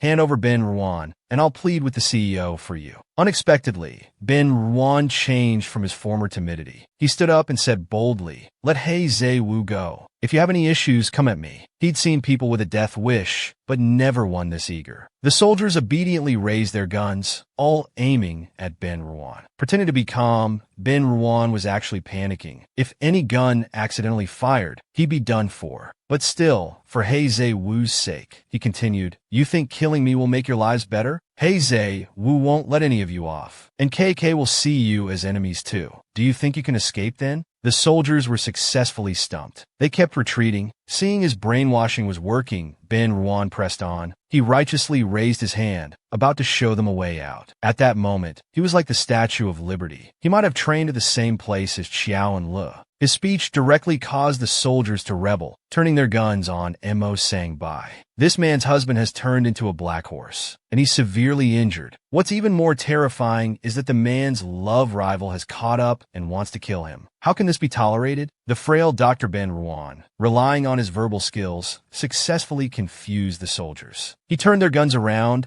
and then transformed into Tang Sung, preaching to Mo Sang Bai. "The stupidest person here is you, Mo Sang Bai. Little Hey, and I might have arguments when we're together, but that's all normal. If I die, little Hey will only feel guilty and think of me for the rest of his life." Then with a wave of his hand, he pointed at Mo Sang Bai's nose and delivered the final blow. "You're just Hey, a disposable substitute. So if you kill me, not only will you not get Heizei, but you'll suffer even more." These words angered Mo Sang Bai so much that he coughed up blood again. His old wounds reopened, and he was about to shoot Ben Ruan dead. The basement started to crumble and shake violently. Falling rocks killed all the soldiers around Ben Ruan. At this moment, Heizei Wu had regained his usual handsome appearance. He grabbed the still spectating Ben Ruan and started running. "You fool, what are you waiting for? Run!" The violent shaking caused the walls to crack. Heizei Wu decided to escape through this crack. As they were desperately fleeing, Mo Sang Bai was still ordering his subordinates to kill Ben Ruan. The next second, his subordinates were crushed by rocks. Meanwhile, Heizei Wu had successfully carried Ben Ruan out through the crack. They had escaped. On the other side of the basement, Sister Sa was protecting Qiao and Lu, lying on the ground. The fragile Qiao and Lu had been knocked unconscious. His tightly closed eyes made Sister Sa feel incredibly guilty. It was all his fault for not protecting Xiaohua well. He turned and shouted for Bai Li, asking if she was okay. I'm fine.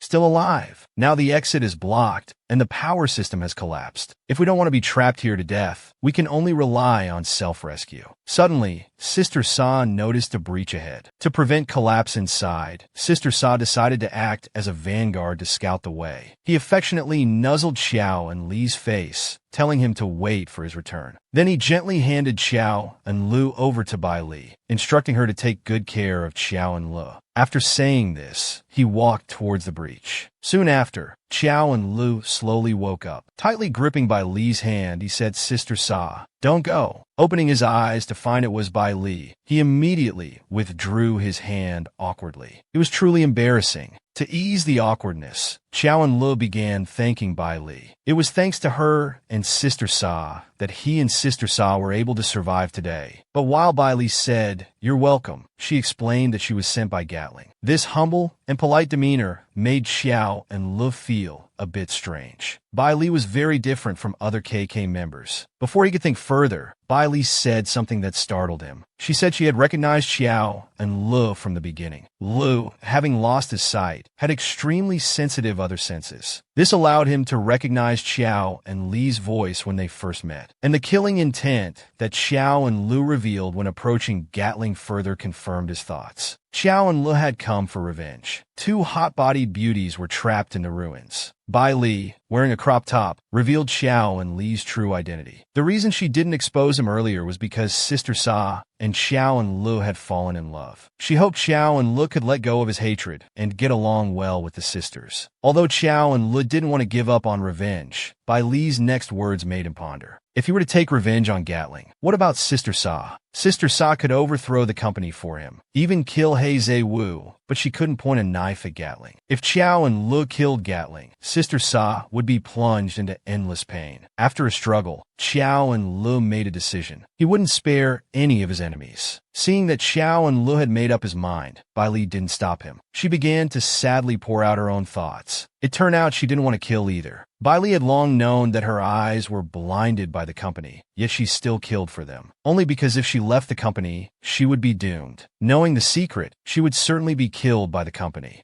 As she spoke, Bai Li became emotional. Grabbing Qiao and Li's shoulders, she shouted that once the CEO falls, the next person in power would definitely be Gatling. Sister Sa and Qiao and Lu were no match for this woman. Qiao and Lu now guessed Bai Li's thoughts. She wanted to cooperate, but feared getting involved. After much hesitation, Bai Li finally spoke with difficulty, saying she had a premonition of something not good and wanted to confirm a question with Qiao and Lu. Sister Sa returned. Bai Li immediately told Qiao and Lu in a low voice to keep it secret for now. After reuniting, Sister Sa held Qiao and Li's hand. She led him away. Their intimate appearance was fully observed by Bai Li. She could feel that Sister Sa and Qiao and Lu were truly in love, and she was torn about whether to help them. Suddenly, several stone slabs loosened and were about to hit Bai Li. Fortunately, Qiao and Lu quickly supported the slabs, saving her. The three of them successfully got out. Meanwhile, the company had changed. Gatling led KK all the way to the CEO's office. Years of anger and dissatisfaction finally exploded at this moment. Laughing madly, she said she would become the ruler of this world. The next second, Six Finger Sisters' fan flew towards the CEO. On the other side, He Zhe-Wu and Ben Ruan finally escaped hand in hand. Just as they were about to run out of the company's territory and start their new life, another group of soldiers caught up with them. Luckily, He Zhe-Wu reacted quickly and pulled Ben Ruan to hide on the side. He Zhe-Wu intimately hugged his soft Ben Ruan, cupped his face, and promised to take him to see a doctor after escaping. After all, Ben Ruan had just miscarried. But this made Ben Ruan panic, shaking his head repeatedly and emphasizing that he himself was a doctor. He Zhe-Wu gently persuaded and comforted him. Your stomach was so badly injured, you must see a professional. This meticulous care made Ben Ruan break out in a cold sweat. Feeling guilty, he realized it was time to let He Zhe-Wu know the truth. If you were deceived by your beloved, what would you do? The domineering vampire king, He Zhe-Wu, chose to leave without looking back. Ben Ruan saw how much He Zhe-Wu cared about her. Finally, she couldn't help but tell him the truth. After taking a deep breath, Ben Ruan slowly opened her eyes. Looking at He Zhe-Wu very seriously, she said she had something to tell him. She even made He Zhe-Wu swear not to get angry. This serious demeanor made He Zhe-Wu laugh. He was forced to raise two fingers and say, I swear. No matter what Ruan says, I won't get angry. Otherwise, I'll punish. Before he could finish, Ben Ruan covered his mouth. She quickly told him a shocking news. I actually never was pregnant with your child. Completely stunned. In an instant, He Zhe-Wu fell into self-doubt. The person he loved deeply had been lying to him all along. He shook off Ben Ruan's hand and turned around, walking away in extreme anger. Frightened, Ben Ruan grabbed his arm and started to act spoiled. Wah, you just said you wouldn't get angry. How can you be like this? He Zhe-Wu was furious at this moment. He was still puzzled. Ben Ruan's stomach was so badly injured. How could she run away with him like nothing happened? He turned his head and said coldly, I knew it. You never truly loved me from beginning to end. At this point, Ben Ruan was extremely regretful. She couldn't be without her little He.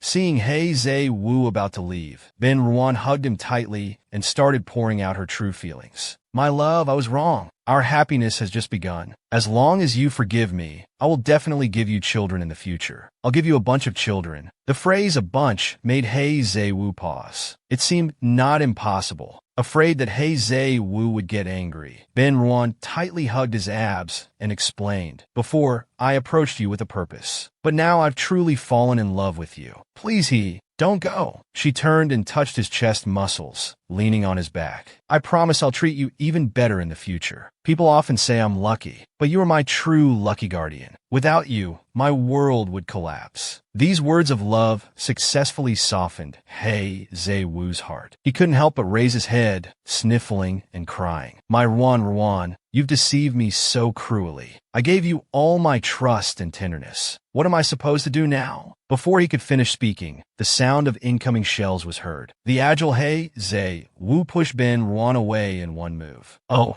it seems He still loves Ruan after all. Even though he was so heartbroken when danger came, he still prioritized protecting Ben Ruan. This damn conditioned reflex. The shells were fired by soldiers. Ben Ruan's loud apology attracted their attention. Realizing that guns couldn't kill He Zhe Wu, they directly started shelling. Seeing He Zhe Wu in danger, Ben Ruan panicked. She shouted to attract the soldiers' attention. "You bastards, come at me!" Hearing this, He Zhe Wu reminded Ben Ruan while running. "Fool, don't come over!" Suddenly, a shell flew straight towards He Zhe Wu. The next second, He Zhe Wu fell to the ground with his head covered in blood. This is the most miserable vampire king I've ever seen. Not only was he naked, but he was also shelled. What's worse, someone wanted to cut off his head for a reward. He Zhe Wu was bombarded and covered in blood. He fainted on the ground. The vicious soldiers were still discussing cutting off his head for a reward. Ben Ruan's eyes were stung by this scene. These people were truly too much. In an instant, her sorrow turned to anger. Crying, she forcefully pushed over a tall glass panel nearby.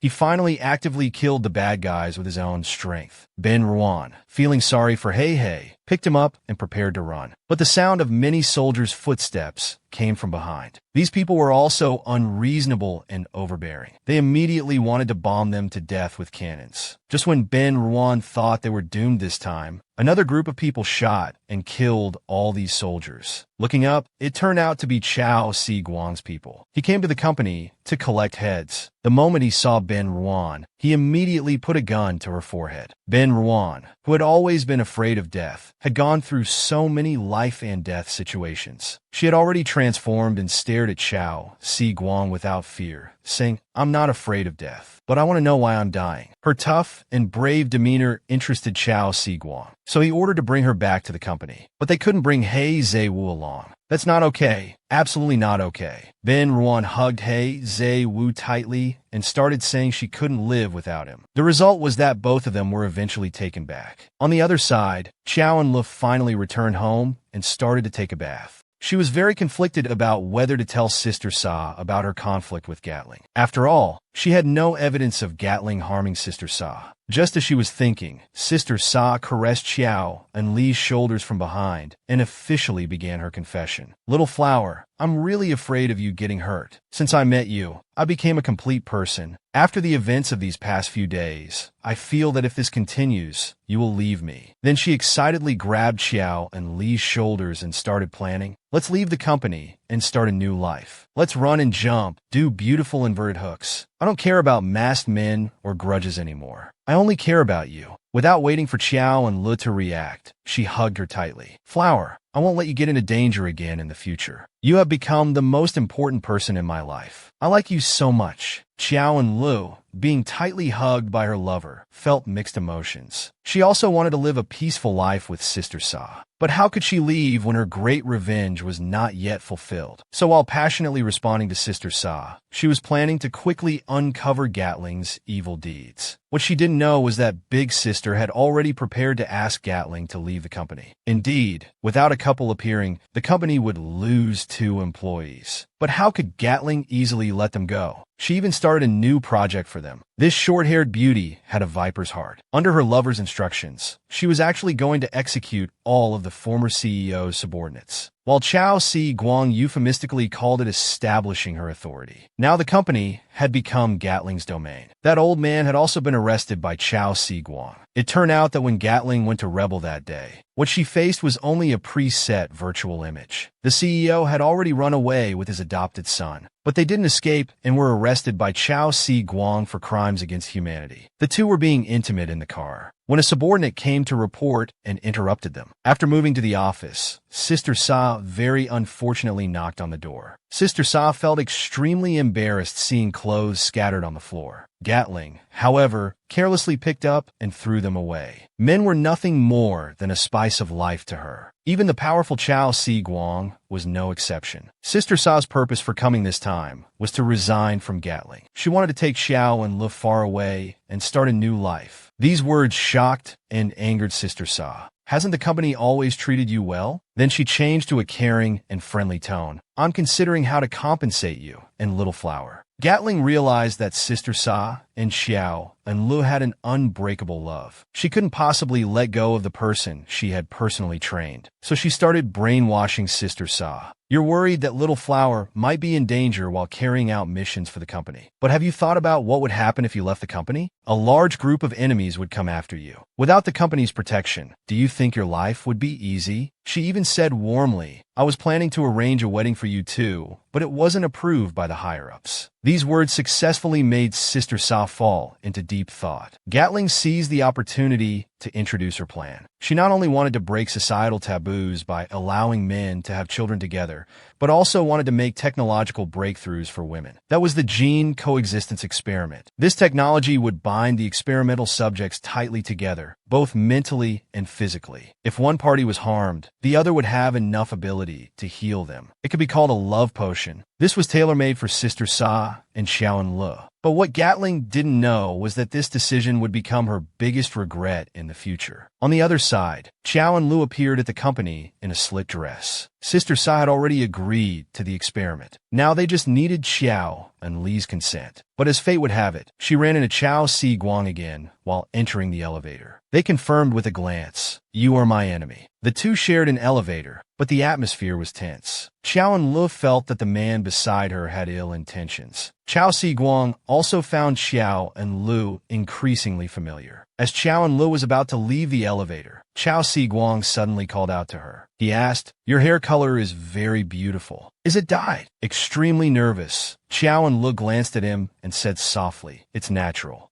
This evasive behavior confirmed Chao Si Guang's suspicions. So when Xiao and Lu was hurriedly leaving, he grabbed her hand like a hooligan. He smirked and said, don't be afraid. I'm not a bad person. A uniformed pervert was harassing a beautiful female employee in the company. He grabbed her hand and leaned in close. He shamelessly said she was kind. His wide-eyed look exposed his true lecherous nature. Fortunately, Sister Sa appeared in time and sent him flying. Why does this pervert always bully my Little Flower? She started warning him, stay away from my person in the future. Otherwise, I'll beat you every time I see you. Chao Si Guang had never been threatened like this. He arrogantly said, do you know who I am? I don't care if you're a turtle or a bastard. Sister Sa clenched her fist, glowing green with energy. She thrust it in front of his face. See this fist? Touch Little Flower again, and I'll cripple you. Her cold gaze made Chao Si Guang break out in a sweat. After they left, Chao Si Guang made a phone call. He wanted to investigate a man named Xiao Zhigang. He already had an initial guess in mind. Sister Sa's purpose in calling Xiao and Lu to the company was to conduct the experiment together. However, this required signing a life and death contract. Sister Sa signed without hesitation. As long as she was with Xiao and Lu, it was fine. Xiao and Lu, devoted to Sa, naturally signed too. The flower couple was officially bound together. Meanwhile, Heizei Wu had also returned to the company, but he remained in a coma. Although Dr. Ku examined him and said his body was fine, he still hadn't woken up. His brain waves rapidly weakened from active. Dr. Ku said the only explanation was that he was avoiding something. Heizei Wu was deeply affected by Ben Ruan, so his brain was in a self-regulating state. He might choose to forget those things that made him sad, especially Ben Ruan. These words made Ben Ruan instantly explode. You old geezer. How can you say that? It wasn't easy for me and hey to get to this point. Dr. Ku was stunned by the shouting. Stroking his beard, he began to offer advice, telling Ben Ruan to help Heizei Wu recover his memory. After all, the brain might want to forget, but the body would surely be honest. Instantly, images of him seducing Heizei Wu involuntarily appeared in Ben Ruan's mind. He turned his head and shyly touched his head. He couldn't do it. What if Heizei Wu didn't recover by then? Wouldn't he lose out big time? Dr. Ka chimed in from the side. You idiot. What are you thinking? What if you end up with a little baldy by then? Heizei Wu would surely forgive you. After all, a mother gains status through her child. Ben Ruan suddenly had an epiphany. It seemed to make so much sense. An idea began to brew in Ben Ruan's mind. In reality, Heizei Wu was already awake. With a completely clear consciousness, he remembered everything. But strangely, he couldn't move his body. Soon after, Gatling and Chao Si Guang came to see him. Facing a comatose person, Gatling didn't bother to conceal much. She revealed her plan right in front of Heizei Wu. She wanted to use He Zhe Wu's child for experiments. After finding an excuse to kill Ben Ruan, she would erase He Zhe Wu's memory. By then,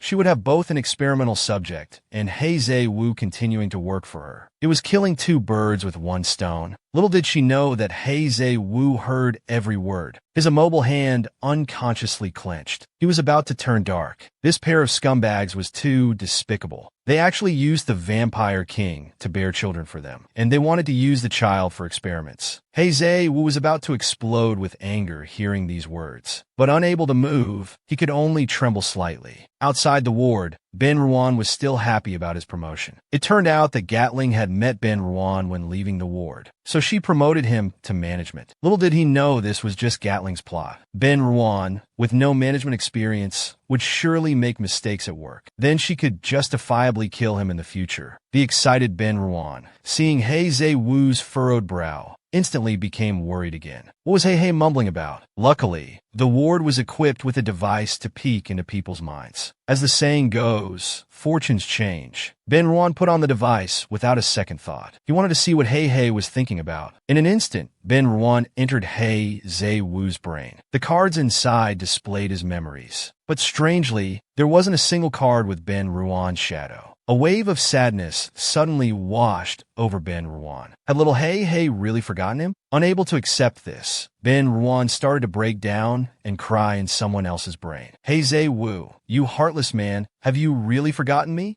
This shout brought out the main character. He Zhe Wu's figure gradually became clear. The cards behind him all turned into Ben Ruan's image. Pay attention, emotional part incoming. He Zhe Wu lowered his eyes and spoke emotionally. I admit, I've thought about erasing your memory more than once, but I really couldn't do it. My brain and my heart, every cell in my body, is saying that I love you. Your voice, your appearance, your smile, they're all deeply engraved in my heart. At this moment, Ben Ruan noticed that the edges of all memories related to him had a deep shadow. So engraved in the heart was real. Realizing everything, Ben Ruan rushed forward and hugged He Zhe Wu tightly. Crying with emotion, he said, "You've already become an indispensable part of my life. I want to be with you." Their two hearts merged once again. The two, hugging tightly, decided to escape from the company. He Zhe Wu also learned about Gatling's disgusting face. So he gazed at Ben Ruan lovingly and started explaining his plan. After I wake up, I'll deliberately ignore you for a while. But you must believe that I always love you. He also reminded Ben Ruan to work hard and not make mistakes, to avoid giving Gatling any opportunity. Although Ben Ruan sensed a hint of crisis, he still firmly believed in his husband. Coincidentally, the observation time was up. As He Zhe Wu's figure gradually faded, Ben Ruan returned to reality. He Zhe Wu had also woken up. Seeing He Zhe Wu awake, Ben Ruan familiarly called out his name to greet him. But he was met with an extremely cold response. "If you dare to be so disrespectful and call my name directly again, see how I'll punish you." After a moment of shock, Ben Ruan realized this was what He Zhe Wu meant by ignoring him for a while. He Zhe Wu, after turning away, was also in pain. He could only pretend to have amnesia to delay the implementation of the wall-breaking plan and to temporarily protect Ben Ruan's life. The great escape from the company begins. Can you believe it? This woman with tight skin and a voluptuous figure in front of you is already 60 years old. And her secret to staying young is actually playing poker with men every day. Coincidentally, Gatling received a phone call while playing poker. The content of the call angered her even more. He Zhe Wu had lost his memory, and he didn't even remember Ben Ruan. The meticulous Gatling immediately ordered Ben Ruan to take care of He Zhe Wu every night and report to her if there was any intimate behavior. On the other side, Xiao and Lu was persuading Ben Ruan to recognize his true heart. Their goal was revenge. Yet Ben Ruan had actually fallen in love with He Zhe Wu, turning the act into reality. His verbal sparring had little effect on Ben Ruan. Ben Ruan still firmly said, if He Zhe Wu had to die, he would die along with him. These words left Xiao and Lu in silence. Unexpectedly, he had sent his lifesaver to the enemy's bed. Ben Ruan was the core of the entire revenge plan. He couldn't die, and just as he was leaving the bathtub, he found his feet stiff and immobile. Recently, his feet often went numb and lost feeling. It must be a side effect of his plant extract. and he hadn't taken that medicine for a long time. The last time Ben Ruan gave it to him was last time. Just then, Sister Sa came in looking for Xiao and Le. Seeing Xiao and Li's stiff legs, she lovingly carried him to bed. While massaging his feet, she dreamed of when their experiment would succeed so they could heal each other. Xiao and Le couldn't help but be curious and finally asked about Gatling. It turned out Gatling had taken the company's secret potion, which could keep her eternally young. And its side effect was that she had to play poker with men every day. If she ever stopped, her skin would quickly sag, aging to look like 60 years old. Hearing this, Xiao and Le couldn't help but smile. He never thought Gatling's weakness would be this. It was truly unimaginable. Worried that Xiao and Le might accidentally reveal this secret, Sister Sa made him swear an oath. Because Gatling cared about her beauty more than all other women. At night, the two slept in each other's arms. Xiao and Le felt an unprecedented sense of security. Suddenly, Gatling called, telling them to go to the company for an experiment in 4 hours. To avoid industrial cosmetics affecting the experiment results, she specifically told them not to wear makeup. But she seemed to have forgotten about Xiao and Li's plant attributes. Xiao and Le stretched out his hand, with different colored flowers blooming on each finger. This was pure, natural, non-toxic pigment. The flowers extended tendrils that gently glided across Sister Sa's lips. Gorgeous red lips appeared. It really made one want to have this technology. For hours later, the two arrived at the company dressed up. After the change in ownership, the company's gate now had Gatling's photo. But the moment Xiao and Lu walked forward, the photo suddenly changed to his father, Qiao Jigang. This shocked Xiao and Lu immensely. On the other end of the surveillance, Chao Siguang was closely observing Xiao and Li's reaction. Had he been discovered? His father's memorial photo was right before his eyes. As a daughter, having to pretend not to recognize it, what kind of experience was that? Despite feeling like her heart was being cut by a knife, Xiao and Lu still casually joked, saying the man on the gate might be some local boss trying to advertise through the company. But the evasiveness in her eyes had already betrayed her. This photo was placed by Chao Siguang. He wanted to use it to reveal Xiao and Li's true identity. His subordinates froze and analyzed Xiao and Li's expression from a few seconds ago. Even though Xiao and Lu had concealed it well, he still discovered traces of her reaction. By comparing with Xiao and Li's previous facial features, although her appearance had changed, the bone structure remained basically the same. Chao Siguang had confirmed Xiao and Li's identity. Next was to figure out Xiao and Li's combat capabilities. His subordinate told him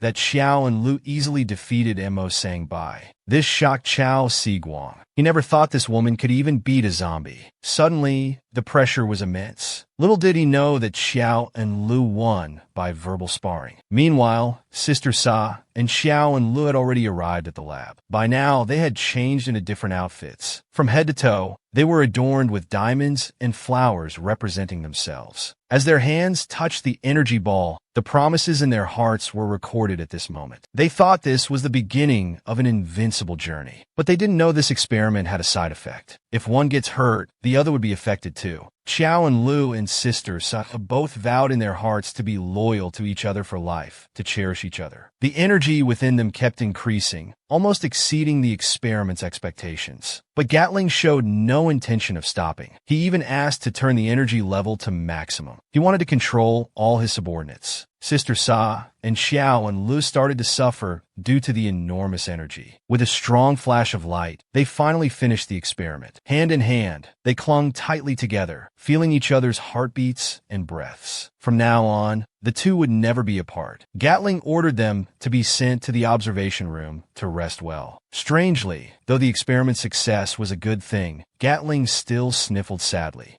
But it wasn't because he harbored ill intentions. He was moved by Sister Sa and Xiao and Li's pure love. On the other side, at Mo Sangbai's house, Mo Sangbai was dressing up vainly. He kept spraying perfume to cover up the dampness on his body. As an ancient zombie, how could a little collapse possibly kill him? He was a man with high-level resurrection armor. Tonight was significant for him. Hei Zhe Wu's amnesia was a perfect opportunity to be with him again. He wanted to win little Hei Hei over tonight. In his mind, he even imagined Hei Zhe Wu looking at him with fascination. So happy and excited, I'm coming. But what he didn't know was that Zae-woo was currently being lovey-dovey with Ben Ruan. The man was lying on the bed with a look of enjoyment. Beside him, patting his head, the one serving him was actually his vampire boss. The company originally sent Ben Ruan to serve him, but once the door closed, it turned into Zae-woo serving Ben Ruan. The tearful Ben Ruan couldn't stop complaining that after the promotion, he was on edge every day, not as comfortable as being a lowly doctor. Seeing Ben Ruan's exhausted look, Zae-woo felt extremely distressed. Making a doctor become a manager was really difficult for him. This was clearly Gatling's plot. He needed to take Ben Ruan away quickly. However, his zombie poison hadn't been completely cleared yet. There was always a possibility of relapse. He still needed to rely on the company's medical technology. Hearing this, Ben Ruan sat up abruptly with an idea. He was a doctor. As long as he could obtain Mo Sang-bai's blood, he could use the company's lab to develop an antibody in a short time. But how to get Mo Sang-bai's blood? The clever Ben Ruan remembered, saying that Mo Sang-bai would spit a lot of blood when angry. Zae-woo shook his head without thinking. Mo Sang-bai knew he had lost his memory and would be too happy to get angry. Plan 1 pass. Ben Ruan then said he could arrange a physical examination activity and take a vial of Mo Sang-bai's blood during it. Needless to say, Plan 2 was also passed. Frustrated, Ben Ruan crossed his arms and rolled his eyes,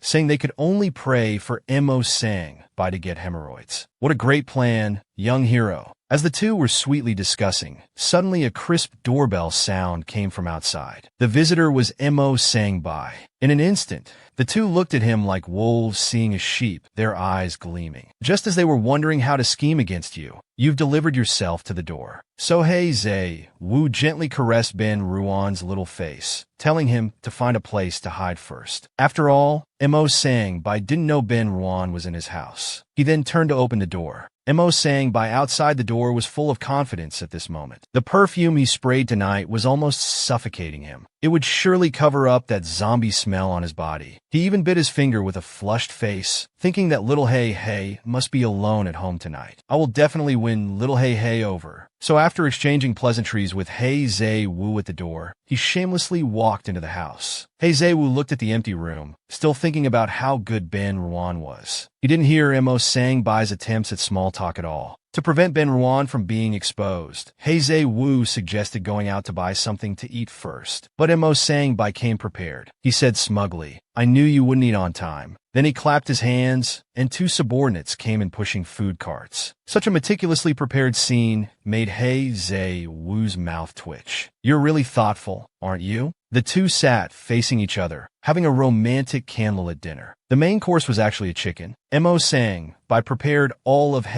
Zae-woo's favorite foods to please him. The two chatted naturally at the dinner table. Little did they know, Ben Ruan was hiding under the table. Having not eaten, he couldn't help but pout, thinking to himself, "You guys are eating and drinking well, leaving me alone down here, just smelling it." As he kept smelling, his stomach couldn't help but make gurgling sounds. This made Mo Sang-bai at the table pause. What was that sound? These two men were on a date, enjoying a candlelit dinner. One was a vampire, the other an ancient zombie. Little did they know there was a human hiding under the table. Smelling the aroma of chicken, Ruan's stomach embarrassingly made a sound. Frightened, he immediately covered his nose, silently complaining that he couldn't smell anymore. This also startled Mo Sang-bai and Zae-woo. Fortunately, Zae-woo reacted quickly, saying he was hungry. In his mind, he was figuring out how to perfectly feed little Ruan. Zae-woo picked up a whole chicken and prepared to start eating. Across from him, Mo Sang-bai was drinking, lowering his eyes, reminiscing about the beauty of their first meeting. But when he looked up again, the scene before him made his mouth twitch. Zae was already elegantly picking his teeth. He had even finished the entire chicken without leaving a single bone. Shocked, Mo Sang-bai pointed at Zae-woo and started asking, "How did you eat so fast? And there are no bones left." Zae-woo calmly said, "I haven't eaten all day, of course I ate quickly." Little did they know Ben Ruan under the table was devouring that chicken. Mo Sang-bai was still chattering away, telling Zae-woo to remember to take good care of himself. Zae-woo looked at the table full of delicacies, only responding perfunctorily. His mind was full of thoughts about what to pick for Ruan to eat. So taking the opportunity when Mo Sang-bai suggested drinking, Zae-woo coolly said he wanted to drink vodka. As Mo Sang Bai turned his head to get the alcohol, he seized the moment. With lightning speed, he fed the food on his chopsticks to Ben Ruan. He thought to himself that if he fed Ruan full, his stomach wouldn't growl anymore. Ben Ruan, however, was thinking about getting Mo Sang Bai drunk so he could draw his blood. Maybe because he ate too quickly, Ben Ruan was still plotting in his mind when he suddenly choked and hiccuped. Curb's Mo Sang Bai undoubtedly heard it again. What sound was it this time? He Zai Wu, while speechless, pretended to be calm and said he accidentally dropped something. But coincidentally, Mo Sang Bai also dropped his chopsticks. He knew He was doing it on purpose. He clearly heard the sound coming from under the table. Taking the opportunity to bend down and pick up the chopsticks, he immediately lifted the tablecloth. But he found the space under the table empty, with only a bone. At this moment, He Zai Wu was already sweating nervously. Fortunately, Ben Ruan quickly swooshed under He Zai Wu's chair with the chicken. Mo Sang Bai reached out and picked up that chicken bone. He sighed, realizing it was just a bone. He Zai Wu also breathed a sigh of relief, following up with, "That's right, I told you. You're being too sensitive." But our Mo Sang Bai wasn't so easily fooled. Holding the bone, he started questioning sternly. "You just ate a whole chicken without spitting out any bones. Where did this bone come from?" This question left He Zai Wu speechless for a moment. Oh no, what should he do now? Have you ever seen two grown men having a candlelit dinner? These two men sat facing each other, not only not having a heart-to-heart talk, but both having 800 tricks up their sleeves. While He Zai Wu was worrying about how to explain the bone situation, Ben Ruan beneath him tapped his arm and gave him a chicken leg. This move was a chicken win. Luckily, chickens have 2 legs. So he took out the chicken leg and started performing on the spot. He said he had a habit of saving one leg when eating chicken and then spitting out the bone. As he spoke, he even demonstrated to Mo Sang Bai how to spit it out. This elegant display left Mo Sang Bai stunned. It seemed he didn't know little He well enough. Little did he know, Ben Ruan underneath was about to laugh his face off. After several rounds of drinks, Mo Sang Bai began to pour out his heart. It turned out he and He Zai Wu had a history. Years ago, while on a mission together, he was unfortunately poisoned by gas. After He Zai Wu saved him, he was modified into a zombie by the company. Because of this, he was assigned to the infamous KTV. As he spoke, he excitedly slapped the table and stood up. Since then, He Zai Wu had been avoiding him at all costs. Then, with tears in his eyes, he covered his chest and said, "I don't dare hope for any development between us. I just hope your eyes won't look at me so coldly anymore." He Zai Wu, with a flushed face, calmly explained that it wasn't that he didn't like Mo Sang Bai.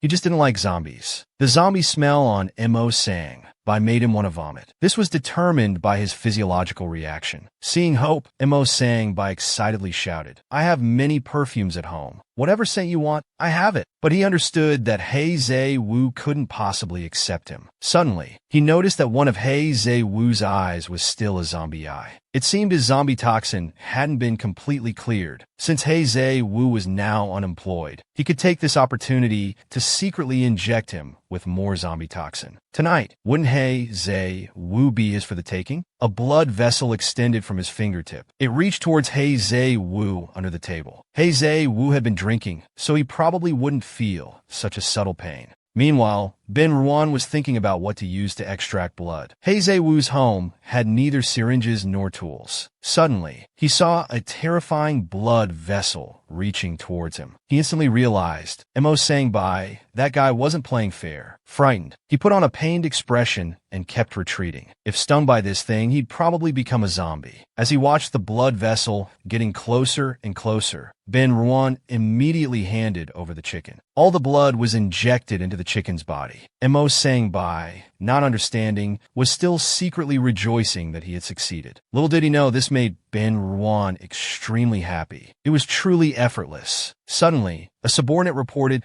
that someone was looking for Mo Sang Bai at the door. The visitor turned out to be Pighead Man. He actually had a resurrection armor too. That despicable Pighead Man told Mo Sang Bai about Xiao and Li's secret. That day, buried under the ruins, he had heard everything Xiao and Li said. Mo Sang Bai also curled his lips into an evil smile. So, that the company really had a mole. Ignoring the stung He Zhe-woo, he strode away to the company. He wanted to report this news to Gatling. Xiao, you're finished. This man was lying in his little wife's arms, poisoned by zombie toxin. He had relapsed due to drinking. Exhausted all over, he just slept in Ben Ruan's arms. This also made Ben Ruan realize that producing antibodies was urgent. Now, Mo Sang-bai's blood was already in the chicken's body. Since the chicken was dead, the blood wouldn't circulate and spread. It could perfectly extract the blood. Arriving at the company, Ben Ruan was in a white coat. With his skin, he looked incredibly handsome. He needed to learn to be confident, establish authority, and better hide himself using his position. So he ordered that before he came out, no one was allowed to enter the lab. Seeing Ben Ruan managing the department so well, Gatling, who was monitoring him, felt a bit surprised. It would be hard to find a reason to kill him like this. At this time,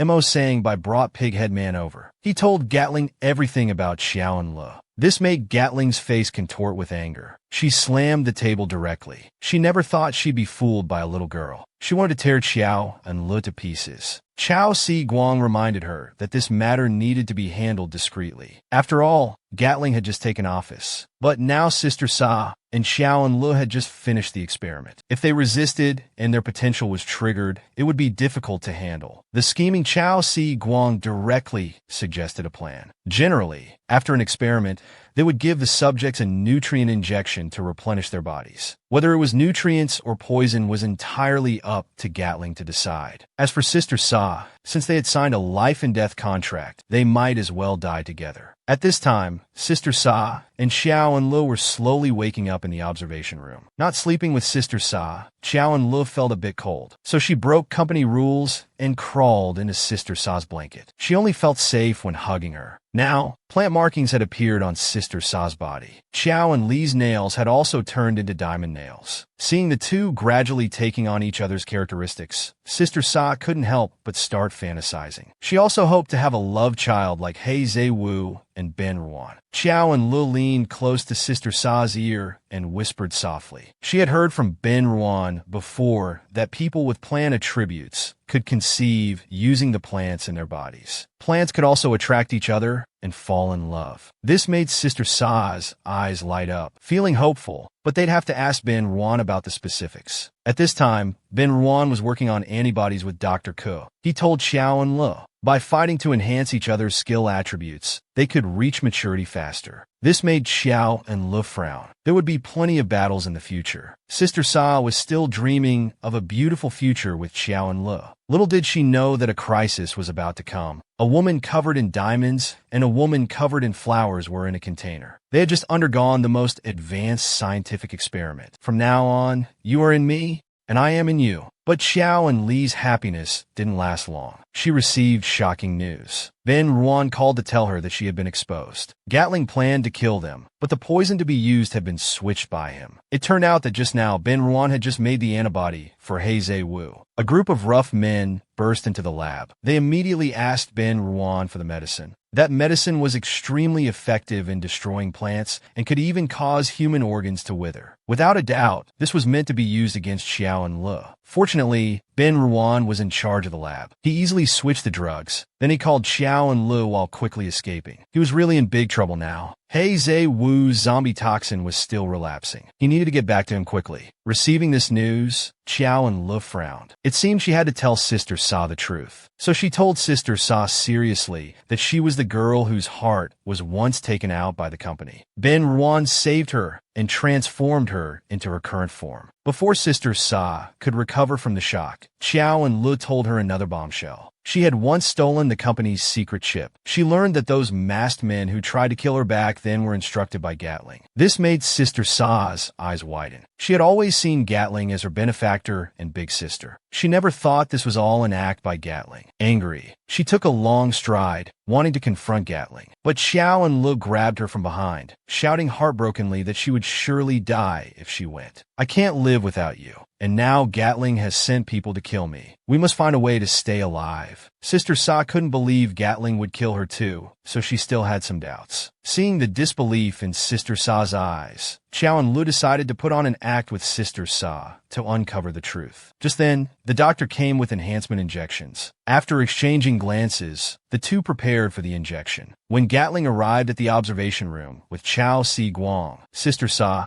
and Xiao and Lu were already lying on the ground. So Gatling maliciously ordered to send Xiao and Lu to the dissection room. She wanted to see who had transformed Xiao and Lu like this. She also ordered to cremate Sister Sa, saying it's better to die early than late. Sister Sa and Xiao and Lu were so close, she might have already been turned. And if Sister Sa knew it was her order back then, she would surely have torn her to pieces. To the outside world, just say they were spies who infiltrated the company. Pile on the charges as much as possible. After making the decision, she left arm in arm with Chao Si-guang. These words finally shattered Sister Sa's last bit of hope. Her fists clenched silently. When the doctor came to check if they were dead, Sister Sa directly summoned flames and burned the doctor to a crisp. When Gatling realized something was wrong, Sister Sa and Xiao and Lu were already standing in front of her with gloomy faces. A cold and beautiful woman with green fire in her hands appeared before her enemy. The little wife released man-eating flowers beside her. Their cold gazes made Gatling panic. "Aren't you dead?" Without a word, Chao and Lu was about to kill Gatling. Frightened, Gatling immediately ordered her subordinates to close the observation room door. She turned to seek Chao Si-guang's protection, but that guy ran faster than a rabbit, already long gone. He even thoughtfully closed the main door for her. Inside, Chao and Lu smirked contemptuously, releasing vines to directly crack the glass. Sister Sa rushed through the glass shards, ready to kill her. Cornered, Gatling only wanted to call for her mother now. Heartlessly, she let two guards block for her. Disregarding her image, she took big steps and started running, shouting for help as she ran. The company alarm went off instantly. Soldiers also mobilized in large numbers. Just as Gatling was about to run out, Xiao and Lu released vines, grabbed her foot, and gently pulled, making her fall flat on her face. With a bloody mouth, she was still calling for help. Sister Sa and Xiao and Lu were already standing imposingly in front of her. Xiao and Lu gently pulled the vines, and Gatling slid over, screaming and squealing. Looking at the ferocious man-eating flowers beside Xiao and Lu, the usually aloof Gatling now panicked. She shouted, "If I die, you won't be able to get out of this door either." By now, various big guns were set up outside the door. The lead commander also started shouting to release Gatling. Otherwise, they would shoot them into sieves. Sister Sa calmed down a bit and decided to deal with the immediate problem first, escape from the company. So she tied up the gap-toothed Gatling tightly. Beside her, Little Flower held a diamond fork, ready to slap and stab her at any time. The clever Xiao and Lu made a suggestion. That was to use Gatling as a human shield. This scared Gatling greatly. She shook her head repeatedly. The next second, Little Flower slapped her face with a paw sound. Sister Sa sighed that the equipment outside was so fierce. If only they had a few grenades. Hearing this, Xiao and Lu instantly got inspired. She was good at making grenades. She took out a trumpet flower again, stuffed it full of diamonds and cockleburrs. After tying the mouth tightly, the trumpet flower would produce resentment due to discomfort, thus releasing a large amount of toxic gas from inside.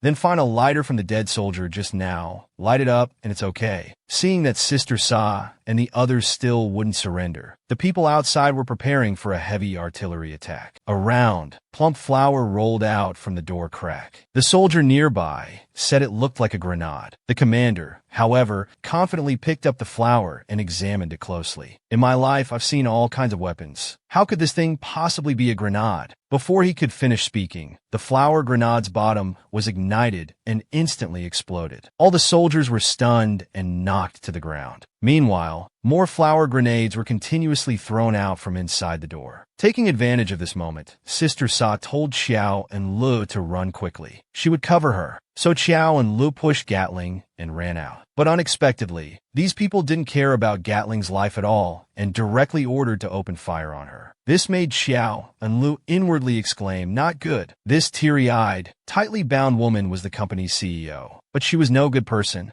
Having committed many evil deeds, she was finally given a harsh lesson. Xiao and Lu pushed her outside, but unexpectedly, the guards didn't care at all and still wanted to kill her. Fortunately, Sister Sa was covering from behind. After a burst of gunfire, she killed all these guards. She couldn't help but mock that these people were really weak with so few skills. The two successfully passed the first level like this. While they were fighting fiercely, Ben Ruan had already run back home. But unexpectedly, that romantic Mo sang came back again. At this moment, he was saying coyly that zombies could only be with zombies. After tonight, you can only be with me. He even released a love potion to help. Ben Ruan, who had sneaked in, saw this harmful scene from the door crack. He was so scared that he broke out in a cold sweat and covered his mouth. He had to think of a way to stop Mo Sang Bai. Seeing that Mo Sang Bai had already started to undress He Zewu, Ben Ruan immediately made a noise outside the door. The alert Mo Sang Bai indeed left the room to check outside. Taking advantage of him being lured away, Ben Ruan immediately ran into the room to inject He Zewu with the antibody. He also quietly told He Zewu that he couldn't beat Mo Sang Bai and could only hide for now. In half an hour, your body will be back to normal. During this time, he would try his best to delay. Suddenly, he thought of the virus antibody. This medicine was an antidote for normal people, but for zombies, it was more painful than drinking poison. Originally, this was his backup for himself. Now it seemed it would be for Mo Sang Bai. So he sneaked into the kitchen and added minced garlic and vinegar to the drug to mask its smell. Just as he finished shaking the drug evenly, footsteps were heard from the kitchen door. Startled, Ben Ruan stood up abruptly and hit the cabinet, bumping his head and getting a big lump. The person who came was Mo Sang Bai. The moment he saw Mo Sang Bai, Ben Ruan was on high alert. Stammering, he said he was ordered by Gatling to take care of He Zewu. But how could Mo Sang Bai believe his nonsense? He released blood threads, intending to kill Ben Ruan. He had long wanted to kill this guy. Seeing the blood threads gradually approaching him, Ben Ruan was so scared he couldn't move his feet. But suddenly the blood thread stopped. Mo Sang Bai remembered something. Zombies can only be with zombies. Now that He Zewu has been infected by his zombie poison, he's already a zombie. If he turns Ben Ruan into a zombie now, wouldn't that give them a chance to be together? Then all his efforts would be in vain. Mo Sang Bai sneered contemptuously and retracted his blood threads. He wasn't that stupid. Seeing the blood threads leave, Ben Ruan let out a long sigh of relief. He hadn't figured out why Mo Sang Bai spared him. But then that thing creepily walked towards him again. He wanted to strangle Ben Ruan with his bare hands. He'd never seen such a bizarre, ancient zombie, killing without using poison, but wanting to strangle with bare hands instead. Even though Ben Ruan was weak, he definitely couldn't beat Mo Sang Bai. So he planned to attack with words again. He hurriedly said he knew many of He Zewu's secrets. But Mo Sang Bai was no longer listening to his nonsense. What he didn't know was that Ben Ruan was also an acting master. The moment his hand touched Ben Ruan's neck, Ben Ruan suddenly started crying pitifully. With tears in his eyes, he said miserably, "You don't understand how difficult it is for me now. Since He Zewu lost his memory, he's been neither caring nor loving towards me." These words struck Mo Sang Bai's heart. He could deeply relate to this feeling of being treated coldly. At this moment, Ben Ruan continued, "He Zewu is not only cold to me, but he also verbally abuses me, trampling on my last bit of dignity." These words made Mo Sang Bai feel strangely satisfied. So he let go of his hand and decided to listen more. He wanted to see how miserable this love rival was being neglected. Seeing this tactic working, Ben Ruan continued to make things up. He angrily said, "I don't want to live with He Zewu for another day. Because when He Zewu gets drunk, he abuses me. He even hit my head, giving me a bump." This piqued Mo Sang Bai's gossip interest. He excitedly asked Ben Ruan to tell him more. How was he abused? He even reached out to touch the bump on Ben Ruan's head, not knowing it was from hitting the cabinet earlier. Seeing Ben Ruan in such a miserable state, Mo Sang Bai felt extremely pleased. This was more interesting than killing him. After all, who would refuse to see their love rival more miserable than themselves? But just as Ben Ruan bent down, the medicine on him fell out with a clatter. The curious Mo Sang Bai became interested in this too. Ben Ruan immediately picked up the medicine and put it in his pocket, evasively saying it was just ordinary medicine. Obviously, Mo Sang Bai was in his rebellious phase. The more you don't tell, the more he wants to know. So he threatened to kill Ben Ruan if he didn't tell. Seeing this, Ben Ruan had no choice but to reluctantly say it was specially given to him by the company. The word specially made Mo Sang Bai have an epiphany. Could it be medicine for having children? The scene of He Zhe Wu asking him to have a child too flashed in his mind. This opportunity had just arrived. Ben Ruan was still saying with a happy face, "To be precise, this was specially designed for me and little Hey Hey." Then he switched to a sad expression, "But unfortunately, we won't be able to use it anymore." Such a good thing made Mo Sang Bai extremely tempted. "If you can't use it, I can use it." So he tried to get close to Ben Ruan, asking to see the medicine. Seeing Mo Sang Bai take the bait, Ben Ruan's eyes flashed with a golden light. But giving it to him directly would seem too fake. So he defensively covered his pocket, saying it was a company secret and couldn't be casually given to others.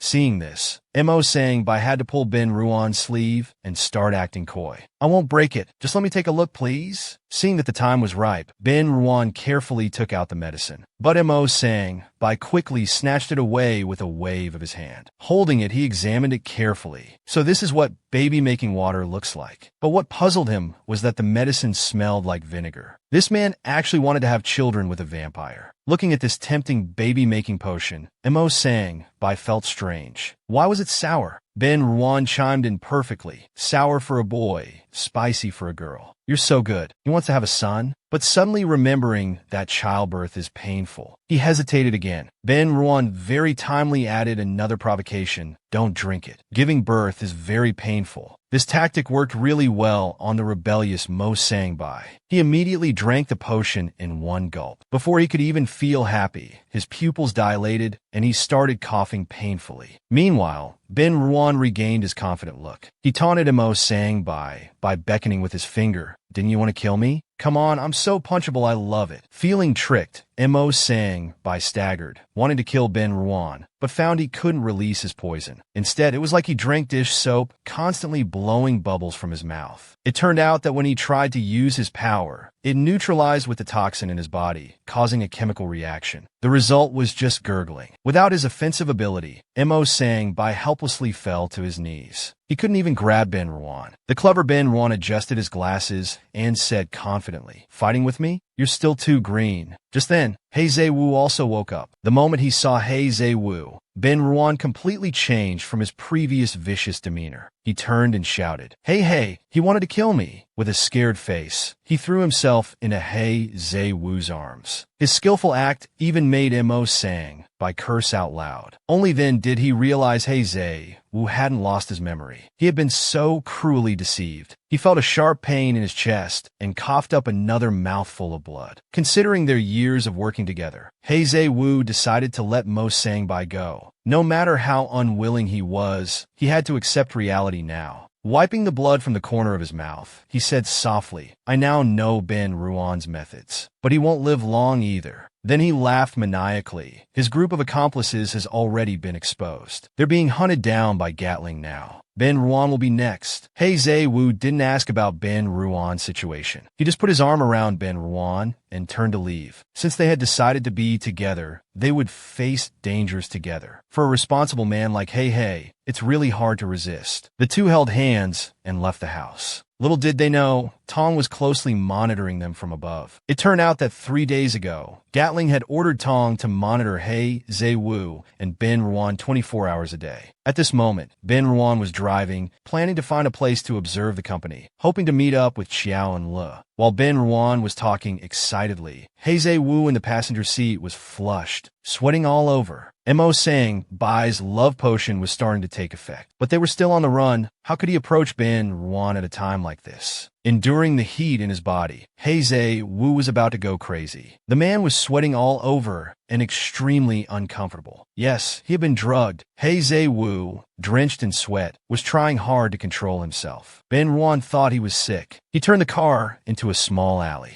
He wanted to find a secluded place to examine He Zhe Wu. When Tong rode his motorcycle to chase them, they had already turned away. Suddenly losing them, Tong couldn't help but marvel at how strong their counter-surveillance skills were. After Ben Ruan parked the car on the roadside, he took out a thermometer to check He Zhe Wu's temperature. Unexpectedly, the temperature was so high, he hurriedly wanted to find fever medicine. but He Wu grabbed his wrist. Swallowing hard, he said it wasn't because of illness or fever. At this moment, Ben Ruan realized it must be Mo Sangbai's doing. No wonder He Wu's body kept giving off a fragrant smell. In this situation, it seemed only he could help. Before Ben Ruan could react, He Wu grabbed his wrist. Yes, what followed was a scene everyone understands. I know you don't like to see it, so we'll just briefly skip over it. But at times like this, accidents always happen. Ben Ruan accidentally hit the horn. The crisp beeping sound immediately attracted Tong's attention. He climbed over 80 steps towards the sound. When he got there, he indeed saw the car parked steadily. Those people should be nearby. But the area was so big, where should he start looking? The cautious Tong decided to check the car first. Unable to see clearly inside the car, Tong could only approach carefully with his gun raised. Suddenly, the car started rolling backwards on its own, and it was rolling towards those 80-plus stairs. It turned out that when He Wu was adjusting the seat, he accidentally pressed the wrong button. The unlocked wheels went out of control. The car was about to slide down the stairs. The panicked pair couldn't step on the brakes because their legs were numb and couldn't move. As the car rapidly slid down, He Wu's body temperature successfully dropped. Tong saw the car losing control behind him. Although slightly confused, he prepared to take a closer look. He had clearly heard sounds from inside the car earlier. The satisfied He Wu was still daydreaming. He had finally shown his prowess. His future family status was evident. The extremely proud He Wu worried that Ben Ruan might be days from the fall, so he asked how he felt. Unexpectedly, Ben Ruan calmly said just average. Those two words were like a bolt from the blue. The Vampire King. He Wu's self-esteem felt attacked. It was truly insulting. Even a male enhancement pill ad floated to the car window, as if mocking the angry He Wu. He rolled down the window to throw away the ad. But unexpectedly, he discovered Tong's motorcycle. Realizing something was wrong, He Wu muttered, "Not good," under his breath. Before he could react, Tong, who was hiding in the shadows, stood up and said coldly, "Indeed, they're in the car. This is the coolest motorcycle beauty I've ever seen." The pose of driving with one hand and holding a gun with the other was incredibly cool. And his target was the car in front that was moving in an S pattern. The moment He Wu saw Tong, he ignored the passion from their recent activity and quickly turned the wheel to drive away. The flashy maneuvering made even Tong admire it. But this couldn't stop his attack. Tong aimed at the car and fired a missile. While Ben Ruan and He Wu were in trouble, the Flower Money sisters, who had passed the first gate, also encountered obstacles. Just as they were about to pass through the last big gate, a pair of hands reached out from underground and grabbed Sister Sa's legs tightly. The next second, she was forcefully pulled down. Before Xiao and Le could jump down to find her, the open floor quickly closed again. Gatling took the chance to hop towards the main gate. She arrogantly said, "Someone has been waiting here for a long time. You can't escape alone." And when the door opened, what came into view were several tall robotic special forces. On the other side, Sister Sa, who fell downstairs, encountered Chao Si-guang. At this time, he had completely changed his appearance. His whole body was filled with mechanical blue light. It turned out that Chao Si-guang wasn't human at all, but a mechanically modified cyborg. After he quickly escaped earlier, he went to the lab to recharge himself. 4 thick tubes were inserted into his body, and with one transmission, he completed the mechanical form transformation. When he came out again, he happened to meet 2 security guards mocking him for being cowardly. The cruel and vicious Chao Si-guang directly pressed their heads. With a flash of blue light, the 2 security guards were disintegrated into pieces. This was his skill. He could decompose any matter with a lower mass than himself. When he received news that Sister Sa and Xiao and Lu were causing chaos, he directly ordered super soldiers and waited for the 2 on the next floor. Sister Sa, lying on the ground, recognized who had come. Her eyes instantly flashed with killing intent. She had long disliked this guy. He always bullied her little flower. Now it was time to teach this pervert a lesson. Not listening to Chao Si-guang's babbling, Sister Sa leaped up and kneed Chao Si-guang directly in the face. She made a dent in his forehead. With another kick, Chao Si-guang flew out. Falling to the ground, Sister Sa rubbed her already reddening knee, remarking that this guy's bones were too hard. But with such a fierce attack, Chao Si-guang should be dead for sure. Unexpectedly, this guy slowly stood up again. After squeezing his face with both hands, His deformed face miraculously returned to its original shape. He even arrogantly taunted Sister Sa, asking if she had any more tricks. Use all your tricks. His punchable face made Sister Sa angry. Green fire appeared on her hands, ready to turn this guy into diamond. But to her surprise, Chao Si Guang wasn't afraid of her at all. Such high temperature, yet he showed no sign of being burned. Even the green fire on her hands gradually extinguished. What on earth was this guy? The man firmly grabbed the cold-faced beauty, attempting to crush her with high-intensity vibrations. Sister Sa, being grabbed, saw her green fire extinguish and realized that Chao Si Guang wasn't human at all. Chao Si Guang became arrogant, saying he was a modified cyborg. Sister Sa's attacks only worked on biological skin, but had no effect on his metal parts. He boasted that he was invincible from head to toe. Then he kept vibrating his hands, intending to disintegrate her. Sister Sa, being held, struggled continuously, trying to break free from Chao Si Guang, but in vain. Suddenly, she remembered something. Since Chao Si Guang could be Gatling's lover and was a cyborg, there must be one place that wasn't mechanical. So she raised her foot and kicked towards Chao Si Guang's lower body. This kick directly sent Chao Si Guang's soul to heaven. His face contorted in pain, and he started jumping around. This woman was ruthless. Seeing Sister Sa about to kick him again, he retreated in fear, begging for mercy. But letting him go was certainly impossible. Just as Sister Sa was about to continue, she suddenly heard Xiao and Li's cry for help through their mental connection. Realizing Xiao and Lu was in trouble, Sister Sa left Chao Si Guang and ran, preparing to find her little flower. But Chao Si Guang discovered her weakness, which was that Sister Sa could only fight at close range. So, he foolishly launched an attack at the running Sister Sa. Luckily, Sister Sa dodged it with a quick move. Sister got angry, who said she couldn't fight long range. Sister Sa released a flower bud surrounded by green fire. With a flick of her hand, she threw it at Chao Si Guang's lower body. Perfect hit. Chao Si Guang, with a pained expression, cursed Sister Sa for fighting dirty while clutching his stomach and wailing. But he found that the area had hardened. Oh no, that thing had turned into diamond. Ignoring Chao Si Guang's angry roars, Sister Sa rushed towards Xiao and Li's direction. At this moment, Xiao and Lu was facing danger.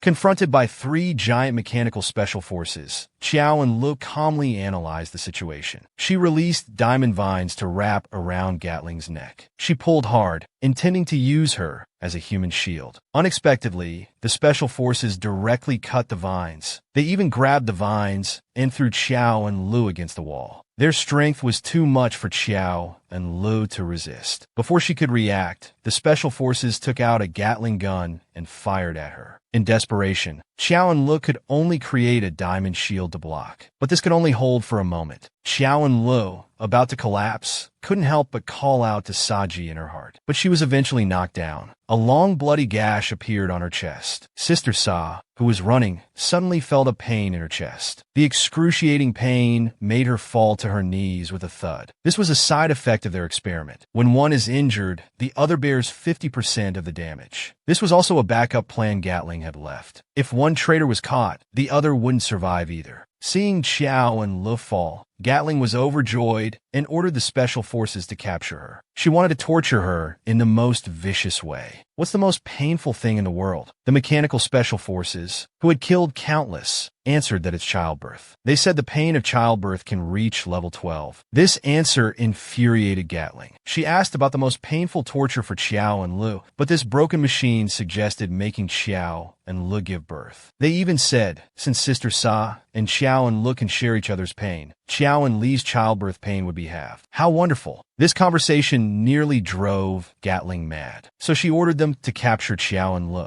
At the crucial moment, Xiao and Lu released a melon powder smoke bomb. She then turned and ran towards the main gate. But just as she reached the compartment, the exit door was sealed. These doors were all connected. Once opened, all doors would open. With no choice, Gatling had to order them to drill through the door in front of them. Confident of victory, she thought Sister Sa and Xiao and Lu were done for. But suddenly she received news of Chao Si Guang's defeat. He had even been turned into diamond. How could she use him now? Enraged, Gatling sent out special forces to kill Sister Sa. Xiao and Lu, trapped between 2 doors, was exhausted. She used plant essence to heal her wounds, while silently thinking of Sister Sa. Sister Sa also felt Xiao and Li's call. The two achieved mental communication, able to chat without phones. Xiao and Lu warned Sister Sa that special forces were coming for her, telling her to be careful. Meanwhile, Bai Li also sensed that Sister Sa was in danger. He, who was dueling with 6 sisters, decided to help Sister Sa. The reason he was fighting with 6 sisters was also Gatling's instigation. Gatling had long discovered that Bai Li was secretly colluding with Sister Sa and others. So she secretly sent 6 sisters to monitor Bai Li. She also ordered her to eliminate Bai Li at an opportune moment. Even though Bai Li didn't want mutual destruction, he had no choice but to fight now. The vicious 6 sisters, disregarding past friendship, attacked directly. She immediately pressed her fingerprints on Bai Li's face, wanting him to die painfully. After being branded by the fingerprints, Bai Li spread his hands, preparing to counter. But he was a step too slow. The next second, he fell to his knees in extreme pain. 6 sisters smugly played with her hair. Suddenly, a Special Forces soldier burst out from behind the door. Without a word, he came to beat her up. 6-fingered sister, being hit, suddenly realized she had fallen for Bai Li's illusion. It turned out everything just now was fake. Bai Li planned to use illusions to kill 6-fingered sister. Even if he beat this one Special Forces soldier, there would be countless more. 6-fingered sister pressed her own forehead. While self-harming, she shouted for everyone to get lost. Only then did the Special Forces soldier before her turn into a shadow. Just then, Gatling called her, ordering her to take care of Saji, and she had already sent experts to assist. With expert help, it should be easy. At this time, Sister Sa was changing the password of the main gate. This door was the necessary path for Special Forces to come through. Just as she finished, Bai Li appeared behind her. Bai Li told her there was a secret passage leading directly upstairs. Sister Sa, only thinking of Xiao and Lu, took big steps and asked Bai Li to lead the way. But just as they were about to leave, 6-fingered sister's devilish zither sound came from behind. The woman, dressed in opera costume, held a pipa. The beautiful and pleasant music was actually a deadly weapon. When Sister Sa heard the zither sound, her legs went numb and she couldn't move at all. Bai Li was surprised that 6-fingered sister had broken her illusion so quickly. At this time, 6-fingered sister was still charmingly playing the zither, asking them to stay and listen to a song before leaving. It sounded nice, but after listening, they might not be alive anymore. Bai Li explained that the instrument in 6-fingered sister's hands came from a mysterious and powerful Eastern place. The music would attack people's central nervous system, making their bodies stiff and movements slow. If listened to for a long time, it would leave serious after effects, even full-body paralysis. It sounded really harmful, but Sister Sa was never one to give up. Her hand burst into green flames, ready to knock 6-fingered sister's zither away. But she found her hand was numb and couldn't move. The green flames gradually extinguished. Seeing this, 6-fingered sister smugly said that anyone affected by her Een barrier couldn't use any skills. As she spoke, she sped up her zither playing. The two were tortured by the zither sound so much they could barely stand. Even speaking loudly was difficult. Trapped Xiao and Lu sensed that Sister Sa was in trouble. She tried to communicate with Sister Sa through mental connection, but Sister Sa's ears were full of that damned zither sound. She couldn't hear clearly what Xiao and Lu was saying at all. 6 Sisters Across wasn't satisfied with just playing the zither. She even arrogantly started singing a tune. This noise was unbearable for anyone. Fortunately, the Flower Money sisters had undergone the experiment. The more severe the injury, the stronger their mental communication ability. It was like cheating. When Xiao and Lu understood 6-fingered sister's skill, the sharp-minded her found a breakthrough point. That is, this kind of zither sound could only be used in a closed and quiet environment, as long as a sound louder than the zither was made, interrupting 6-fingered sister's train of thought and rhythm. It should be able to break her attack. At this time, Sister Sa had been tortured by the zither sound to the point of half kneeling on the ground. Her head was dizzy and heavy, seeming about to fall asleep. Seeing this, 6-fingered sister increased her zither playing intensity. She wanted Sister Sa and Bai Li to never wake up again. How could a villain be this evil? After hearing Xiao and Li's analysis, Sister Sa began to muster her willpower. Using all her strength, she covered her ears and shouted loudly. But her voice was still too weak. 6-fingered sister was seen constantly speeding up her rhythm. Sister Sa, completely drained of energy, could no longer shout. Even her vision was becoming blurry. At this time, outside the door, the special forces sent by Gatling to help Six-Fingered Sister had arrived. Fortunately, Sister Sa had changed the password in advance. Facial recognition was needed to enter, but the silly special forces were robots. Their 2 eyes were just flashing bulbs. Asking them to blink was too much to ask. One special forces soldier cleverly came up with an idea. He said to his companion, "I can cut off your power. When your light flashes, isn't that blinking?" This suggestion was naturally rejected. After waiting 5 minutes for him to reboot, the fight on the other side would be long over. In the end,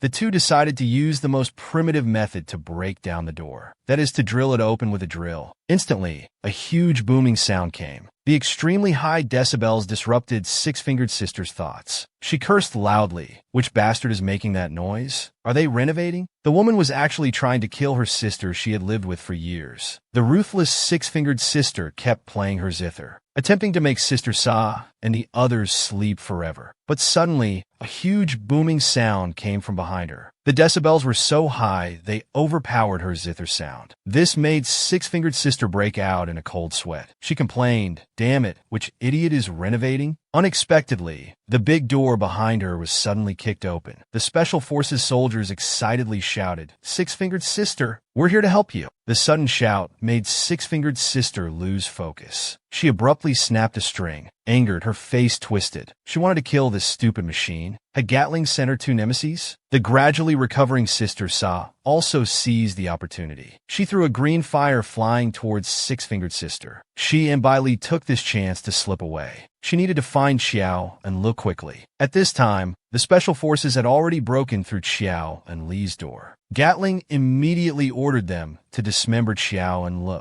Knowing she couldn't just wait for death, Xiao and Lu released a giant man-eating flower. It firmly bit off the Special Forces soldier's head. But unexpectedly, this didn't affect the Special Forces soldier's actions at all. As expected of an emotionless machine, the Special Forces soldier grabbed Xiao and Li's neck. He was about to drill her to death with an electric drill. At the critical moment, Gatling surprisingly called it off. It turned out Sister Sa had arrived in time and taken him hostage. After Bai Li led Sister Sa to the entrance, she told her to go help Xiao and Lu. She herself decided to stay behind to hold off the 2 Special Forces soldiers. They agreed to meet in the woods outside the company. At this time, Sister Sa was tightly gripping Gatling. Both sides were at a standoff. The perverted Gatling started playing tricks again to save his life. He said Sister Sa's parents weren't actually dead, but had been taken to a mine as bodyguards. He even pretended to sniffle, saying the CEO forced him to do all this. These words indeed distracted Sister Sa. By this time, Chao Si-guang had also arrived. Chao Si-guang was seen releasing electric waves towards Sister Sa. This was the moment Gatling had been waiting for. The unprepared Sister Sa was knocked flying. Seeing Sister Sa injured, Xiao and Lu on the other side released vines that tightly wrapped around the Special Forces soldier's neck. He remembered Ben Ruan saying that fighting could enhance each other's attributes. Now he could see it was true. He was becoming more and more proficient in using diamond vines. With a forceful pull, the Special Forces soldier's neck behind him was broken. After a burst of electrical sparks, the Special Forces soldier happily bit the dust. Xiao and Lu quickly supported Sister Sa. The two fled together towards the outside of the company. Chao Si-guang wanted to chase but stopped in place because he couldn't run fast due to his card. Seeing his lover rendered useless like this, Gatling swore to carve out Sister Sa's heart. Chao Si-guang had also long been prepared. He sent out mechanical bugs to track them. Once their accomplices meet up and their hideout is discovered, they would send armored vehicle troops to capture them all at once. This is something even the strongest ability users cannot resist. Mechanical beasts. While Sister Sa and the others successfully escaped, Ben Ruan and He Zhe-wu encountered danger. Tong behind them kept shooting at them. What's more terrifying was that each of Tong's shots hit the same spot on the car. At this rate, their heads would soon be shot through. This is the coolest way of time travel I've ever seen. A bolt of lightning struck down. The car, speeding at high speed, not only didn't turn into charcoal, but miraculously disappeared. Just now, He Zhe-wu was driving the car and struggling with Tong. Tong, with his excellent marksmanship, pierced the bulletproof glass with just 2 shots. The next target would be He Zhe-wu's head. Ben Ruan, afraid of losing little Fei Fei, came to the back seat crying, placing his watch at the hole, attempting to block the bullet. Fearing Ben Ruan might be in danger, Hei Wu immediately decided to go up, blocking Tong's shooting angle. They happened to intersect with a truck carrying steel pipes. Tong's bullet broke the straps holding the steel pipes on the truck above. Countless steel pipes fell rapidly. One of them happened to stick into the car. A perfect and effective lightning rod was made. Just as Tong fired his last shot, ready to send the two to the underworld, a lightning bolt struck down, hitting the car. The bullet about to hit the car was also enveloped by the lightning and disappeared right before Tong's eyes. Inside the car, Hei Wu and Ben Ruan were extremely astonished. They were speeding at an extremely high velocity. Ben Ruan, looking at the tunnel around them, realized that they might have time traveled using the speed of lightning, and his watch was rapidly spinning clockwise. This meant they were in a time tunnel gradually heading towards the future. Images of their future appeared. The little bald baby was already born then, intimately kissing Hei Wu. The adorable sight made Hei Wu's eyes light up. What name should he give his baby? The scene changed again. The little bald one had grown up into a sunny young man. Hei Wu couldn't help but hug Ben Ruan, thinking they must be old by then too. In the next scene, their little baldy had already become a greasy middle-aged man with a receding hairline. Hei Wu and Ben Ruan had already passed away. This made Hei Wu sigh. Time really is a butcher's knife. It was then that Hei Wu realized they had already passed away. Why hadn't they stopped yet? Where were they traveling to? The calm Ben Ruan immediately took out his watch and started analyzing. It's either the end of the tunnel or back to the starting point. Since the watch hands represent the passage of time, logically, setting the watch back to the original date should work. After saying this, Ben Ruan began adjusting the watch continuously. With a flash of white light, they finally returned to reality. Having experienced the lightning time travel, their hair was now standing on end. Looking at the familiar scene before them, Hei Wu felt strange. This road seemed familiar. The next second, Tong's figure appeared before their eyes. It seemed Ben Ruan's timing was slightly off. This was a good opportunity to kill Tong. Hei Wu stepped on the gas pedal, rushing towards Tong, but Tong nimbly dodged it. However, he seemed to have forgotten about the bullet that had time traveled with them.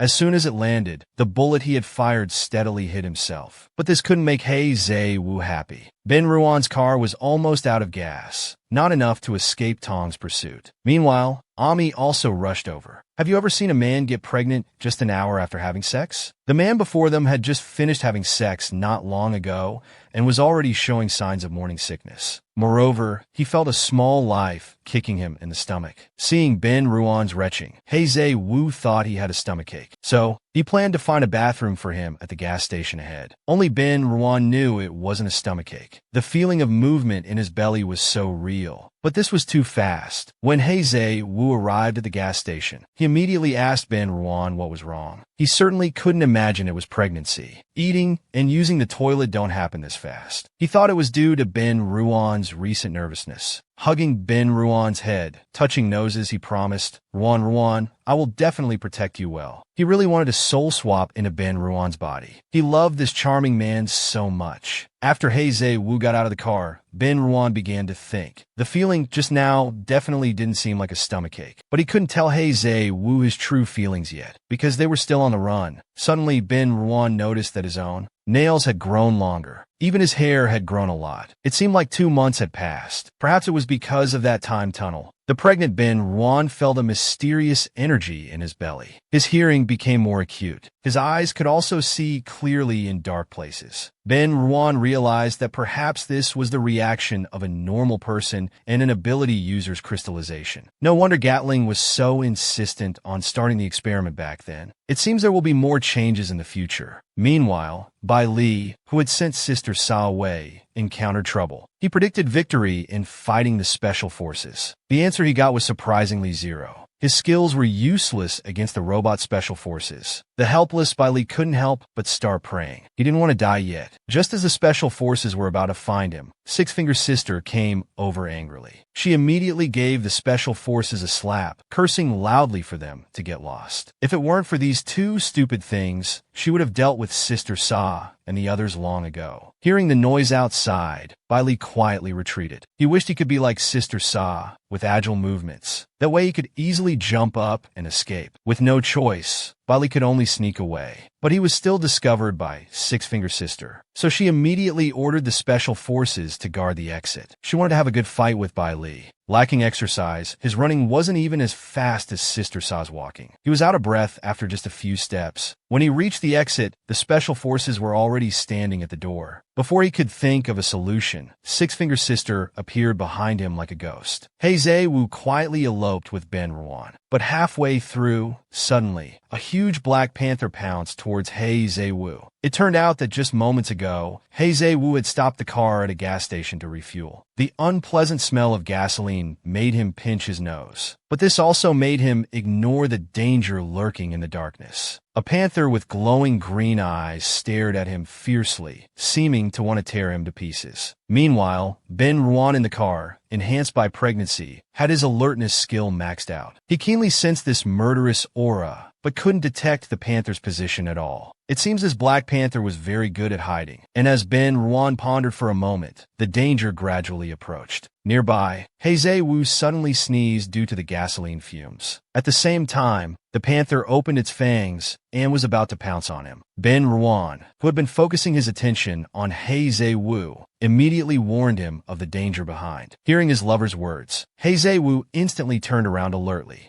But the Black Panther had disappeared. Such a huge body could hide instantly. Its combat power shouldn't be underestimated. Although both were unharmed, it reminded He Wu that they were in the open while the attacker was hidden. He must remain vigilant at all times to protect himself and Ben Ruan. But when he realized this, it was too late. The Black Panther had already approached him. It pounced on him. This sudden attack startled He Wu. He dodged sideways, but still got a few bloody scratches from the panther. It seems this panther came prepared. He Wu collapsed beside the car. With his last breath, he blocked the car door. He couldn't let Ben Ruan be in danger. But Ben Ruan was equally worried about him. Ben Ruan wanted to open the car door to let He Wu in. But He Wu knew they didn't have time to escape. He instructed Ben Ruan to lock the car door tight and not come out. Only then could he fight with peace of mind. He Wu was indeed the god of killing. He recovered quickly. This cheetah wore a jewel on its head. There must be an owner behind it. If he didn't kill it, the owner wouldn't easily show up. Once he figured this out, He Wu immediately gained confidence. As He Wu prepared his attack, Ben Ruan alertly helped him survey the surroundings, preventing more beasts from ambushing. In the blink of an eye, the cheetah launched another attack. A huge cheetah with bared fangs pounced towards He Wu. He Wu didn't take this ambush seriously at all. He simply clasped his hands together and activated the mist trap. A beast is still a beast after all. Without any precaution, it leaped and jumped into the trap. A mouthful of poison gas entered its nostrils, and its expression immediately became dazed. It swayed and collapsed, unable to get up again. After defeating the cheetah, He Wu lost his patience. He shouted into the air, "Have you had enough fun? Come out quickly." At this moment, the mastermind behind the scenes stopped hiding. He swiftly jumped onto the electric pole. It was Gatling's lackey, a member of the Ability Girl Group Cat. He didn't want to stop He Wu and Ben Ruan's elopement, but they had hurt Mei, so he had to help his sister get revenge. But He Wu didn't take him seriously. In Sin City, his status was above him. Now that this little wildcat had come out, what could he do to him? But this contemptuous action in the blood-licking move angered him. He opened his poisonous claws and attacked He Wu. He Wu was not afraid at all and faced him head-on. But on the other side, Ben Ruan in the car suddenly saw a bright spot flashing in the distance. It didn't seem to be a light. It was a scope. It was Mei Tong, who was now hiding on a high-rise building. She was aiming at He Wu with a special machine gun. Mei Tong ranked second in the Ability Girl Group, specializing in long-range attacks. She had never been defeated. The only time was when she lost to Ben Ruan's protagonist Halo. Therefore, this time, she had made foolproof preparations. She moved her finger and fired the bullet. Ben Ruan's heart suddenly jumped. If He Wu died, what meaning would there be in living alone? Now there was only one way. He reversed the car to block the bullet. The huge impact shattered the bulletproof glass. He Wu turned around and saw that Ben Ruan had blocked the bullet for him. He was so scared that his heart stopped beating. Would Ben Ruan die? Who could have thought that this woman who could catch bullets with her bare hands and was invincible in battle would lose twice in a row to a man who couldn't even tie a chicken? Under the protection of the bulletproof glass, Ben Ruan was safe and sound. He comforted the fighting He Zhe-Wu. "I'm fine. Don't be distracted." But He Zhe-Wu became anxious. He roared at Mei Tong, "If you have the guts, come at me." What skill is there in shooting him? In those 5 seconds of distraction, Ami launched a powerful palm attack. He Zhe-Wu was unprepared and could only raise his arm to block. 3 bloody gashes immediately appeared on his arm, deep into the flesh. He Zhe-Wu endured the intense pain, but he only rolled his eyes and grunted. He originally didn't take this little girl seriously, but just as he was thinking, Ami launched another fierce attack. He Zhe-Wu dodged with a quick move. For him, Ami's attacks were still too slow. He concentrated his energy, planning to launch the poison trap again, to deliver a fatal blow to Ami. But just then, he suddenly heard a loud bang. Mei Tong had fired another bullet at Ben Ruan's car. And in that moment of distraction, Ami struck again. 3 new wounds immediately appeared on He Zhe-Wu's chest. Although Ami's attack was successful, he knew that He Zhe-Wu's attention was all on Ben Ruan. Excessive nervousness had distorted his movements. How could he fight like this? On this side, He Zhe-Wu covered his wounds, also feeling his strength failing. It must have been the earlier activity with Ben Ruan in the car that consumed too much energy. His movements had become stiff. He couldn't help but blame himself. "It's all my fault. Couldn't I have held back then?" It was truly 1,000 times wrong, and now Ben Ruan was implicated too. When facing a strong enemy, the most taboo thing is to show fear. His fear was detected by the keen Amy. He was seen shaking his gold bracelet to wake up the Black Panther. When people are afraid, they emit a unique scent. Even my pets can smell it. The more afraid you are, the more ferocious they become. Seeing the Black Panther wake up, He Zhe-Wu was also shocked. He didn't expect it to wake up so quickly after falling into his poison trap. But now his heart was all with Ben Ruan. He hadn't moved for a long time. Could something have happened? Just as he was thinking, another high-explosive bullet flew towards the car. At this moment, Ben Ruan inside the car, in order to help He Zhe-Wu draw fire, didn't even think about dodging. He had already decided to perish with the enemy along with the little bald one in his belly. Can you believe it? The child could protect its mother before even being born. He Zhe-Wu struggled to defend against Ami's attacks. At this time, a high-explosive bullet suddenly shot towards Ben Ruan's car window. It directly shattered the glass. Mei Tong on the rooftop was determined. This time Ben Ruan couldn't escape. Once this kind of bullet explodes inside the car, there's nowhere to hide. But through the scope, she saw Ben Ruan sitting calmly in the car, planning to use himself to help He Zhe-Wu draw fire. Ben Ruan stroked his belly, apologizing to the unborn child. "We've already tried our best. In the end, we still can't protect you. He Zhe-Wu and I, how we wish we could see the moment you come out. We really looked forward to the life of the 3 of us together. I'm sorry, we didn't get to show you this world." Ben Ruan shed guilty tears. This is a mother's deepest love for her child. She nurtured your life, yet couldn't protect you to come into this world. And just as Ben Ruan closed his eyes to pray, he actually saw the little bald one. He had his hands clasped to his chest, as if praying. Suddenly, everything became very quiet. He could clearly hear the child's heartbeat. Ben Ruan tried to communicate with the child. "What's this posture? Are you blessing me?" The little bald one didn't answer him. On the other side in the real world, Mei Tong suddenly felt pity for Ben Ruan. A man willing to sacrifice for love was so rare. But they were enemies. Mei Tong finally pulled the trigger. "Forgive me, it's my duty.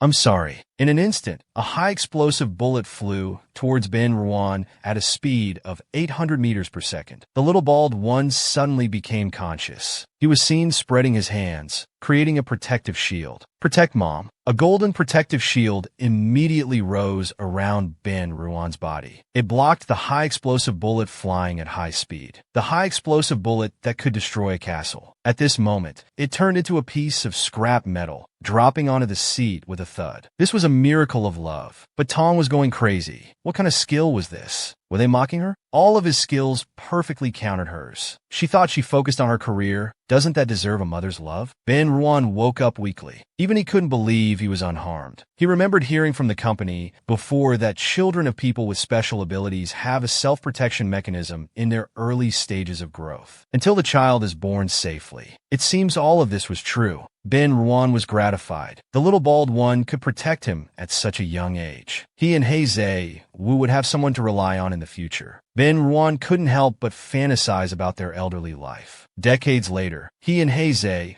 Wu opened a conscientious supermarket. The grown-up little bald one, who looked just like Hei Wu, would help them fight off robbers who came to cause trouble. The imagination was beautiful, but in the real world, Ami decided to unleash his ultimate move. These two couples who went through hardships together, who would die more miserably. This little bald one wasn't even born yet, but already helped his mother block a high-explosive bullet. Ben Ruan, having survived the ordeal, imagined the grown-up little bald one protecting her and Hei Wu's happy life in old age. On the other side, Hei Wu, worried about Ben Ruan's injuries, wanted to check on him. But the ferocious Black Panther roared and pounced towards him, seemingly wanting to tear him apart. Hei Wu dodged with difficulty, taking the chance to come to Ben Ruan's car window. This move also allowed him to enter the safe zone. The Black Panther and Ami sensed the little bald one's strong aura. They didn't dare to attack Hei Wu anymore. Seeing him stop, he took the opportunity to ask if Ben Ruan was all right. Ben Ruan, afraid of worrying him, quickly reassured him, "Don't worry, I didn't lose a single hair." Hei Wu finally breathed a sigh of relief. What he didn't know was that Ben Ruan was already pregnant. It was their child who protected his wife. Seeing Hei Wu covered in wounds, Ben Ruan felt sorry for him. He started to persuade him to escape together. Unexpectedly, this hurt Hei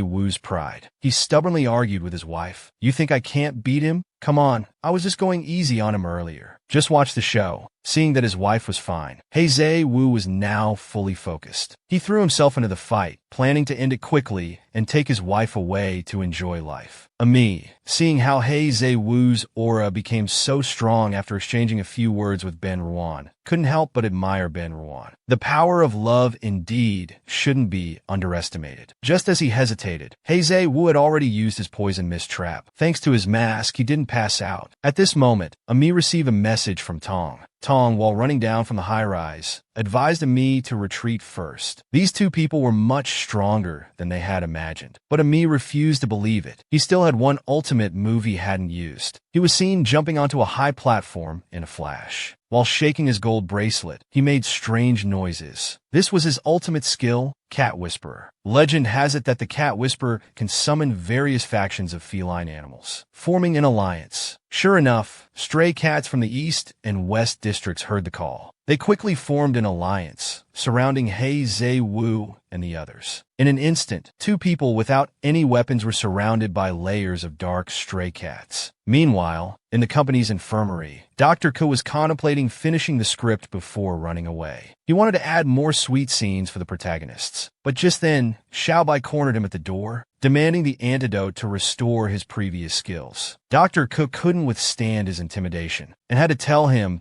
that the antidote was in the forest in the city center. Xiaobai confidently headed to the city center. Meanwhile there, Xiaohua and Sister Sa were enjoying sweet moments. It seems their good times were about to end. A big brawl was about to unfold. This man directly stuffed the grass into his mouth, believing it was the remedy that could save him. Unexpectedly, after eating it, he felt a cool sensation in his stomach. What the man didn't know was that this herb was the legendary catnip. Following Dr. Ku's instructions, Xiaobai arrived at the forest in the city center. In the dense jungle, he finally found the plant according to the picture. This plant and the one in the picture couldn't be said to be identical. They were completely unrelated. At this moment, rustling sounds came from the forest. Seeing there were others in the forest, Xiaobai, without thinking twice, quickly picked the plant. Before being discovered by others, he smugly slipped away. Holding this grass, Xiaobai pondered, how should he use it? Dr. Ke said external injuries need external application. Internal injuries need internal consumption. Since his was an internal injury, he needed to eat the herb. He tentatively ate a small flower. Surprisingly, it was sweet, not bitter at all. Then he took a big bite of the medicine, finishing the entire herb in a few mouthfuls. The last bite almost choked him. This herb clearly had a miraculous effect. In Xiaobai's stomach, a cool sensation kept rising. His whole being became more energetic. What Xiaobai didn't know was, the people in the forest just now were Xiaohua and Sister Sa. The herb Xiaobai picked was planted by Xiaohua. This herb is called catnip. It has a good effect on recovering injuries of ability users. It's used by applying to wounds. Its scientific name is also catnip. At this moment, Xiaobai, who had eaten the catnip, suddenly heard cat meows from afar. It must be Ami. Ami usually acts together with Tong. This means He Zhe Wu must be there too. Recalling how Ben Ruan had humiliated him before, this time he must avenge himself and teach the couple a lesson. On the other side, Xiaohua was in the forest, enjoying a brief rest with Sister Sa. While Sister Sa was sleeping, Xiaohua went to buy some delicious ice cream to feed her.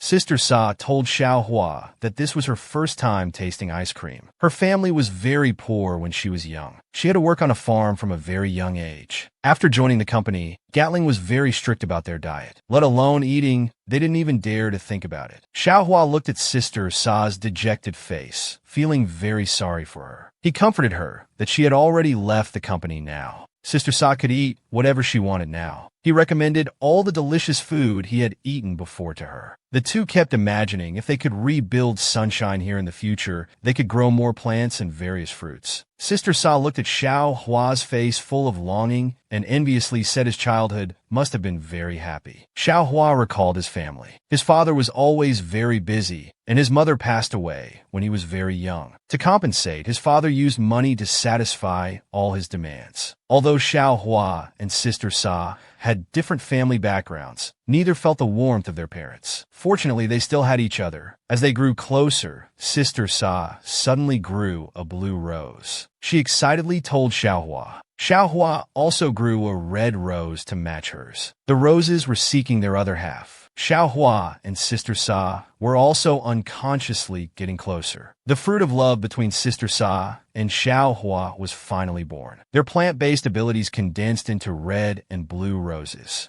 Guided by the roses, they unconsciously moved closer to each other. The roses also touched and intertwined. After going through so much, Xiaohua and Sister Sa finally found each other. As Sister Sa gradually approached Xiaohua's plant, her heart pounded. Countless flowers in the forest surrounded them, like a grand wedding. They finally clung tightly together, just like the red and blue roses, embracing in a deep kiss. At this moment, a life force was pushing Xiaohua and Sister Sa to spiral upwards. The two merged as one, passing on their power endlessly. The entire forest was filled with the scent of love. Everything here would become hope for tomorrow. They looked up at the sky. Countless fireflies gathered together. The sparks produced by their high-temperature explosions were like brilliant fireworks. They were celebrating the last moment of Xiaohua and Sister Sa's burning life. They had completed their mission, but what the two didn't know was, in the dense forest, a mechanical bug flew by.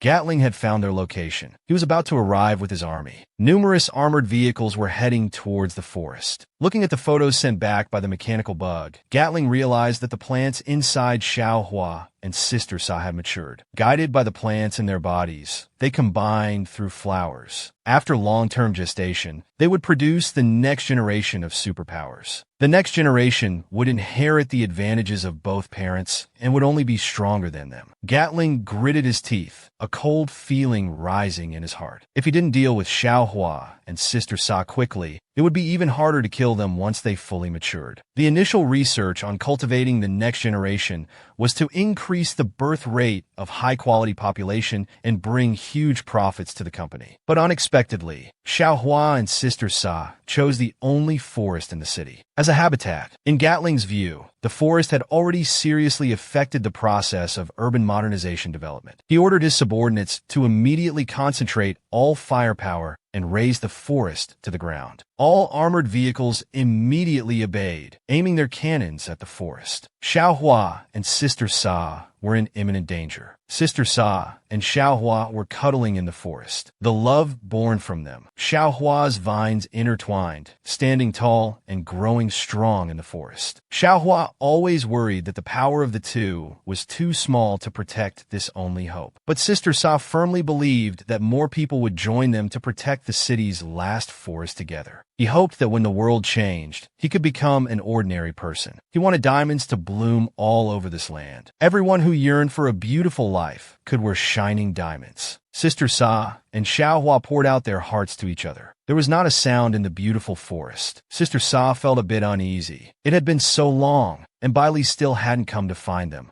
Suddenly, she heard a clicking sound from afar. Almost within seconds, a shell flew out, blasting a big tree to pieces. It was bad. Gatling had caught up. Big Sister and Xiao Hua finally reacted, quickly putting on their clothes. The recent bombing seemed to be just a preview. Countless shells rained down on the forest. Tree after tree wailed in the flames. Armored vehicles leveled the ruined forest. And this was just Gatling's vanguard. Xiao Hua would not allow Gatling to destroy the forest. He wrapped his vines around the trees so they could move and counterattack. Gatling arrived at the edge of the forest. Through binoculars, he quickly discovered Sister Sa and Xiao Hua hidden within. And in the center of the forest, that blue rose and red rose intertwined with vines must be the genetic combination of Sister Sa and Xiao Hua. Gatling immediately ordered to destroy it. The artillery fire outside grew more intense, but Xiao Hua's side was helpless. The big trees were wrapped very tightly. They knew they couldn't escape this disaster. Even if they left now, they had nowhere to go. 500 years of love. This forest carried all their memories. The two big trees had made up their minds. Even if they died, they would die together. Big Sister and Xiao Hua were in a dilemma. They could only look for another way. They couldn't move, but needed to avoid the shells. Xiao Hua had a sudden inspiration and came up with a very risky method. On the other side, Hong had already sensed the danger of war. Big Sister and Xiao Hua were already in danger. He was determined to immediately get rid of Six Sisters. At this moment, Six Sisters was still obsessed, following Gatling's order to eliminate Tong, to clean house for Cat. But Tong burst his bubble. As Cat members left the company one by one, the future Cat would only have Six Sisters left. An old member, Six Sisters, was stunned by these words. He stood in front of Tong, demanding him to explain clearly. Tong told him that whether it was himself or Ami, they might not come back this time. The opponent was far stronger than themselves, and Sister Sa and Xiao Hua had already left the company.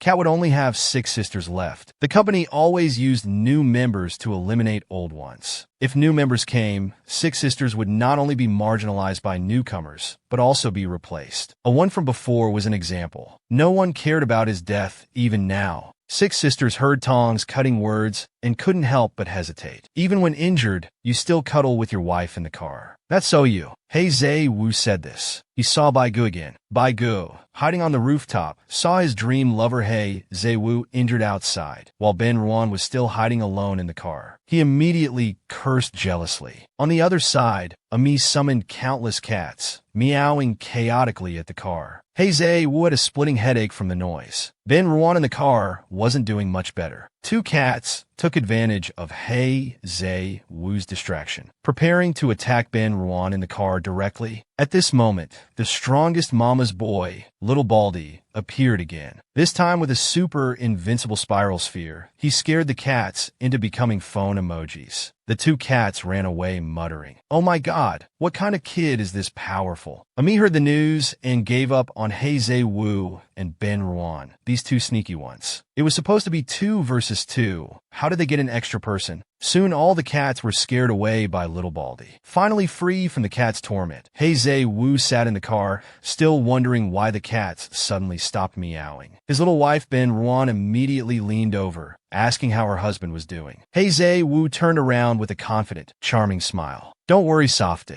Today I'll show you how I teach him a lesson." Ben Ruan immediately said softly, "Of course I believe in you." Ami, forced to eat dog food, pounced down. "You clearly have 3 people, yet you lied about it." He Zhe Wu looked completely puzzled. Ami cursed angrily. "Keep pretending." He Zhe Wu turned back in confusion and asked, "Honey?" Ben Ruan immediately laughed it off, telling him, "Ami is praising you for being amazing." After saying this, Ben Ruan shrank to one side nervously. The battle wasn't over yet. If He Zhe Wu found out about Little Baldy's existence, would he? Before Ben Ruan could finish thinking, Ami stared straight at He Zhe Wu and said, as expected of He Zhe Wu, about to become a father and still able to keep a poker face. "What? I'm going to be a dad." He Zhe Wu pointed at his own face, suddenly shocked like an 800-pound child. The cool male god He Zhe Wu finally became a father. When he learned that Ben Ruan was pregnant with Little Baldy, his eyes sparkled with gold. He completely forgot about Ami watching from above. Back then, to make Ben Ruan have a monkey, he had compromised to become a subordinate, risking changing data to deceive his superiors. Unexpectedly, his dream came true on the crazy, exciting 80th step. Compared to He Zhe-woo's excitement, Ben Ruan was much calmer. My dear, the crisis isn't over yet. We still need to fight first. With a child now, He Zhe-woo's combat power instantly maxed out. Like an emperor, he looked down on the many cats. When I was killing people back then, you were all just little kittens. His aura was so strong that even the big Black Panther Usman kept retreating. He even wanted the company to turn him into a humanoid form, so he would have the strength to compete with He Zhe-woo. But Ami refused, saying it would be too painful. Inwardly, he had another thought. Becoming human-like, wouldn't that be hard to control? Better to just be his obedient little kitty. As both sides were in a tense standoff, a handsome man walked in against the light. Upon closer look, it was Mo Sang-bai. This persistent guy always managed to locate them accurately. Ben Ruan immediately encouraged Ami to attack. Kill Ben Ruan. He Zhe-woo has taken so many injuries, he's barely got any fighting strength left. Ami immediately decided to listen to Mo Sang-bai. Their nonchalant attitude infuriated Ben Ruan. Mo Sang-bai, you scoundrel, what benefit do you get from putting me to death? But our little Bai only had one simple thought. If you die, I'll be next in line. His punchable face made Ben Ruan stamp his foot in anger. A petty man like you will never gain others' affection and liking. These words pierced Mo Sang-bai's heart like a sharp knife. He started to give up. I accept that I can't have little black, but you climbed up using despicable means. That's what I can't stand. I've long disliked green tea bitches like you who act innocent but are vicious inside. Turning around, he began to grieve silently. I'm destined to grow old alone. But you two are always flaunting your love in front of me. Every time you show off, it deeply hurts my heart. Getting more excited as he spoke, Mo Sang-bai couldn't help but beat his chest. The sight of you two being lovey-dovey makes me feel like I'm just an extra in this world. As soon as he finished speaking, a disdainful voice came from Ben Ruan's belly. Turns out it was little Baldy, unable to bear seeing his mom wronged, starting to curse at Mo Sang-bai. Unexpectedly, Mo Sang-bai thought Ben Ruan was still scolding him. His face turned green with anger. You're not happy if you don't scold me every day, huh? He stretched out his demonic claws and charged towards Ben Ruan. Ami also took the opportunity to let Usman help, commanding him to rush up and tear Ben Ruan apart. Mo Sang-bai thought victory was in his grasp, but the next second, cold sweat broke out on his forehead. Why did it feel like this big Black Panther was coming for him? It even seemed to carry a hint of mating scent. What was going on? The ancient zombie had unexpectedly captured the heart of the giant Black Panther. Before Mo Sang-bai could react, Usman directly pounced on him, knocking him to the ground. He immediately started licking Missouri Sang-bai's face frantically. Mo Sang-bai had always been the one to lick others. When had he ever been so relentlessly pursued? The key was that the pursuer was a beast. Ignoring Mo Sang-bai's shock, Usman went straight for his face with his tongue. Pinned down, Mo Sang-bai shouted no while struggling to turn his head away. But he still couldn't resist Usman's fiery passion. This man's scent was just too enticing. Unable to bear it any longer, Mo Sang-bai entered berserk mode. With a loud shout, he slapped Usman's face with a resounding smack. He quickly got up, grabbed his clothes, and staggered away. To think that he, a 1,000-year-old zombie, had been harassed by a Black Panther. It seemed he had been tricked by that old guy. Eating catnip not only didn't restore his skills, but attracted a bunch of cats, transforming him into the leader of the Meow Meow cult. If his skills hadn't been lost, he would have skinned this panther alive. Luckily, the creature didn't chase after him. Ben Ruan, who was enjoying the spectacle, noticed that the Black Panther didn't chase after Mo Sang-bai. Remembering Mo Sang-bai's words about not being loved, the kind-hearted Ben Ruan decided to help Little White. So he went to Usman's ear and whispered, I'll tell you a secret. Little White has lived for so long, but it's still his first time. Don't you want to seize this opportunity? Hi, Q Ben Ruan. Usman's eyes glowed with a faint green light. Inwardly, he thought his goal was achieved. The nature of beasts is that the more you turn your back and run, the more it stimulates their primitive instincts. It's the same principle as running faster attracts dogs to chase you. At this moment, Mo Sang-bai's sexy buttocks magnified in Usman's eyes. The way it swayed side to side made his heart flutter. Drooling, he chased after Dr. Wu. Mo Sang-bai was so frightened that he immediately put on a pained expression. Why was this thing chasing him again? Looking at the disheveled Mo saying bye, Ben Ruan couldn't help but crook his finger teasingly. Little white, didn't you want to kill me? Come here then. Angered, Mo saying bye ran while throwing threats. Don't be smug. I'll definitely be back. But with the disparity in strength between human and beast, Mo saying bye was caught by Usman in just a few steps. With a swipe of his black paw, he pinned Little White against the wall behind him. This time, you can't escape, man. The fierce big Black Panther could actually transform into a tall and imposing beast man. And the condition for him to complete this ultimate evolution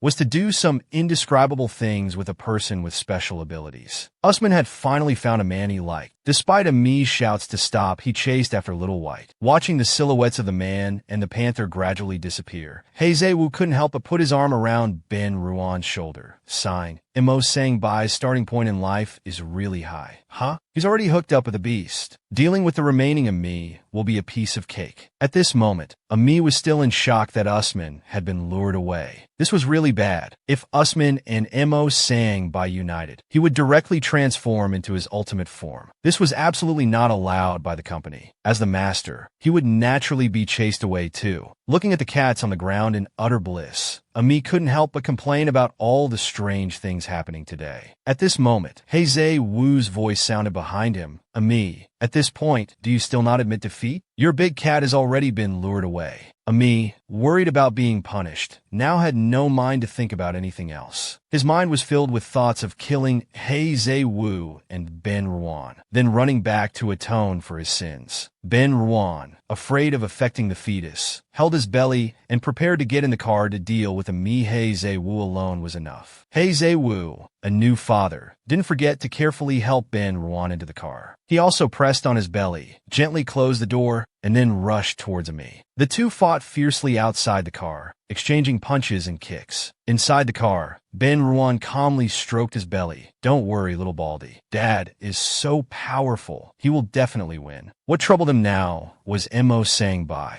If he kept refusing to give up, what should they do? They couldn't keep hiding from him forever. What Ben Ruan didn't know was that Mo saying bye was almost scared to death at this moment. Usman, who had caught up, domineeringly pinned him against the wall. Striking an imposing and stylish pose, he began to reassure Little White. Don't be afraid, I won't hurt you. My name is Usman. Can I get to know you? To be fair, this panther was quite gentlemanly, but this completely failed to win over Little White. He was seen biting his finger, twisting coyly as he spoke. I'm sorry, Brother Panther. I still can't accept this. The meaning of rejection was already very clear. But Usman wasn't one to back down from a challenge. He moved closer to Mo saying bye and started to exude his charm. My ultimate form is very handsome. It's not at all inferior to Heizewu. Do you want to see it? The giant Black Panther actually wanted to force himself on the pure-hearted man. Just thinking about it was exciting. Usman, who had caught Mo saying bye, was extremely excited at this moment. He cupped Mo saying bye's face and began to show his affection. Your flesh smells so good. The hot breath terrified Mo saying bye.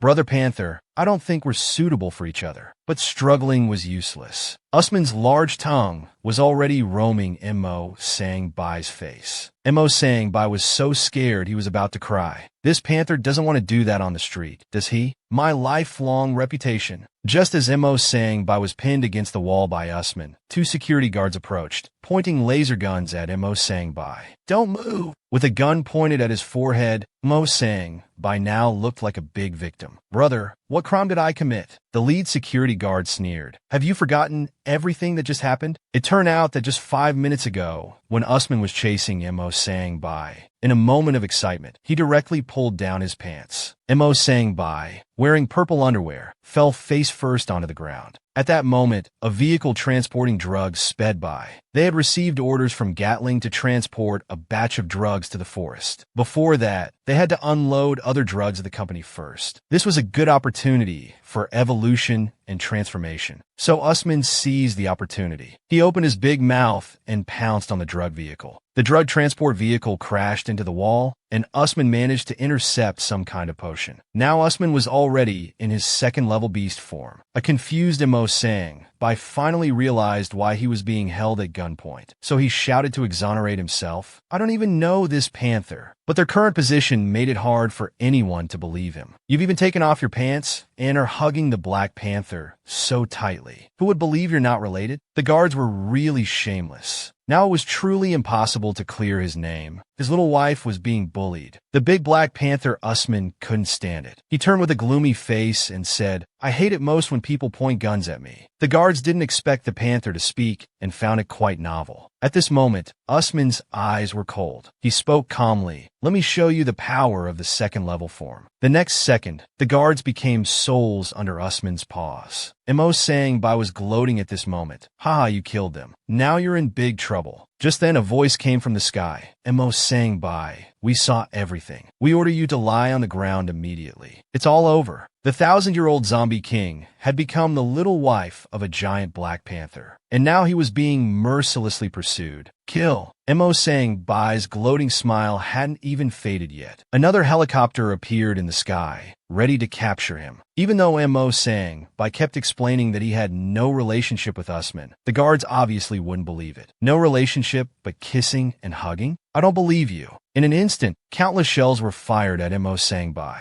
Just as they were about to hit Mo Sangbai, Usman, with maximum boyfriend power, picked up Mo Sangbai and ran. While running, he exuded charm. My treasure, don't be afraid when I'm here. At this moment, Mo Sangbai was on the verge of tears. Lifted off the ground, he could only hold tightly onto Usman. He couldn't help but complain, you stinky panther, you've really gotten me into trouble. The direction Usman was escaping to was the forest where Sister Sa and Xiao and Lu were staying. He wanted to take Mo Sangbai to his residence. The flames in the distance made Mo Sangbai swallow hard. You stubborn panther, can't you see there's such a fierce battle over there? Don't you know to take a deeder? Meanwhile, a fierce battle was taking place in the forest. Chao Siguang, seeing Sister Sa and Xiao and Lu hiding in the forest, ordered to level the forest to the ground. He also commanded the soldiers to fire at the top of that tree. That was the big tree where Sister Sa and Xiao and Lu were. With no way out, Xiao and Lu could only fight to the death. He released countless vines stretching towards the ground. The moment they touched the soil, the vines began to twist madly, as if going crazy. In an instant, the vines rapidly expanded and grew, carrying the big tree straight up into the sky. Sister Sa, staying on the tree, felt strange. Why are we constantly rising? Xiao and Lu explained, this is my survival technique. When the vines touch the soil, they frantically absorb nutrients and keep growing. Now this tree has grown to midair. The height has even exceeded the maximum elevation angle of tank cannons, directly surpassing their attack range. The artillery fire temporarily couldn't reach them. This one move directly stunned Gatling and Chao Siguang. How could they cheat like this? But Sister Sa and Xiao and Lu on the tree didn't show much joy. At the current growth rate of the vines, they wouldn't stop anytime soon. But if it keeps growing like this, it'll reach the clouds. What should we do now?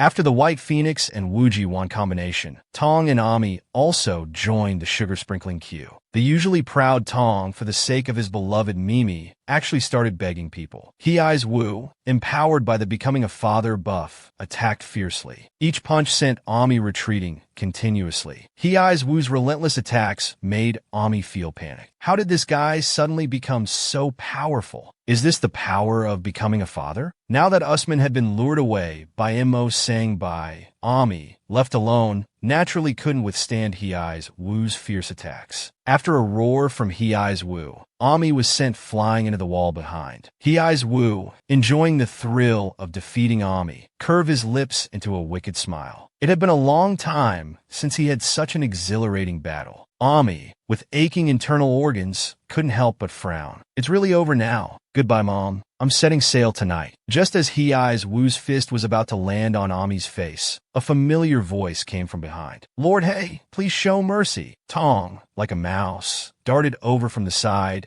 and immediately held Ami tightly in his arms. With utmost sincerity, he begged He-Eyes Wu, Lord Hey, I beg you to spare Ami. Daring to save someone He-Eyes Wu wanted to kill was undoubtedly challenging him. Impossible, absolutely impossible. Tong, who loved his wife dearly, continued to plead for Ami. Big sister sent me here, but Ami isn't. It's just because I was injured by you guys. Ami simply wanted to vent for me. If you want to kill someone, kill me instead. Looking at the handsome man protecting her, Ami couldn't help but lean into his embrace. Even if she dies, she wants to die together with her beloved. Looking at these two affectionate women, Hei's Wu felt a strange sensation in his heart. If he knew it would be like this, why did he bother earlier? But he absolutely wouldn't allow anyone to touch Ruan. Seeing them nestling against each other, Ruan in the car couldn't help but think, even if they let them off, Gatling's side wouldn't trust them anymore. Suddenly, thick smoke rose in the distance, and that was exactly in Xiao and Li's direction. Not good, they're in danger. This was revenge from the gap-toothed Gatling. Looking at the constantly rising giant vines, Gatling's eyes flashed with intense hatred. If we can't attack the Flower Money Sisters, then let's break the vines. In an instant, countless artillery fires were directed at the vines. Big Sister and Xiao and Lu kept swaying on the tree. If this continues, the vines might not hold much longer. But Gatling was in a great mood. Rising so high, I want to watch you fall and smash in a meat paste with my own eyes. Sajie,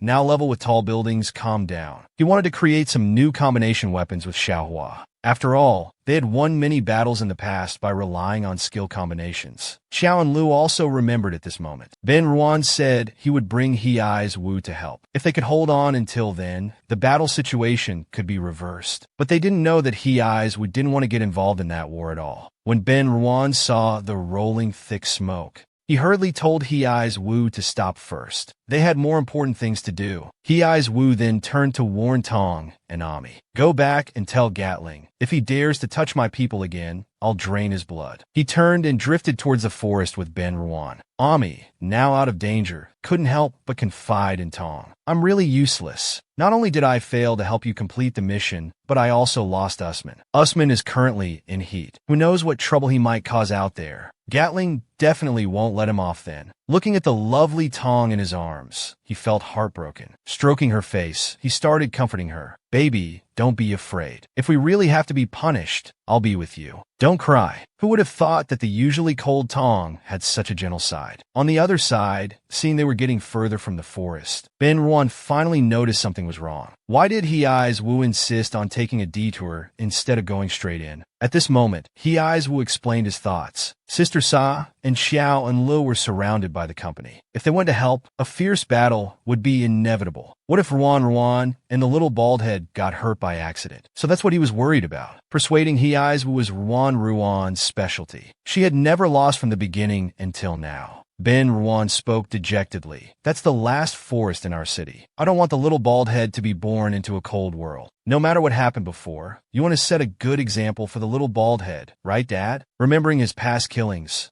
Hei's Wu fell silent. He indeed should set a good example for the little bald head. Past grudges shouldn't be passed on to the little bald head. Persuasion successful. He was ready to counterattack. The love crystal of the flower money combination was about to die. After experiencing Gatling's crazy bombardment, the giant vines were constantly being shelled. The flower bud of Sister Sa and Xiao and Lu, due to the impact of the explosions, was barely hanging on. This worried Sister Sa greatly. They must save it. After all, their little flower child was inside. Now the flower bud needs nourishment from plants and water. But at the rate Gatling was bombarding, the forest might not last much longer. Just as Xiao and Lu didn't know what to do, the ground shook violently, and a roar was heard. The big tree in front slowly moved. It stood up, picked up a huge rock, and threw it at the attacking tanks. The tank exploded instantly. And this big tree that stood up in the flames was the Jungle Guardian. They had been oppressed here for many years, harboring resentment and wanting revenge. Now was the perfect opportunity. Xiao and Lu saw several of them mobilize and finally breathed a sigh of relief. It seemed there was still a possibility to turn the situation around. After all, the tree people didn't fear death and had no tactics. They were attacking with the intention of mutual destruction. The tree people were seen constantly throwing huge rocks at the tanks. In just a moment, several tanks were damaged. Chao Si Guang felt a pang of pain watching this, even though he no longer had flesh. Xiao and Lu, watching the one-for-one exchange of the tree people, also felt some reluctance. After all, these were centuries-old trees. Suddenly, a helicopter flew in from the horizon. It looked like it was here to cause trouble too. This helicopter was actually brought by Usman and Mo sang by, looking at the helicopter chasing relentlessly behind them. Mo sang by just wanted to curse at this moment. I told you to take another route, but you didn't listen. Now look what happened. They were targeted again. Fortunately, they ran quickly and managed to hide in the forest at the last moment before the helicopter's bombardment. Chao Si-guang also gave the order to stop the helicopter's attack and fully cooperate with the ground operations. Usman and Mo sang by finally had a chance to catch their breath. It seemed Usman was injured during the escape and was now constantly licking his shoulder. For Mo sang by, this was a golden opportunity. If not now, then when? Mo sang by, who had learned from Ben Ruan, leaned into Usman's arms and said coyly, "You must be in a lot of pain being injured like this. I'll go into the forest to get some medicinal herbs for you." Usman was surprised that Mo sang by had learned to care for him. He was so excited. It seemed his efforts hadn't been in vain. After letting go of Mo sang by, he watched him walk away. Mo sang by, turning his back, was secretly delighted. "Once the distance is far enough, I'll run, you fool." "Ha!" The running Mo sang by couldn't stop smiling. He was finally free. But unexpectedly, after just a few steps, Usman pounced on him as quick as lightning. He pinned Mo sang by to the ground and said caringly, "Don't run around. It's dangerous out there." The usually cold Mo sang by was now on the verge of tears. Why did he always fail like this? The CP he was assigned to was still a wild beast.